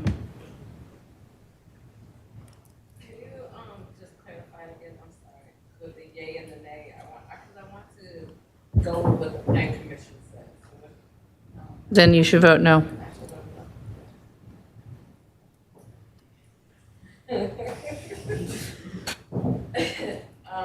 It's not material at this point, Alder. No. I think that's everyone. That's correct. That's 9 ayes, 10 noes, and 1 abstain. With 9 ayes, the motion to appeal, to sustain the appeal fails. And we will move on to item 37. Item 37 is Legistar 82711, authorizing the Parks Division to submit and, if awarded, accept a grant from the state of Wisconsin for improvements at Bree Stevens Field. On item 37, President Figueroa, call a motion, please. Motion to adopt. Moved and seconded to adopt. Just be clear, the question here is whether or not we can apply for and receive a grant. This is not a larger conversation about the status of Bree Stevens Field or the contract between us and anyone else. Are there questions for staff? Alder Tischler? I wonder if I can make a motion. We have several alders with questions for staff. All right. Alder Figueroa Cole, questions for staff? I just want to, again, clarify or have staff clarify what the fund, what does the funding looks like for the matching of these grant? Superintendent Knapp? Is that, Applied for, I'm sorry. you're sitting in the streets place. Oh, That's okay. I didn't put this out. The street superintendent is out busy working on streets, so everybody, as a public service announcement, be very careful on your way home tonight. Police and fire have a number covered, but a number of roads are blocked. We've lost at least 100 trees on the street tonight. We have applied for a $4 million grant from the state. We would need to match that on a one-to-one basis. The current application includes a $2 million utilization of TIF supported, our TIF support from, it still needs to go through the board of review. Matt can talk about that process if needed. We also have $1.8 million tied to a combination of the citywide and the North District impact fee, park impact fee. And there is a component of the match that's $200,000 we had budgeted for a number of years, it's geo related, to try to address the continued and sustained decking and leaking issues that left unaddressed, which has been patching mostly, but left unaddressed will create water damage in a historic national landmark, which would be bad. Thank you. So, as many people know, I don't per se follow next door, but people can help themselves, but send me clips and snips of it. So there's this story going in next door that we asking the city of Madison to raise their taxes to pay for $8 million repairs on this particular project. So when it comes to the impact fees, where is that money coming from? Impact fees are paid by, I want to answer this very clearly because I don't like the association of parks versus affordable housing. So impact fees are paid by new residential development units in the city of Madison that are not exempted in full and total for their affordability status, which is determined by our partners at CDD. So every new residential unit pays a fee unless it's been exempted for the one reason, which is low-cost housing. And every one of those fees is split between a component of, sometimes a component of land, but always a component of a citywide benefit district and a north, east, west, and central benefit district that can be used only for park infrastructure fees. Thank you. Matt, so when it comes to the TIF district, there's multiple ways that we can use the TIF district. Does that mean, are we able to do we do projects like this on a regular basis while at the same time support affordable housing projects? Thank you, Alder. Yes, we have. And within this TIF district, we have both supported affordable housing and we have made infrastructure improvements, including to Bree Stevens Field. Thank you. And then the remain $200,000, right?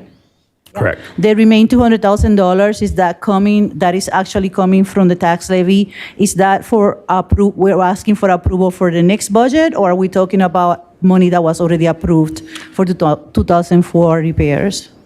That is already authorized in 2024. It was scheduled back from, I think, 2019 is when we put it in to the 2024 SIP because we want to periodically do that. We've had decking and water issues there. Again, I want to highlight that has been a sustained major concern of the facility.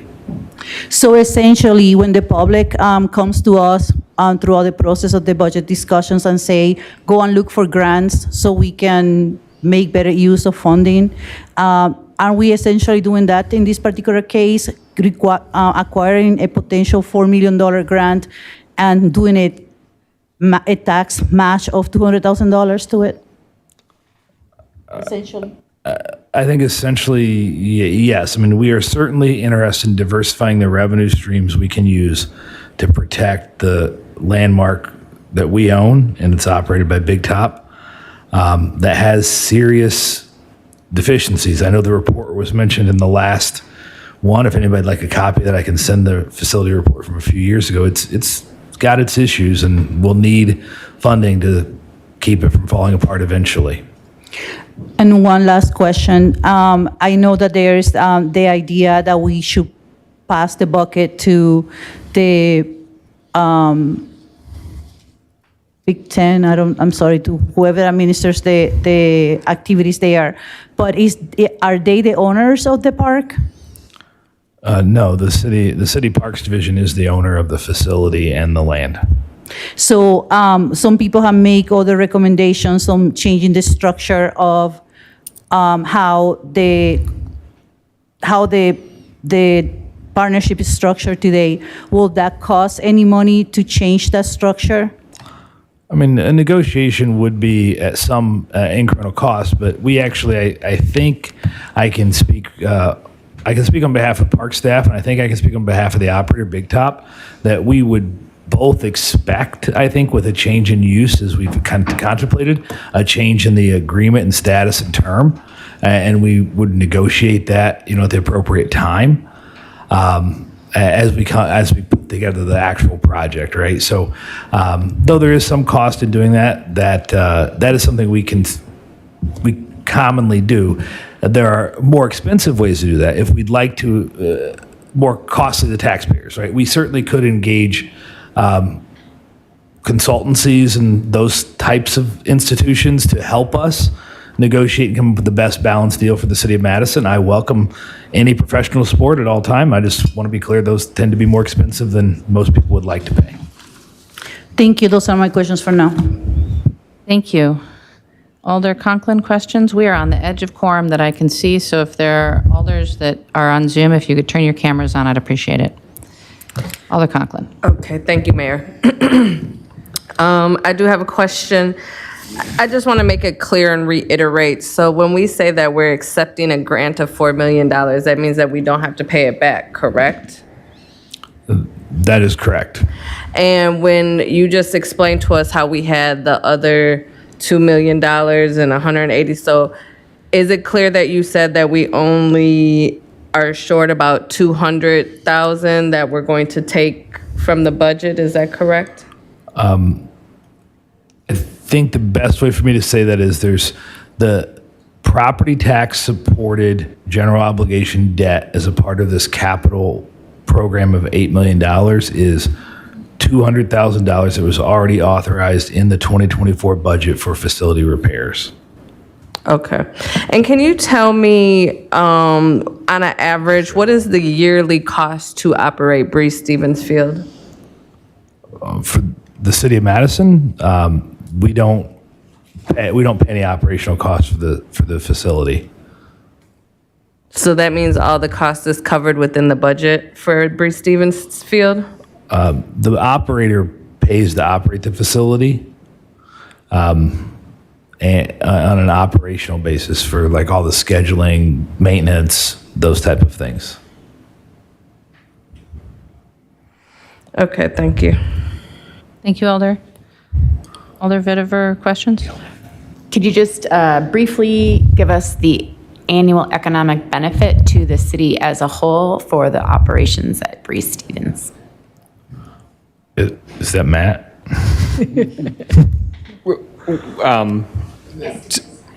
To the best of my knowledge, we have not completed a formal economic impact analysis of Breeze Stevens Field, but certainly there are numerous people staying in hotels, eating at restaurants, employees of Big Top Productions, and others. So clearly there is an economic benefit of the facility. All right, I have no other alders in the queue with questions, so Alder Tischler for discussion. Is it time to make a motion, or do I? So we have a motion in front of us. If you want to make an alternate motion, you can do it. Okay. Yeah, I'd like to request refer Legistar item 82711 back to the Finance Committee on May 28th for consideration of funding alternatives, and then return back to the Common Council on June 4th. I'm sorry, can you say the Finance Committee date again? I'm sorry, can you repeat that? The Finance Committee date again? I have May 28th. Thank you. I'll send this off right now. Okay. So the motion is to refer this item back to Finance on 5/28 and Council on 6/4. Is there a second? Going once, Alder Evers will second.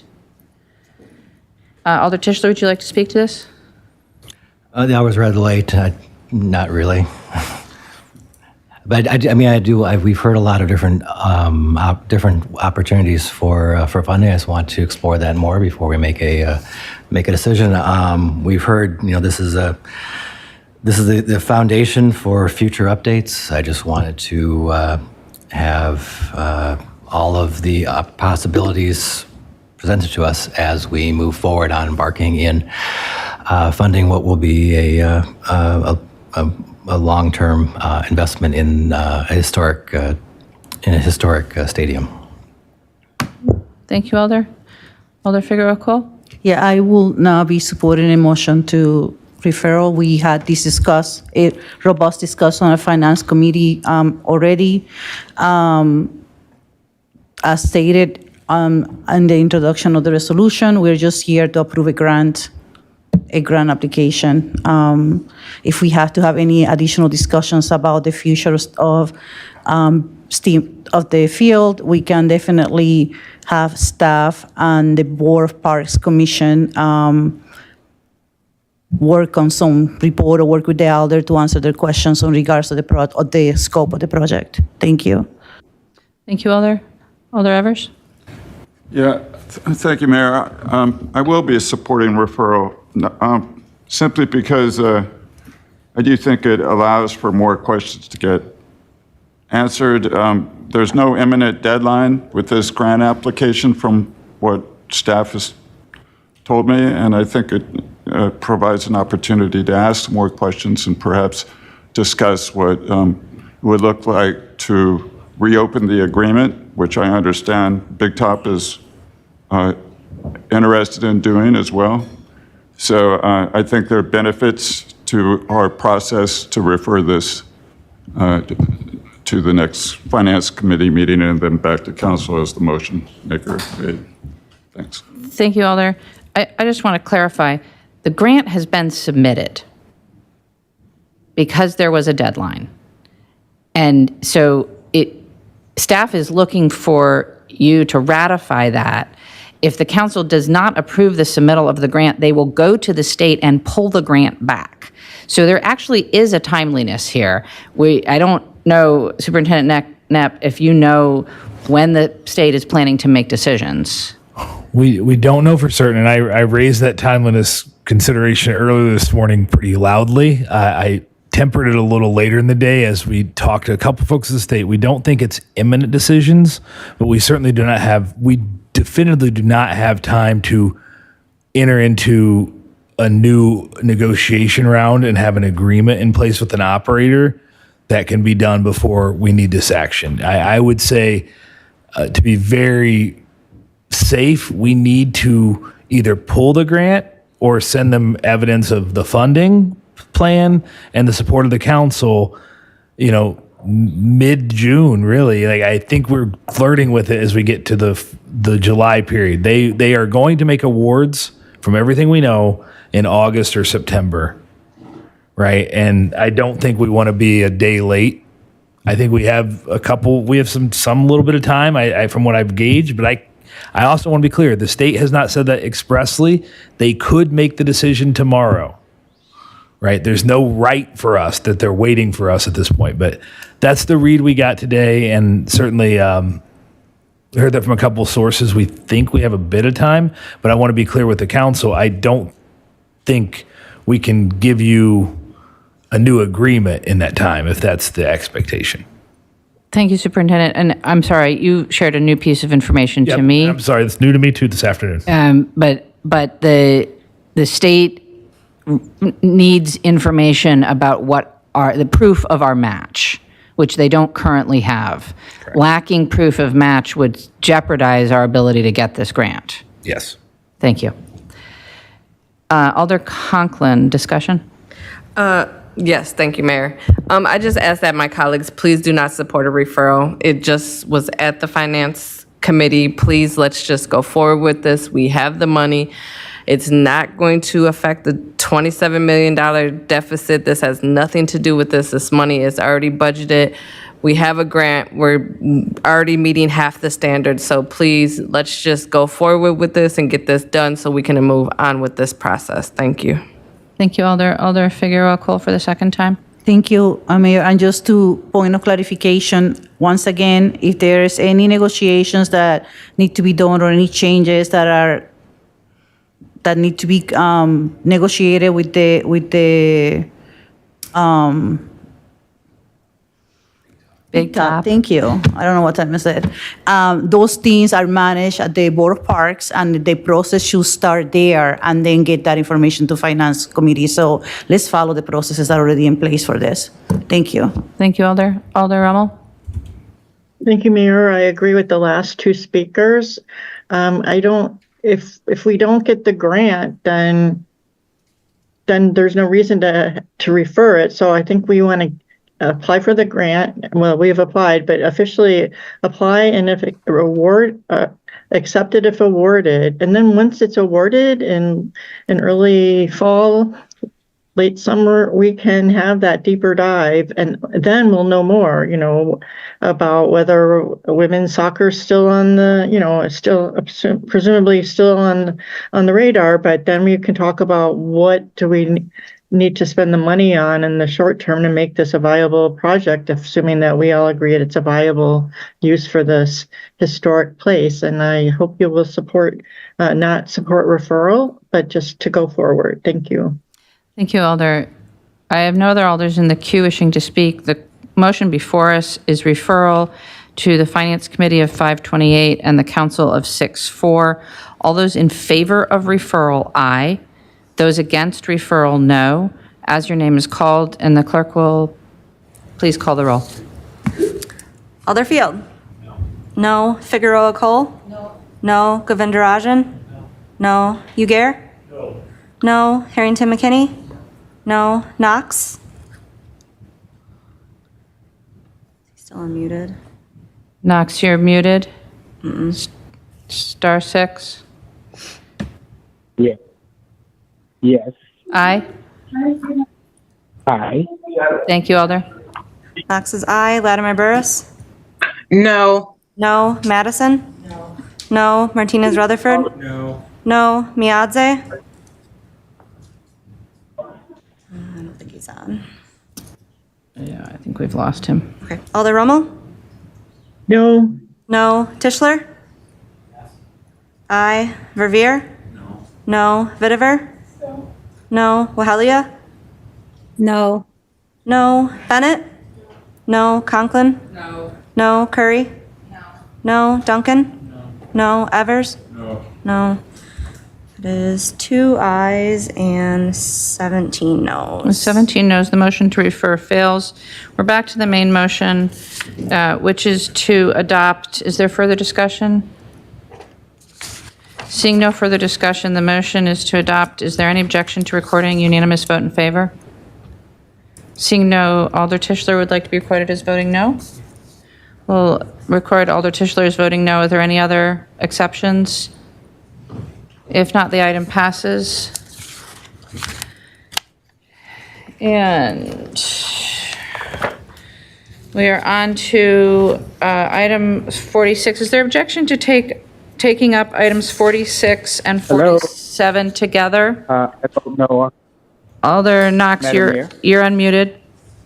Alder Knox? I'm voting no also. Yes, I'm voting no also. Okay. All right, thank you. Yes, we'll record you as such, Alder Knox. Thank you. Thank you. All right, so we'd like to take up 46 and 47 at the same time as their objection. Seeing no objection, we'll take up 46 and 47 together. Alder Figueroa Cole, a motion on both, please. Motion to adopt. Moved and seconded to adopt 46 and 47. Are there questions for staff on items 46 or 47? Alder Wahilihi? Yes, Madam Mayor, is Jim, can he give us a summary of what's happening with these projects? Director O'Keefe.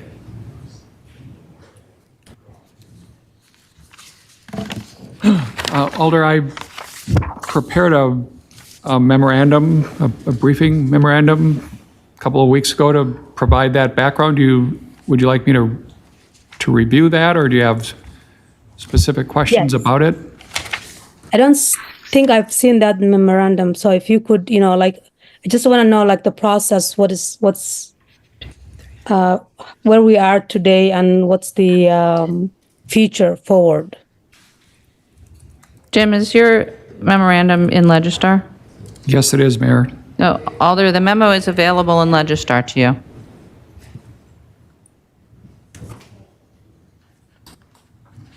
Do you have a specific question? Yes, like I said, the future of the project, I based on what I heard and what I read, it's the property is bought, right?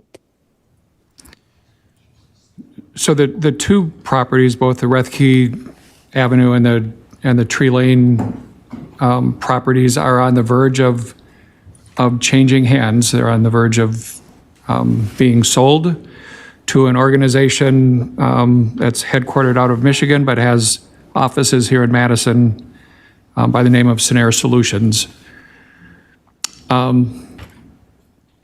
As part of the agreement, as part of the purchase agreement, Scenair has committed to keeping all of the units at these two properties affordable within our common affordability standard, which is making the units available to households earning not more than 60% of the county median income.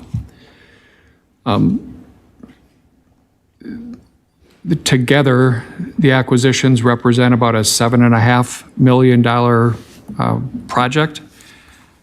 As part of the purchase and sale agreement, Scenair Solutions has agreed to assume responsibility for outstanding secured loans that the City of Madison has on both of the properties.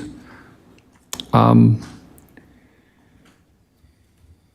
to help finance these acquisitions and rehabilitations, they are seeking additional financial assistance, about $1.5 million each from the city and Dane County, and about $2.77 million in low-cost financing and about $1,600,000 in more conventional debt from the Wisconsin Housing and Economic Development Authority. So the resolutions that are before the council provide the necessary approvals to transfer the responsibility for the existing loans and enter into revised loan agreements and land use restriction agreements. And they provide, or they authorize the awarding of about a $1.5 million grant to Scenair to undertake the acquisition and rehabilitation. May I ask follow-up questions, Madam Mayor? Go ahead, Alder. Thank you. So Jim, based on what you've just, thank you for giving the summary of the project. I have a couple of questions. The first question is the process of selling to the organization Something Solution, but they are outside entities. What was the process in terms of giving, like, and Madison was striving to be more, to increase, more local wealth, and, just the process of why this property was sold to outside entities. I just want to know the process and why. I think, Alder, the important point to know about that process is that this was a sale. These are properties that never have been owned by the city. They have been under the control of a court-appointed receiver since about June of last year. Part of the receiver's work has been to find a buyer for the properties. And so the receiver, working through a brokerage firm, made it known that the properties were available for sale. The City of Madison, as well as Dane County and the Wisconsin Housing and Economic Development Authority, were given by the Dane County Court the right to approve any sale. And so as the receiver received solicitations from prospective buyers, those purchase proposals were turned over to city and county and WIDA staff for our review.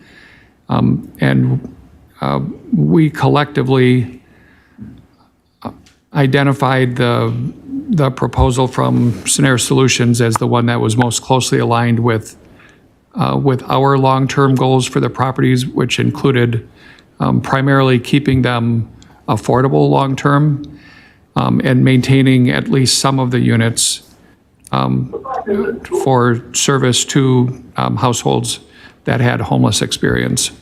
And so the Scenair proposal met those conditions and more. And so we began a fairly lengthy process of negotiations that have brought us to the point today where that purchase and sale transaction is poised to happen. And were there any local developers express interest in purchasing these properties? Yes, there were. There were a couple of other proposals. I think that Scenair was the only entity that was interested in acquiring both properties, and also interested in maintaining full affordability, including maintaining some units for designated for use for households that had homeless experience. Thank you. And my last question is, will this, the loan, forgiven loan transfer to this new entity who purchased the property? I'm sorry, can you repeat that question, Alder? The loan, the forgiveness loan, will this transfer to this new owner? So they're not forgivable. It's not a forgivable loan. So there are two pieces. There is the existing debt, loans that were made to Heartland Housing that remain attached to the property, and the responsibility for that debt is being assumed by Scenair Solutions. Those loans are like many of our loans that are made available for affordable housing developments, are long-term deferred, meaning that there will not be repayments owed by Scenair until or unless they sell a property or change their use. The new funding, the 1.5 million, a little bit more than that, that is being provided to Scenair both by the city and by Dane County in the form of grants. So they will not be repaid. Thank you, Alder. Jim, just to be clear, the ownership of Scenair is local, aren't they?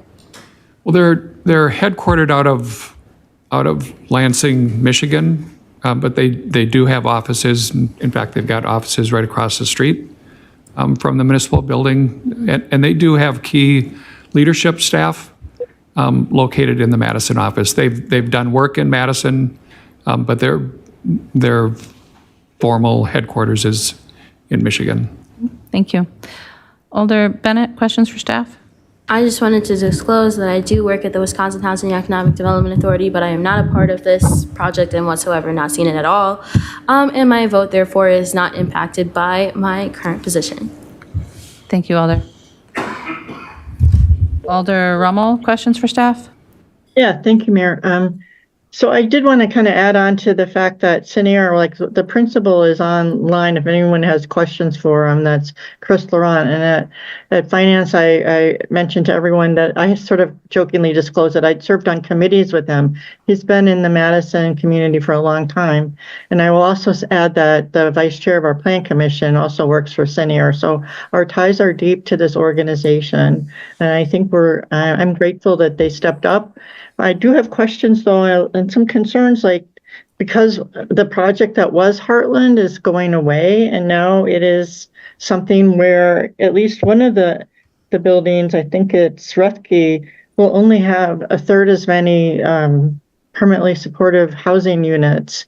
And I just feel the worry that we're losing some of these really low income housing units, and it's not really on this topic like that they're going to solve it, but I just want to put it out there that we need as a council to really think deeply about the loss of these kind of units as they slowly erode our ability to provide to the most needy.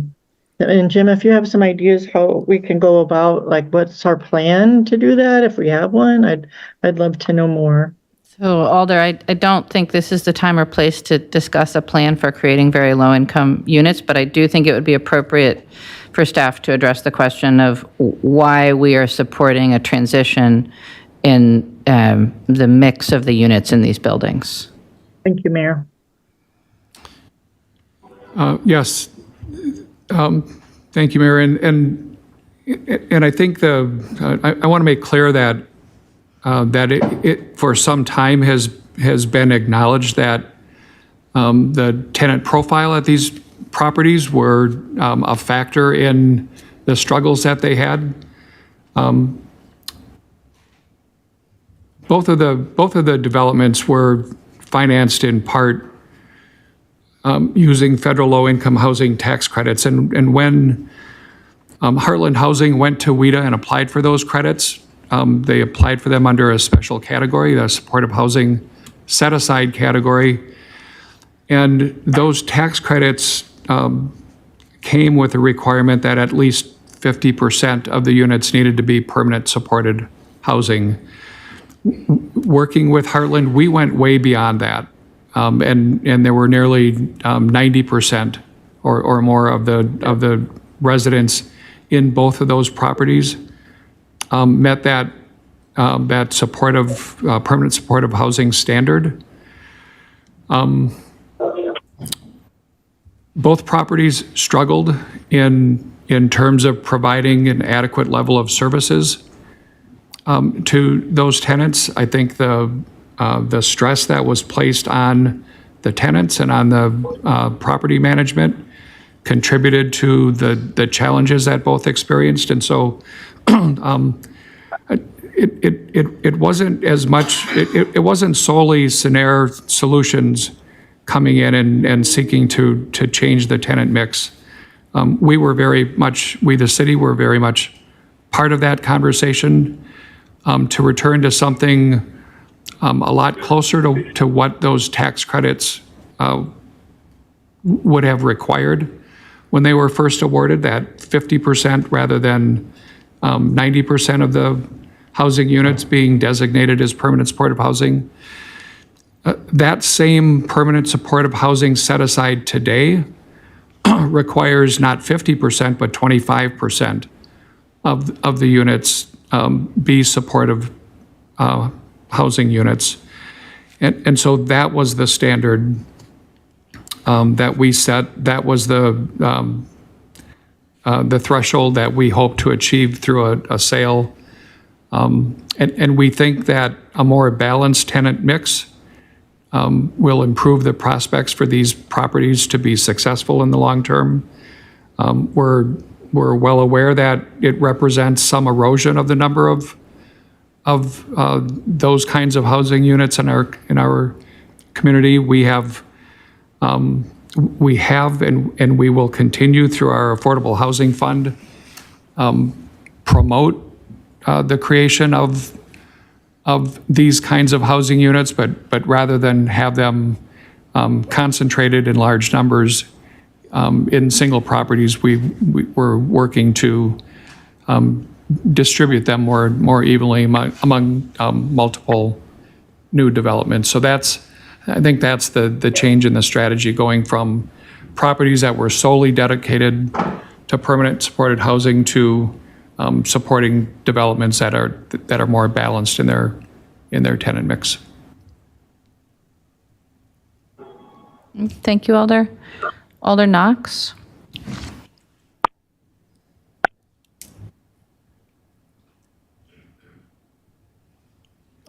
Alder Knox, you're muted if you have questions.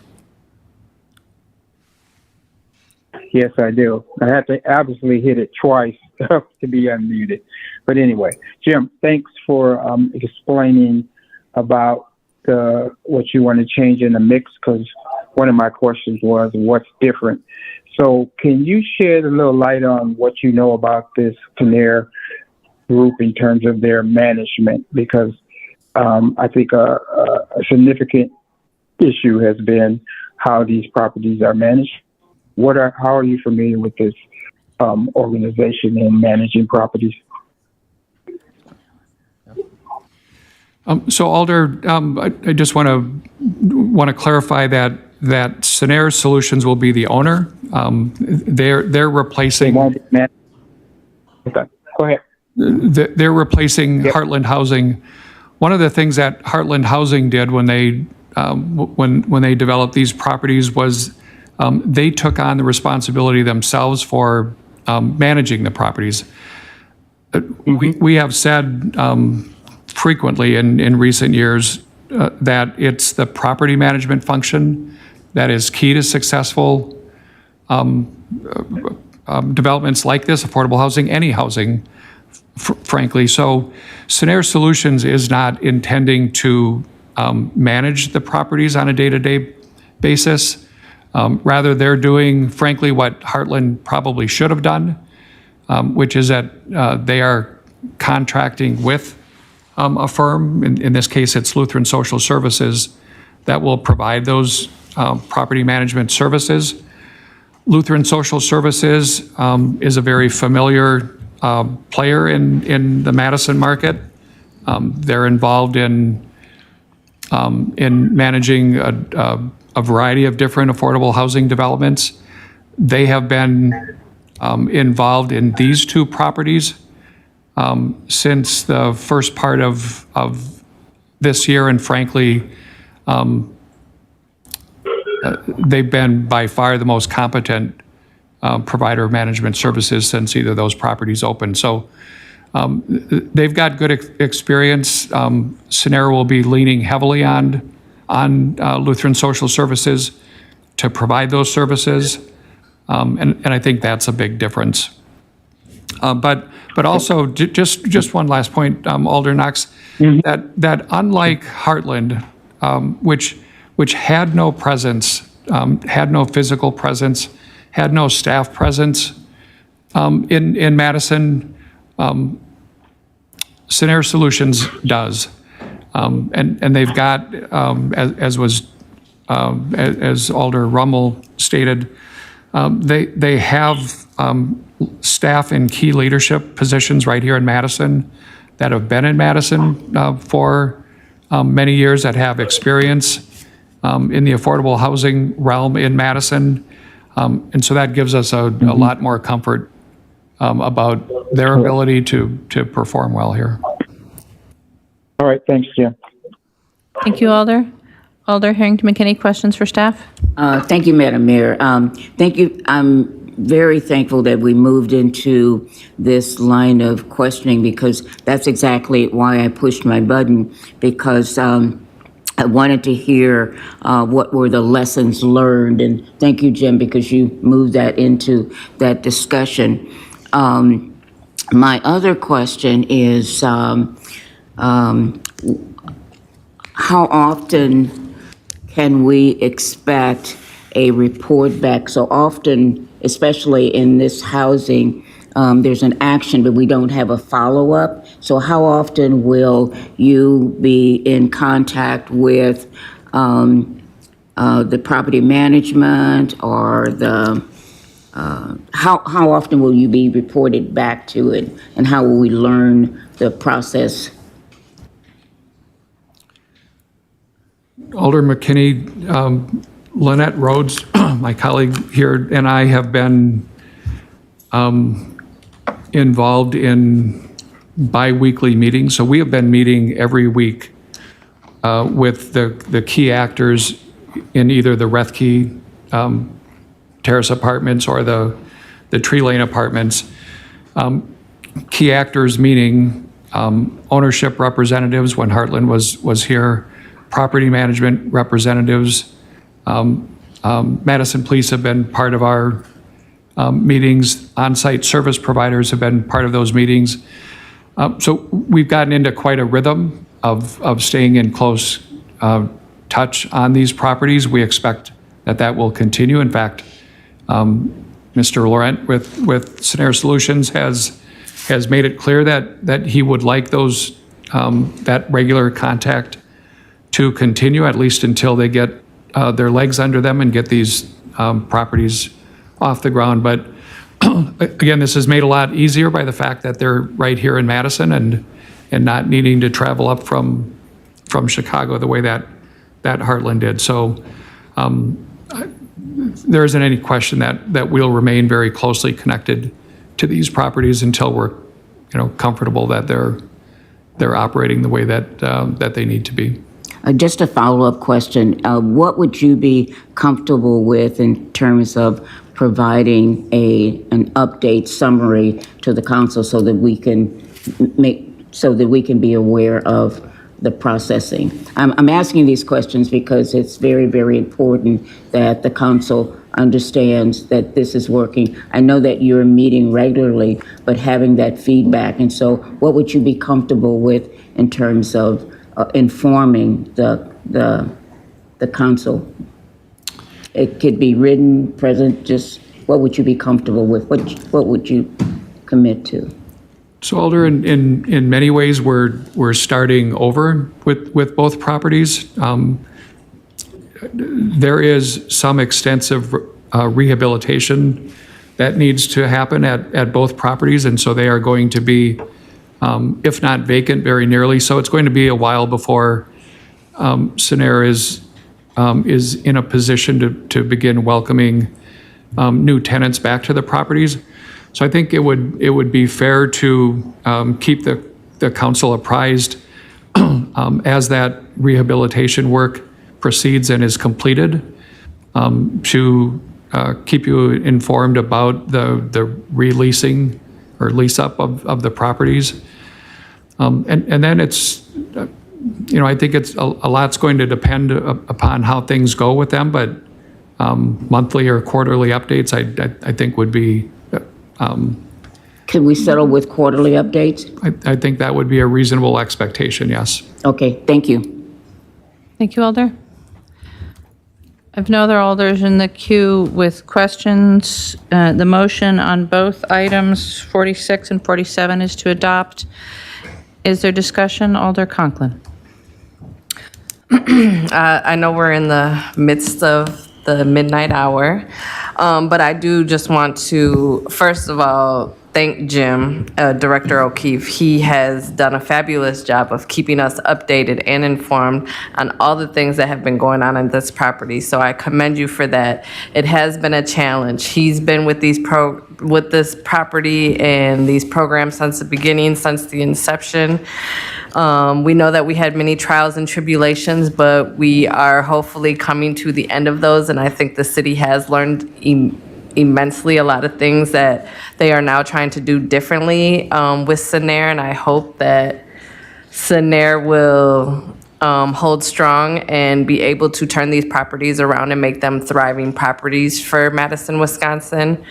And I just want to say one last thing that was brought up about how, we're no longer there's not enough units for families that are experiencing homelessness. And I think we just learned that having all those families in one specific place at one time is not the best thing to do. So going forward, I hope that my colleagues will support me and the other people at the city that are looking to do more mixed use income. So we're still going to have these units available, but they're going to be mixed in with other projects and other people. So I hope that we can continue to support those projects because they are definitely in need, and we need more projects like this. Housing first is important. So I just ask that my colleagues please support this this in front of us and give these folks this money so we can try to help them turn this around and be productive for the citizens of Madison. So thank you.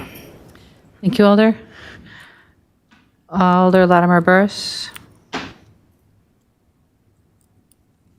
Thanks. I'll keep it short. Just wanted to concur with my colleagues talking about, I live right around the corner from Rescue, and I think that even the fact that it just didn't blow through the earth is a good thing. And I agree that, it's not just mixing in clientele, but also just keeping in mind that we're meeting people where they're at and understanding their needs. And some people will have multiple issues and multiple crises to work through, and just understanding that it just doesn't end with when you lease up the apartment. So that's all I want to say. So good job. And, learning is always a good lesson and a victory in itself. Thank you. Thank you, Alder. No other alders in the queue wishing to speak. If the council will allow me a point of personal privilege, I'd just like to say thank you to Sinair for proposing to buy both of these properties and take them on. It was a good long number of months where we did not think we were going to be able to find a partner. And I am incredibly grateful that Sinair has been willing to work with us very closely with our staff to take on these properties. I have a lot of confidence in them, and I, like the alders, have a lot of confidence that this is the right path forward for these properties. And staff have done a fantastic job. Our county partners have been great, but none of this would be, and WIDA, of course, has been wonderful, but none of it would happen without Sinair being willing to step up. And so I want to say a big thank you to them. It has been moved and seconded. Is there objection to recording unanimous vote in favor? Seeing no objection, we'll record a unanimous vote in favor. That will take us to item 61, which is Legistar 83212, amending sections of the Madison General Ordinances to provide parking division authority to regulate parking, stopping, standing in the Dutch Mill Park and Ride. On item 61, President Figueroa Cole, a motion, please. Motion to adopt. Moved and seconded to adopt.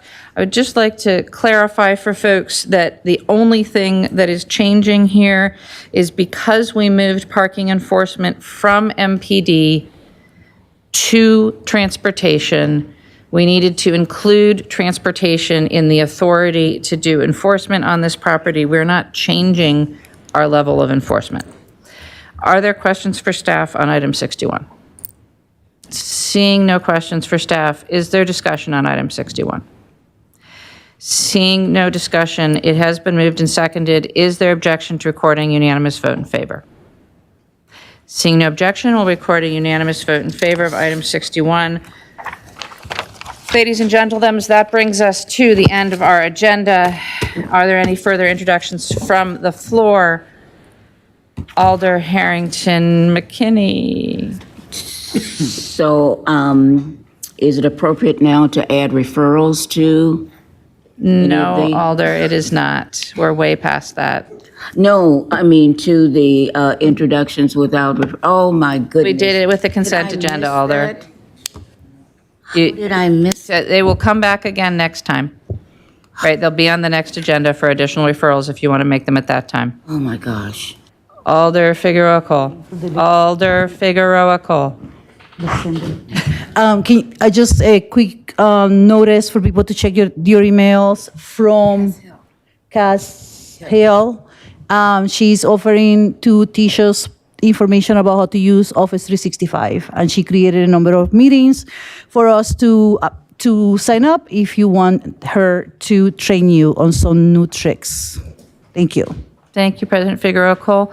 Alderfield, it's your turn. It is moved and seconded to adjourn. Is there any objection to recording a unanimous vote in favor of adjournment?